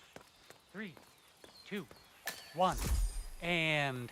For more than 2 decades, New York-based law firm Morgan, Yates & Cohn has been among the most successful and the most controversial companies in the United States. Founded in the greed is good downtown era of the mid-1980s by Kenneth Morgan, Don Yates, and Theodore Cohn, the firm quickly amassed an impressive client roster, counting such corporate behemoths as Top Investment Bank, Milton Fitzpatrick, and Van Orton Tobacco. A reputation for ruthlessness and dirty tactics, no doubt originating with the notorious affluenza defense of murderous socialite Chelsea Whitmore, has long stuck to their name. But despite the persistent outrage of progressives, the firm has enjoyed a seemingly never-ending streak of successes and legal triumphs. This, however, may be changing. Just a few months ago, senior partner Ken Morgan passed away unexpectedly at the Hitman Hotel in Bangkok. And now, another of the founding partners, Don Archibald Yates, in front of whose Argentinian vineyard I am currently standing, has announced his retirement from the firm. And so, the burning question in the upper echelons of corporate America is this. I mean, they fade in Has captivity. Morgan, Yates & Cohn finally run out of steam? so I am Pam Kingsley, reporting live from Mendoza, a rare Argentina, treat. on GNN well. News. Mustn't be late. The gear is fairly common in these parts after all. I'll get a picture later.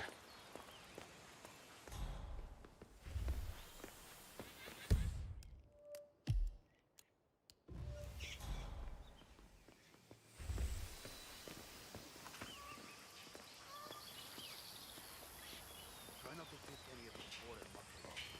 Pretty sure we'll be the ones who get shot. I didn't see you at the club last weekend. I got orders, sir. I can't let you through. Hey man, you're being told politely, so come on. I have to spend a few days in Arizona. Aaron Ford Jr., I'm with the firm. Don Yates is expecting me.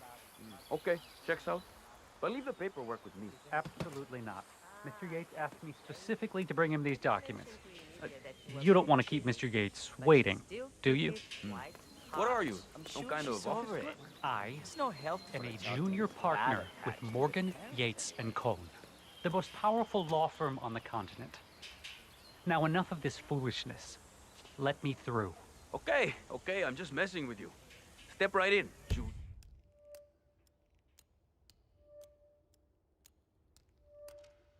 Junior.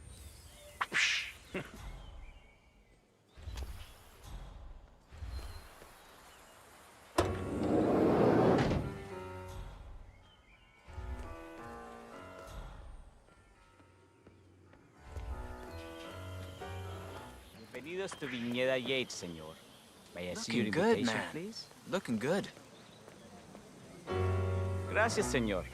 Enjoy the party.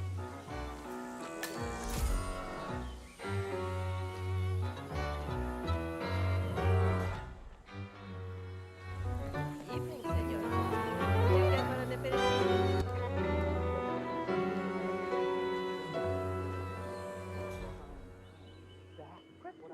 For what? I wouldn't be surprised if he considers me a threat. But is he bold enough to defy Edwards? He'd be a damn fool. But they don't call him cojones for nothing. I need to inform Edwards.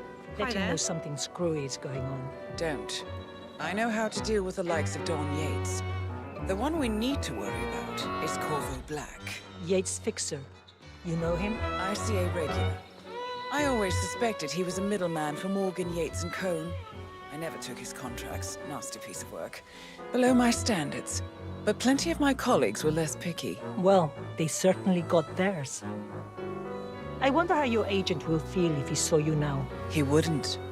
47 is a weapon, and weapons don't judge. They go where they're pointed. Oh, that's cold. I like you more already.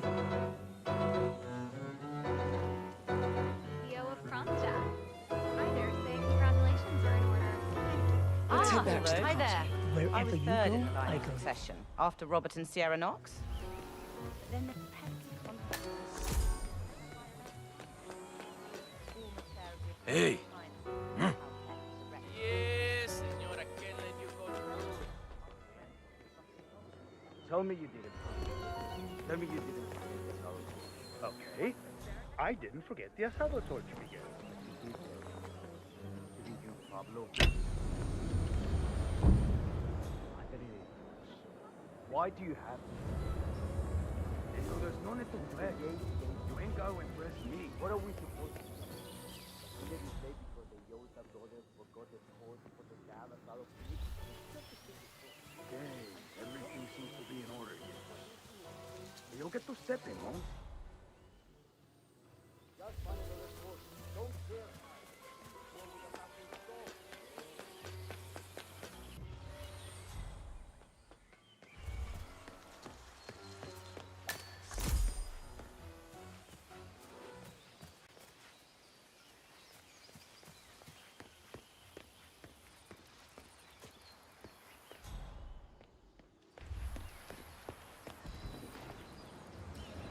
Not just a puddle either. We're talking knee-deep. The whole place looked like a horror flick. Of course, Yates came down and tore the poor sod in charge of the tanks a new one. You'd think there was some kind of fail-safe mechanism or early warning system in place. Yeah, you would, but you'd be wrong. If the pumps malfunction, the tanks overflow, that pretty much sums it up. So, pay attention to that pump flow. Unless you're in the market for an extra orifice. Lightning never strikes twice. We'll be fine. These fermentation tanks are accident-prone. If the pump malfunctions, the tanks overflow. This has happened before, provoking an appearance from Don Yates. It's likely to happen again.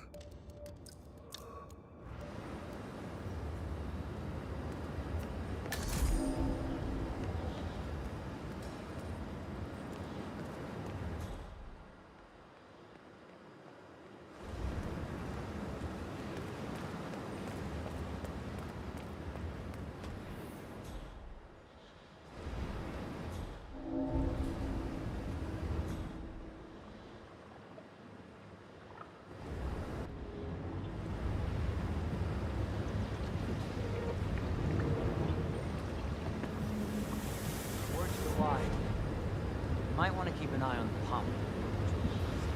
Why's that?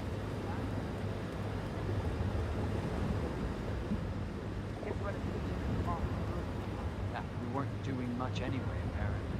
Huh. Sounds pretty, over the top. Get it? Over the top.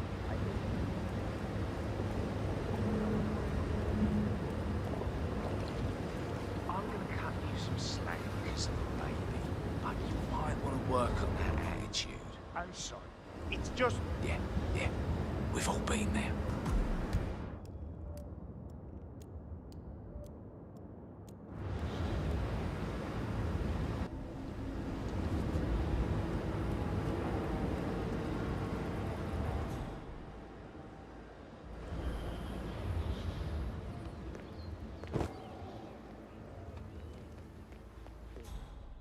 You asked me. The constant must have lost his mind. Brentwood was in league with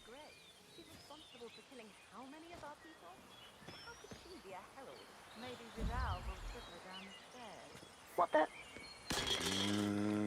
Okay. Damn, you throw like, well, me. Maybe Gotta work on that Vidal aim, will my slip her friend. down the stairs. Those What did I heels do for are an you? accident waiting to happen. A tour of the Don't hold facility? your breath. At this Vidal hour? is a true believer. I didn't know we had investors coming. A private tour. Mr. Yates, with all due respect, we are about to harvest the Malbec. I hardly think this is the best use of my time. Fine, if you say so. Who is the audience? Diana Barnwood and Tamara Vidal? The politician Tamara Vidal? Okay. And the last one? Corvo Black? Is he your fixer? The scary one? Okay. I'll clear my schedule. A private tour of the estate. Diana, Vidal, and this fixer, Corvo Black. Black is a threat, but also an opportunity. Yates's own machinations are inconsequential. Joining the tour will give access to Vidal, away from the crowd.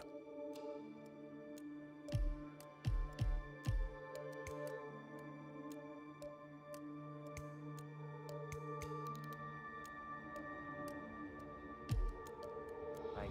Thank you, Mr. Yates. Enjoy the... Why does he want me to play tour guide to his socialite friends? It's our best day. He probably just wants to show off, Patron. I know I would.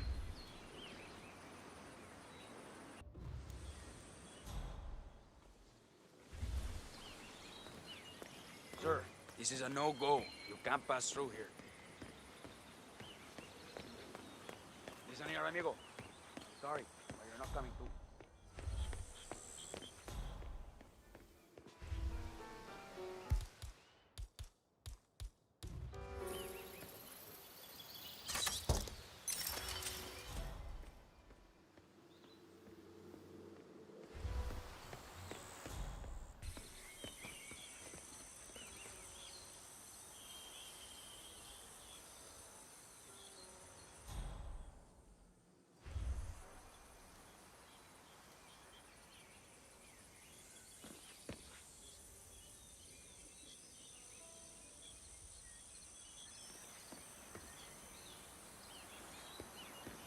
You must be Burnwood and Vidal.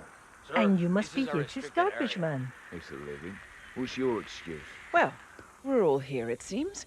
Except for our guide, Mr. Vargas. Suppose someone ought to fetch him. Black, I'm looking in your direction. Yeah? Let me know how that works out for you. Well, this is fun.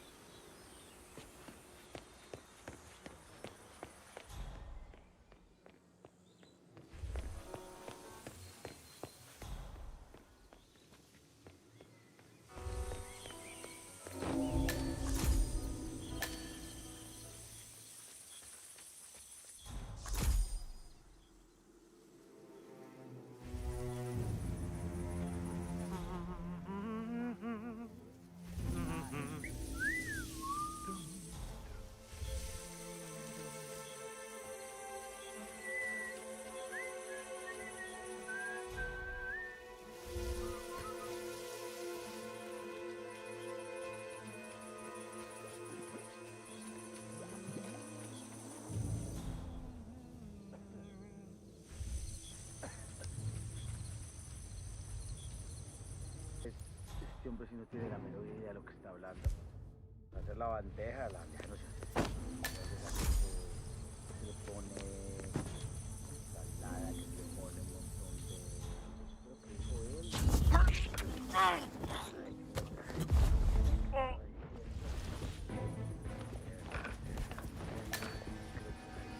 Pero no tiene la menor idea.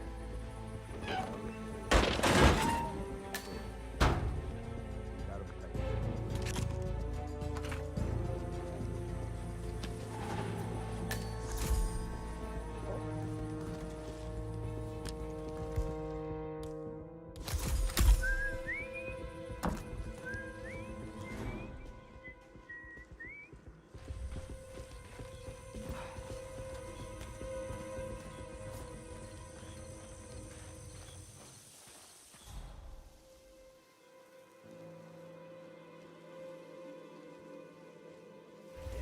news this morning. Tough luck on that. It sounds like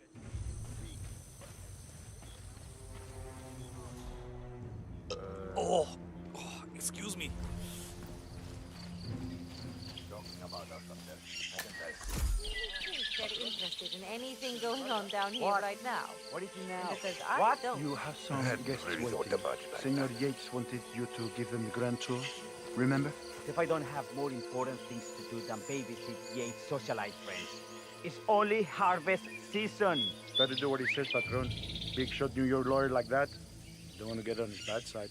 Well, I'm not going anywhere until I have decided if the crop is right for picking. Bring me the 3 Malbec grapes to taste, Ramon. If Yates doesn't like how I prioritize, he can weigh me down with concrete and toss me off a bridge. How's that? 3 grapes, was it? I'll get my picking knife. Overestimate how interested people like that are in anyone but themselves. That's really comforting.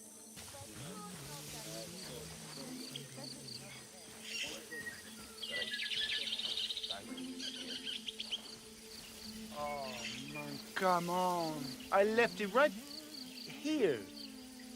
Seriously, who takes another man's picking knife? I just go...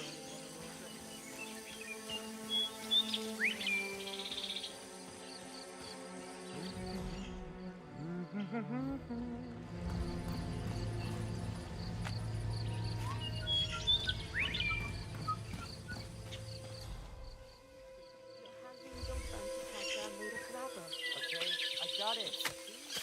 Look how careful I'm being.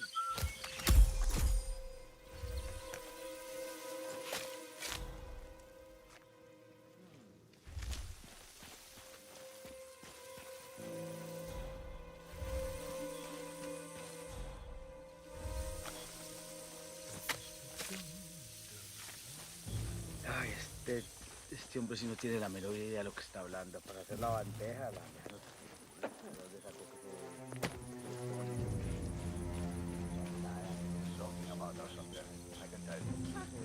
I'd be surprised if they even noticed we were here.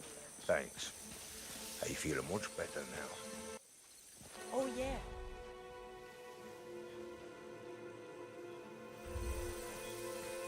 Okay.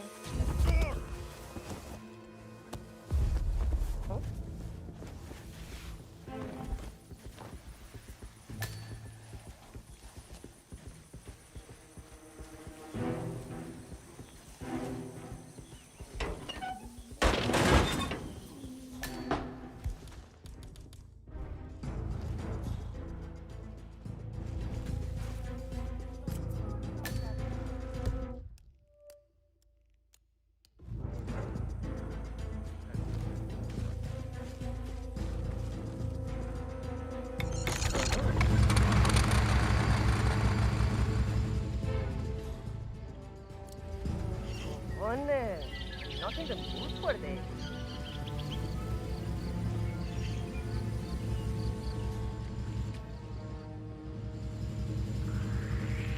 Oh, come on. Vamos, vamos.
Thursday when I can go after work, have to make all my package. Yeah.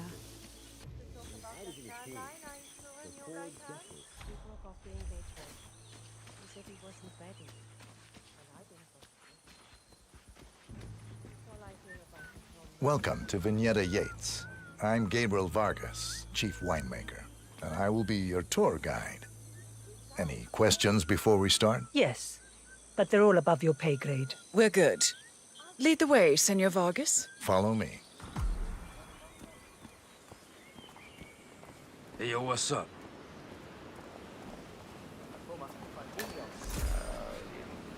First stop on the tour is the production floor, where our prize-winning Malbec grapes are processed.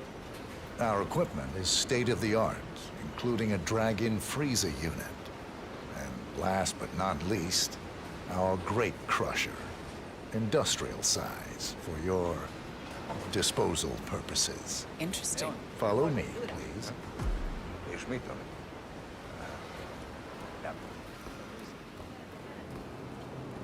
This is an industrial cold storage unit, useful for preventing cellular decomposition. It easily reaches temperatures of -10 degrees Celsius. Trust me, you don't want to stay inside for long. No kidding. Hey, there's no doorknob on the inside. Seems like a pretty glaring safety omission, if you ask me. Probably soundproof, too. And good luck getting a phone signal. Follow me, please.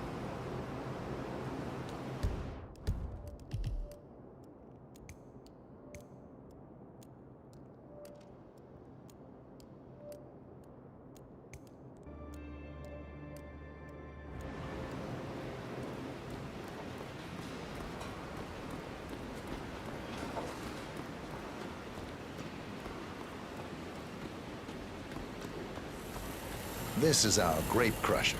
The destemmed grapes are crushed into a thick pulp by a powerful rotating cylinder, making each grape quite impossible to ID. Have you heard any workplace accidents? What? Fall into the vat and get crushed to a pulp? You'd have to be a bona fide idiot. Waste of space, if you ask me. Follow me, please.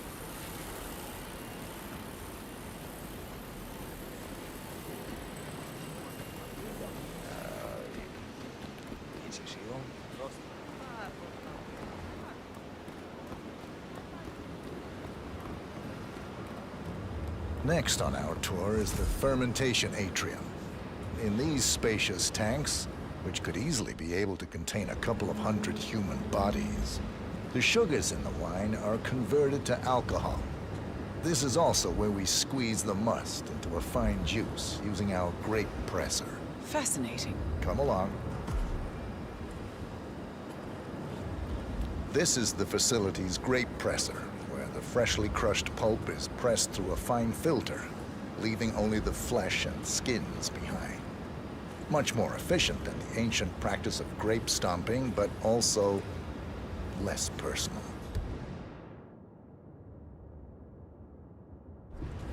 So, this is what the little guy feels like.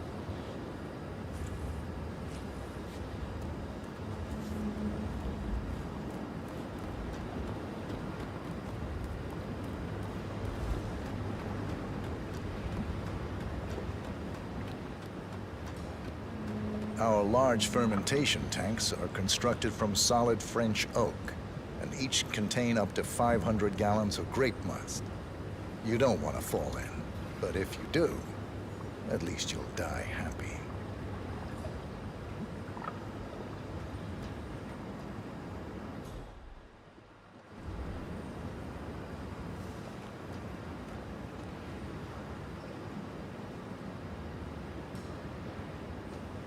Well, looks like an accident waiting to happen. Occupational hazard. Eh, Burnwood?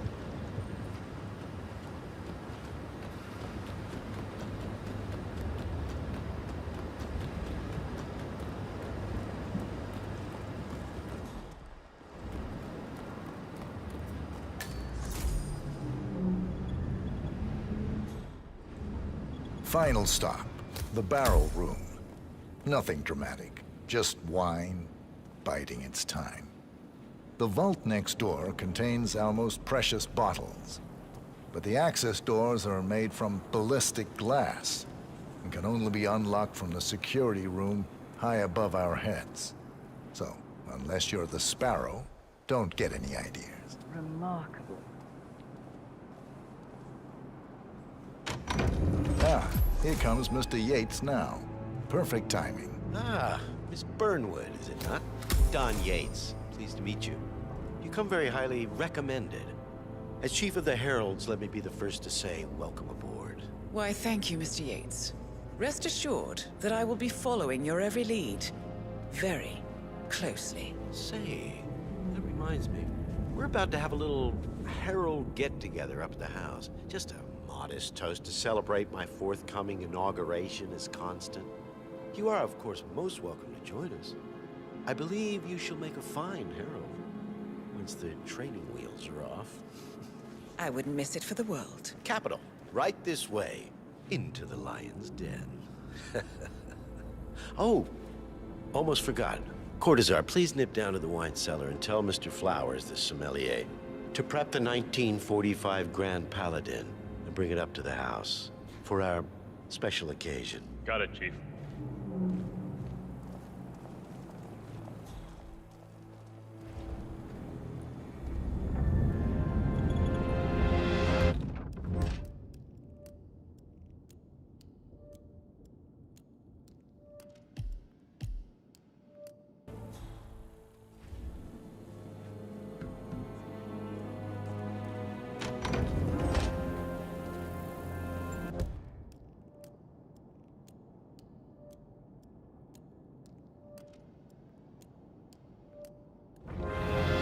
Flowers. Mr. Yates wants the 1945 Grand Paladin brought up to the house. Special occasion. What? Did aliens land on the front lawn?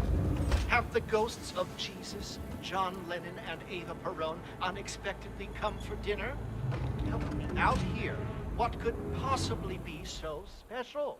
Above your clearance, Flowers. Just fetch it already. Fine. What's the passcode again? Last year of World War II. If you have to look it up, shame on you. A meeting in the root cellar. And judging from Yates's choice of wine, some type of celebration. Likely a gathering of heralds, come to congratulate Yates on his upcoming promotion. Diana's presence, a calculated risk.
Santino. It's just the 1945 Grand Paladin. It is perfection, irreplaceable. You don't drink the 1945 Grand Paladin any more than you would write a shopping list on the Mona Lisa. Ugh, men like Don Yates know the price of everything, but the value of nothing. I'm sorry. Say, what if we exchange the labels? Served him a different wine. Ah, you are devious, Santino. But no. If Mr. Yates wishes to destroy something beautiful, I will not stand in his way. That is between him and his creator. How did he even get his hands on a bottle? I hear the last of the 45 was sold to Sheikh Omar Al-Ghazali for $600,000. Most expensive bottle ever sold. Yes. A curious story.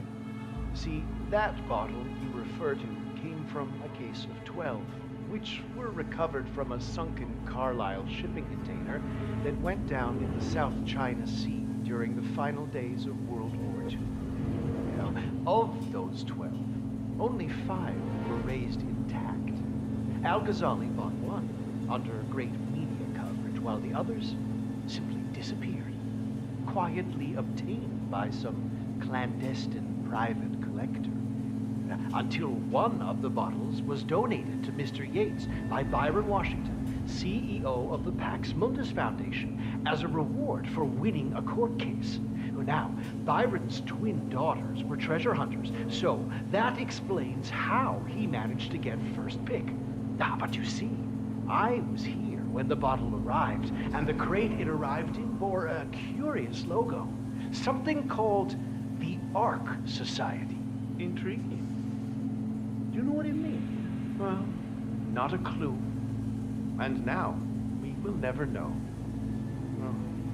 Don't get attached, Santino, for all fine things in life are transient.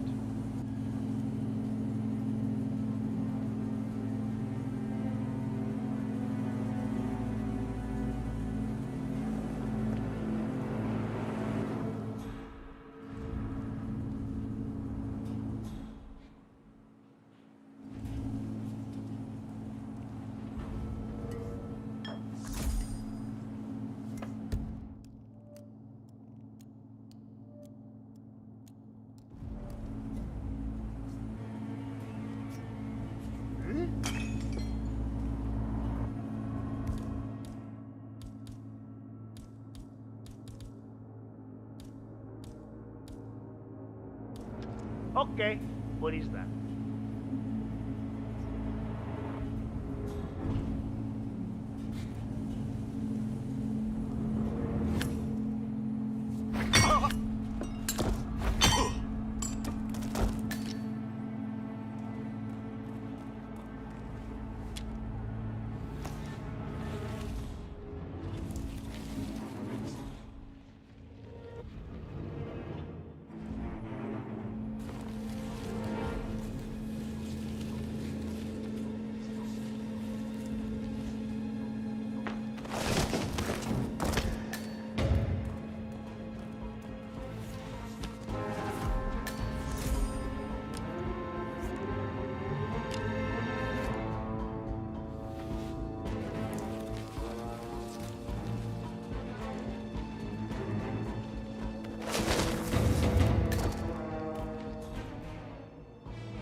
Hey, Flowers!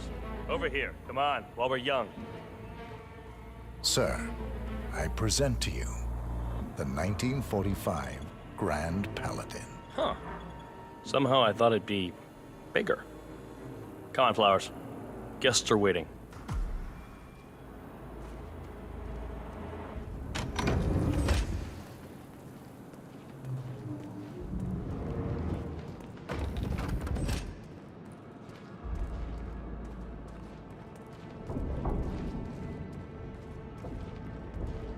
Go on, get yourself patted down. We're still on alert from all those big shot CEOs getting offed.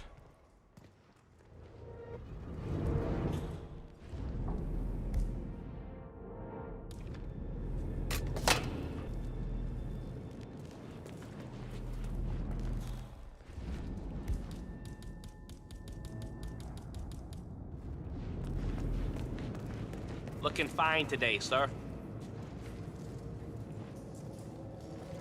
Hey, stop twitching. You're not making my life easy here.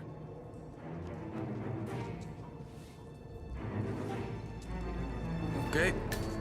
You are good to go.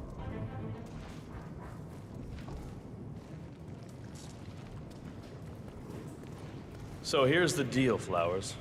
The boss is having a powwow with some employees, and discretion is the name of the game.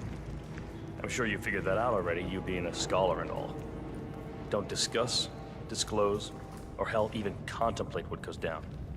Just set your mind to wool-gathering mode. You think you can do that for me, Flowers? Worry not, Mr. Cortazar. I'm the very soul of discretion. Good man.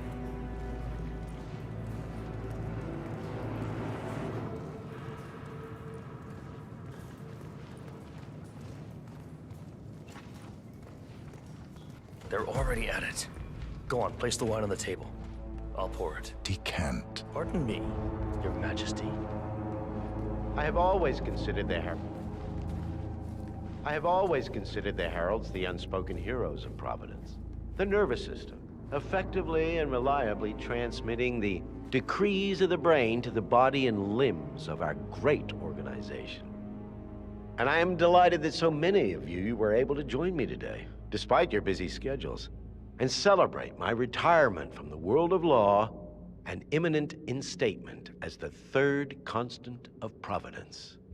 Make no mistake, I have 2 formidable sets of shoes to fill, but I am athirst to pick up the mantle. Looking good, looking good. Flowers.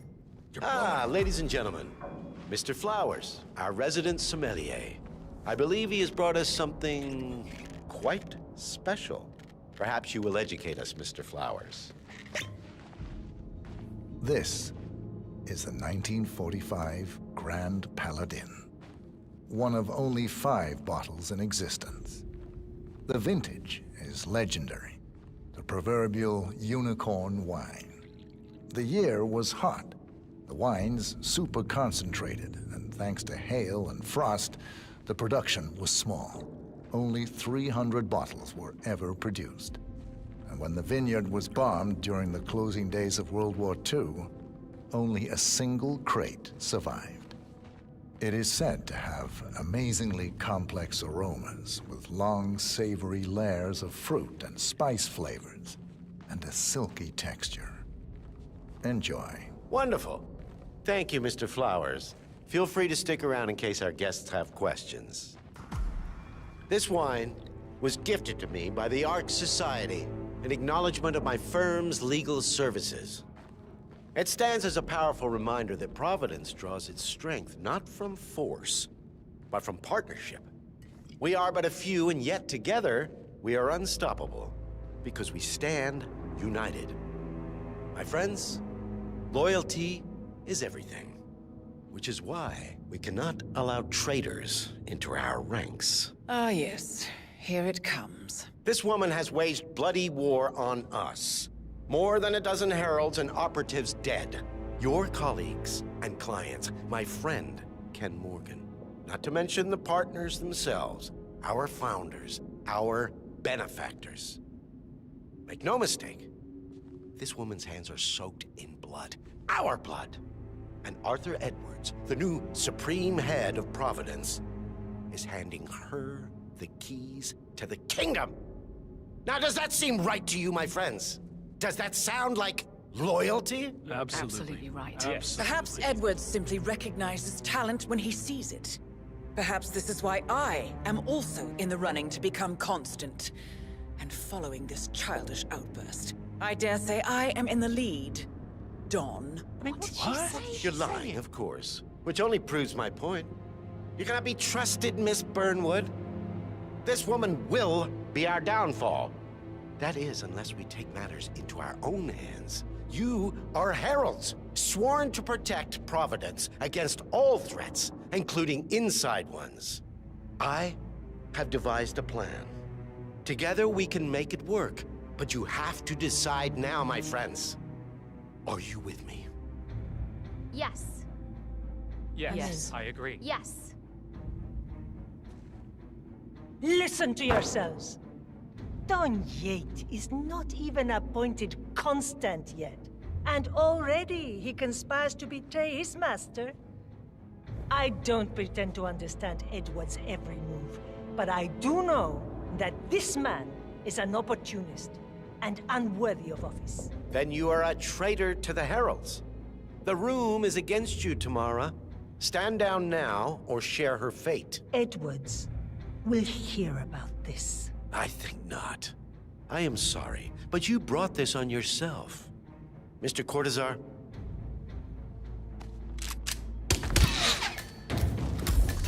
Escort Miss Burnwood to my office. I'll join you shortly.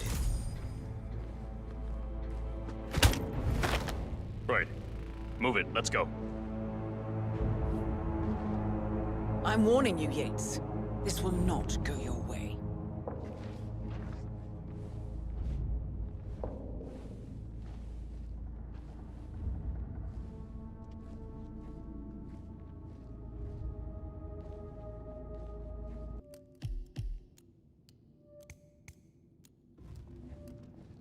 We need to get our story straight.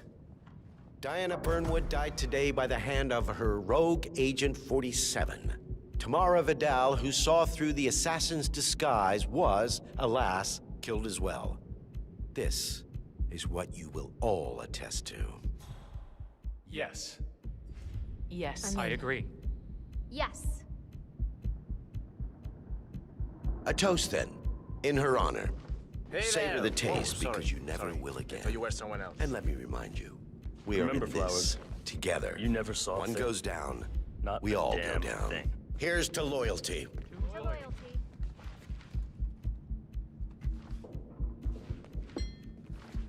Yeah, hey.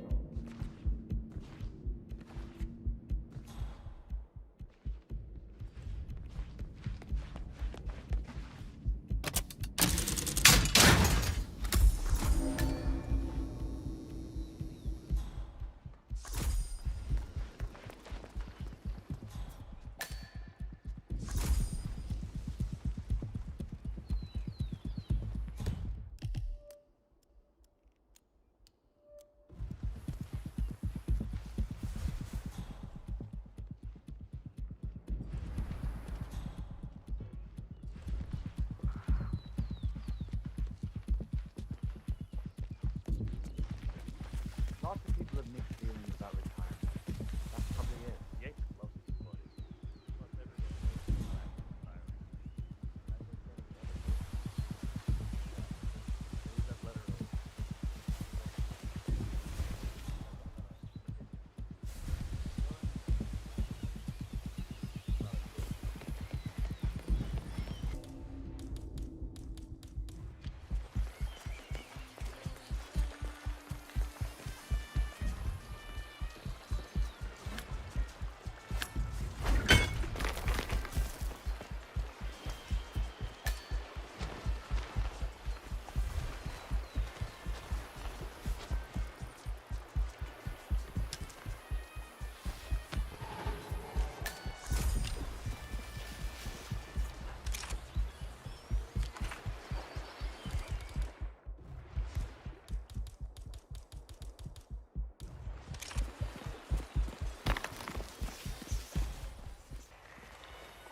Jeez.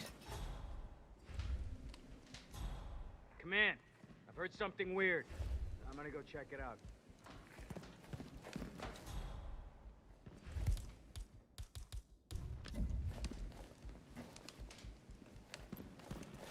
What was that?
Good. I was beginning to worry. Were you? No. Listen up, 47. Yates will be here shortly. He'll have his thug Cortazar do his dirty work, but he won't pass up on the chance for a good gloat and a monologue. So, private space? Kill room decor? Exactly. We won't get another shot at this. Now sit down and blend in. When I provide a distraction, you just be ready to move.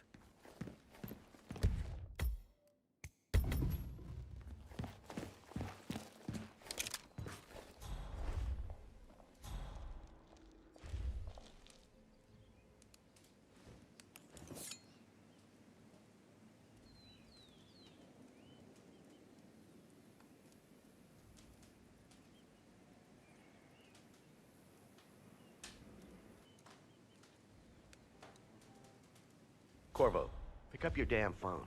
Plan B is a go. I repeat. Plan B is a go. Start prepping a crime scene. Like we discussed. Remote, staged accident. Oh, and Corvo, make it for 2. Just improvise.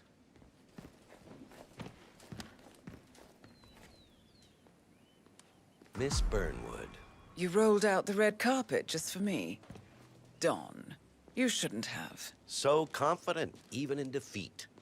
I suppose you're not used to danger, always safe behind your screens. Just tell me one thing before we part ways. Why me? Why you?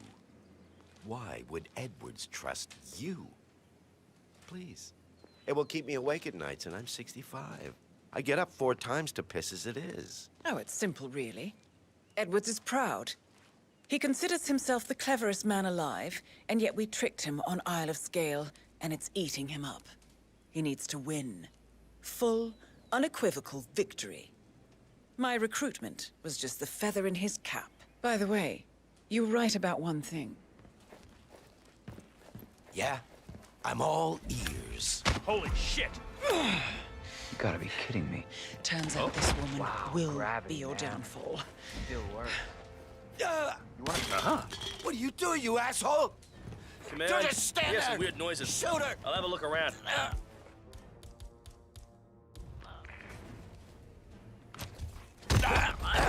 What the hell, man? If it's any consolation, Don, your instincts were dead on.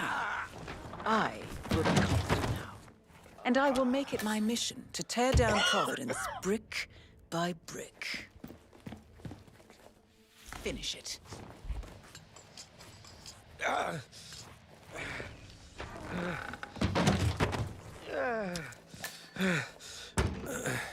Such a good boy.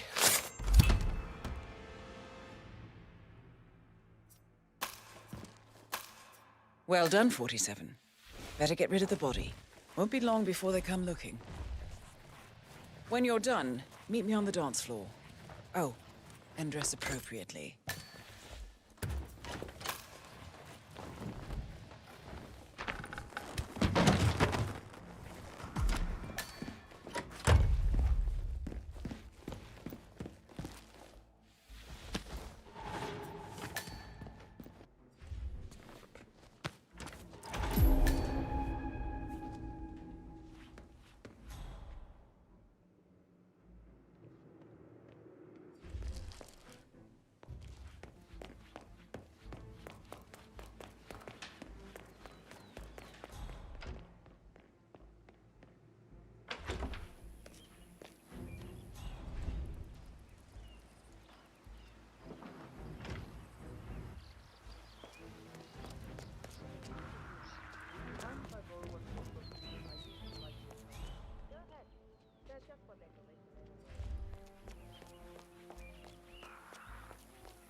that fixed the date yet?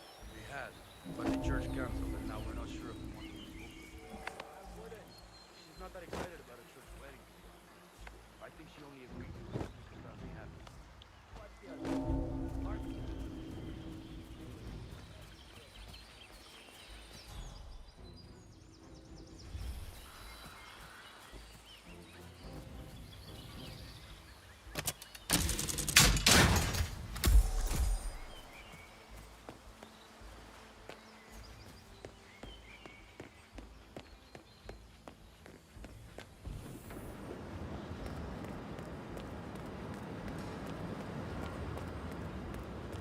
I've been meaning to ask you if you could give us the name of the artisan.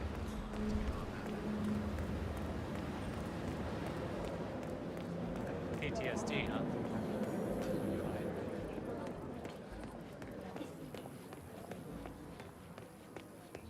47.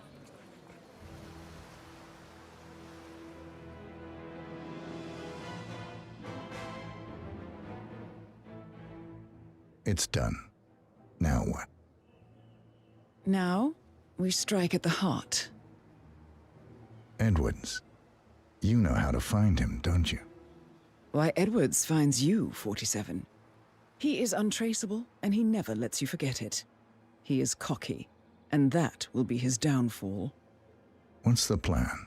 Too many eyes. Meet me at the olive grove at sunset. One last tango, 47.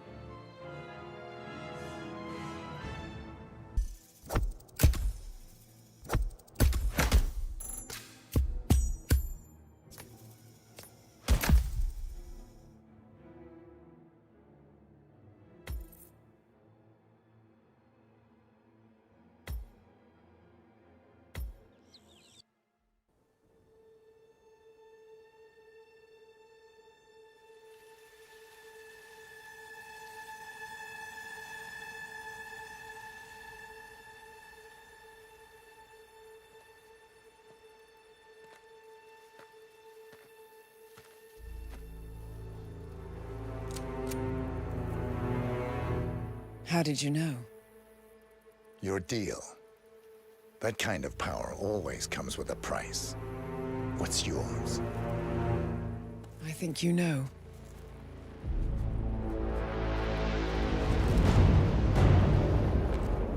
I am sorry. This is a necessary evil. What have you done? Ether brand neurotoxin transfers by touch. See, Edwards learns by his mistakes, 47. And as you've clearly demonstrated, brute force is futile. It had to be me. It was the only way. To get this close. My family. I know what you did. After all these years, I finally know. I am sorry. You didn't have a choice. I did. Providence used you, but I'm no better. All I saw was a blank slate, a weapon to wield. I told myself it was what you needed, but people aren't meant to be controlled. This is a kindness. Goodbye, Agent.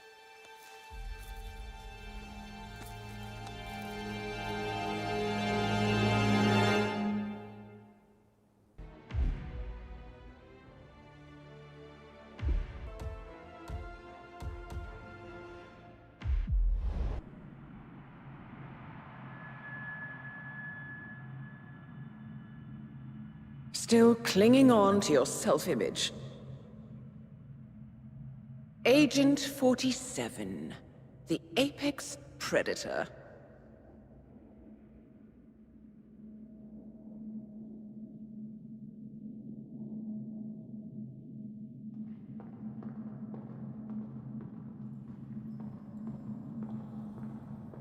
Always hiding behind the headlines.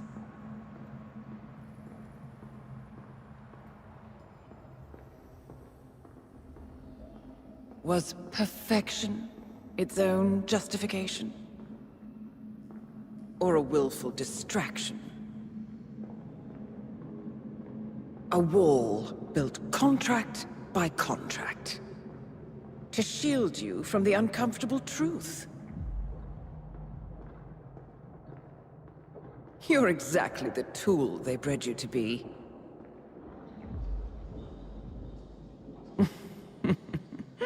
Quite a piece of work you are. How could you possibly function on your own? You never even had a name.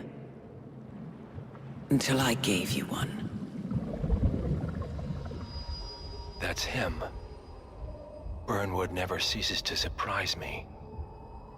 You really are a most singular individual. And to think she wanted me to put you down. Lucky for you, I never throw away anything useful. Prepare the serum. Forgetting's not so bad. You've done it before. What's he doing? Is he still looking at us? I'm afraid so. Poor Sap just won't accept his days are done. Perhaps I should take him out to the woods and set him free. Oh, it's a classic. He was a loyal tool. But everything goes the way of the horse and cart eventually. I couldn't agree more. Are you done? The toxins are playing into your fears. Don't let them. Come on. Gotta get your head straight.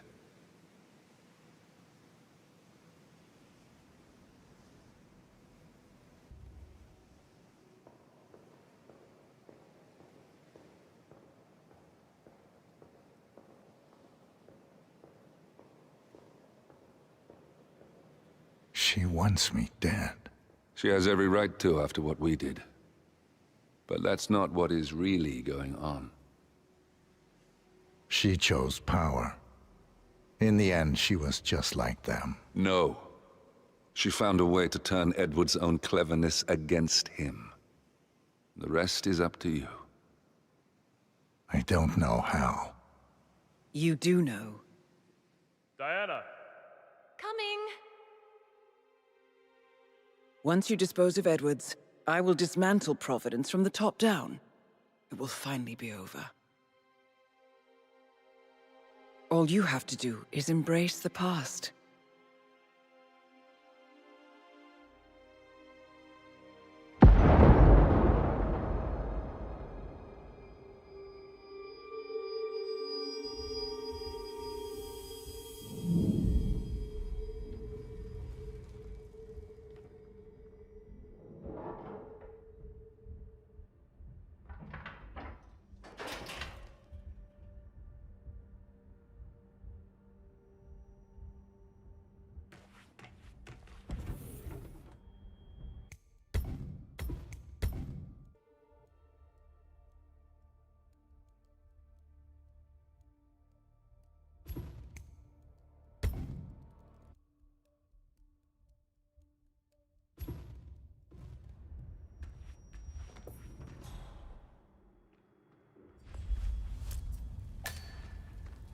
Sir, we have produced a fresh sample of the serum.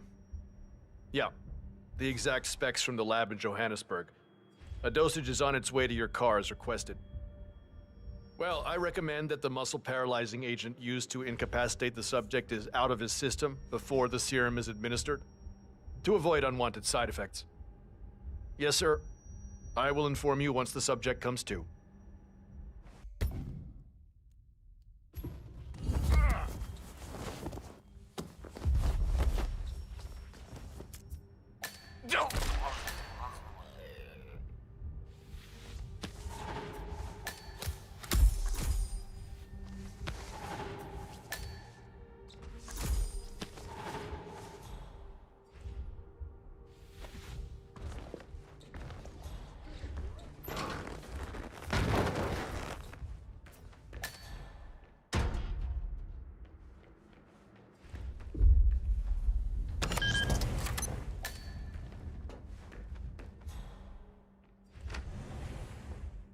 We need to find a catchy name for it. For when we go commercial, I mean. You figure this thing has commercial applications? Who'd want to have their minds wiped? Not wiped, obviously. But that's just fine-tuning. Okay, right now the serum erases long and short-term memory banks wholesale. But in a couple of cycles, we'll be able to isolate the effects to individual memories. Imagine if you could pluck out childhood traumas, ugly breakups, combat trauma. You guys should be over the moon. What are you talking about? I love waking up in a cold sweat with a scream stuck in my throat. So, what would you call it then? Your catchy, off-the-counter name. I don't know. Blank Slaterzine? You are a piece of work, lady. Come on. Jim, was it? It always starts like this. GPS, microwaves, duct tape. This serum will eventually improve lives. I've got to believe that. Tell that to the poor SOB in the rear car. Nah. When I want to forget something, I rely on my good old pal, Mr. Alcohol. No offense.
Federation bought this train for sample backup storage. But since the bombing of their R&D site in Johannesburg, they're refitting the cars as a mobile field lab. Huh. So what did the Russians use it for back in the day? The way I hear it, this used to be some kind of KGB black site. Mobile missile launch control center, prison transport, your guess is as good as mine. But at one point, it appears to have been the HQ of Janus, the Cold War spy master. Well, apparently his crest was on the front car before Ether painted everything over. Well, that's the way it goes, isn't it? National past, corporate future.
Where are we supposed to be exactly? Ukraine? It all looks the same through the blizzard. Nah, somewhere in Romania. We're on a loop from Zagreb to Irkutsk. Isn't that risky? What about border inspections? They use a system of decommissioned rail lines and pay the local governments to look the other way. It's been like that since the Cold War. In theory, this thing only needs to stop for refueling. A regular ghost train, huh? I guess that's one more box ticked.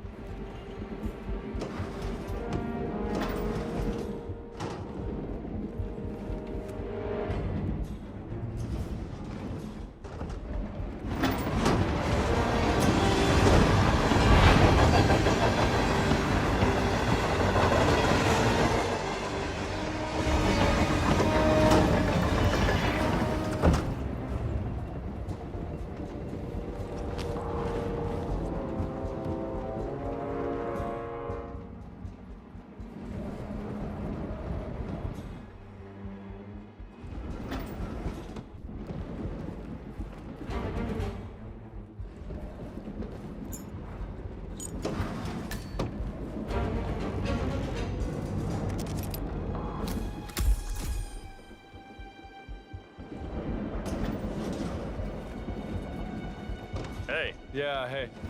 Oh, can you grab me a soda or something from the fridge? Just whenever you're heading back this way, no rush.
It's ridiculous, if you ask me. Whole train full of mercs to guard one guy. You do know who he is, right? Sure, sure. Everyone's very impressed. I get it. And if you want some kind of elaborately planned calamity or a convenient heart attack, sure, he's your man. But how does he manage in a brawl? I'm willing to bet this guy doesn't hold a candle to any of us. Too much sneaking around and dressing up, too little fighting. Right. You feel like putting that theory to the test? I just might.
she on? Better than my pride. Going over and again and again in my mind. Like, just finish listening to that. Master's dead. That's all that matters.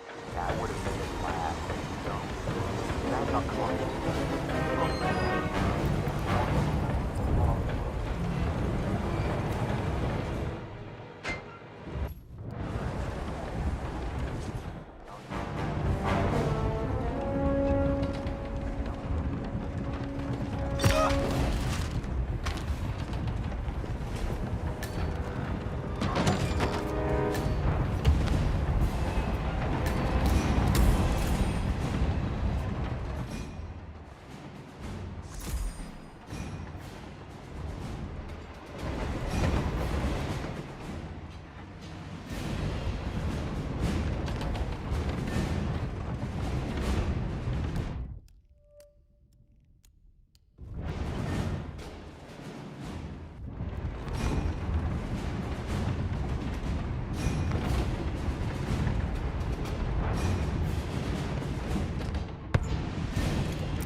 Sir. Sir? Sir? Sir? Sir? He's seen some shit. Christ! Low vis out here! Is that you, Chief? In the flesh. Everything under control? Orson here had one of his feelings. Everything's on rails. Now move aside. I have a message for the boss. Yeah? With all due respect. Prisoner awake yet? Your ass if you don't get out of my face.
I don't suppose there's any point calling for help.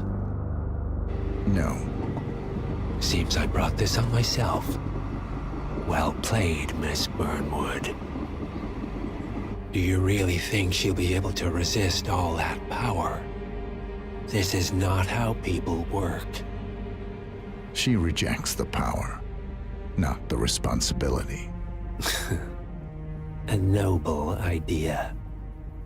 But please join me in the real world.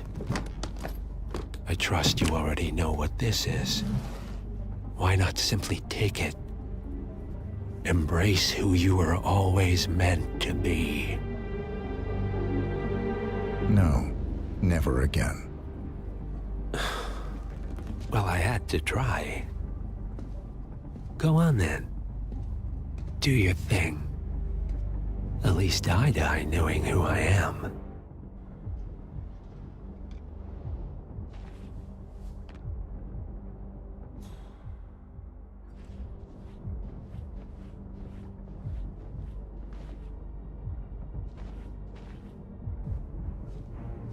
What are you doing? No! No! This is what it means to lose everything. You're making a mistake. It's mine to make. Oh. Forgive me. I seem to have, what were we talking about? Don't worry. We were done.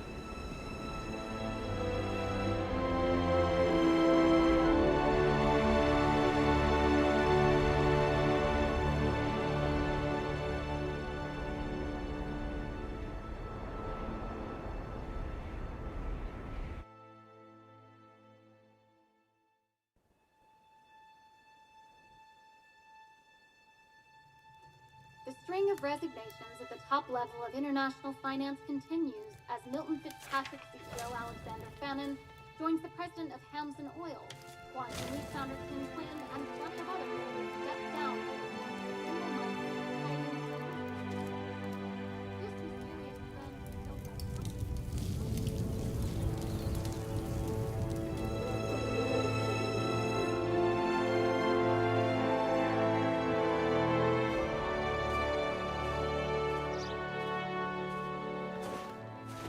It's been a long time, Agent 47. That's not who I am anymore. The pact is done. The past, dead.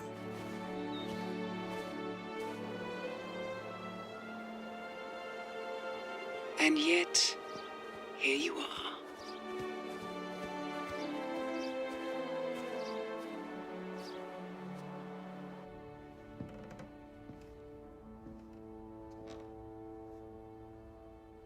I choose this path because I can. There will always be people like them. So there will always be people like us. No one is untouchable. It's good to be back.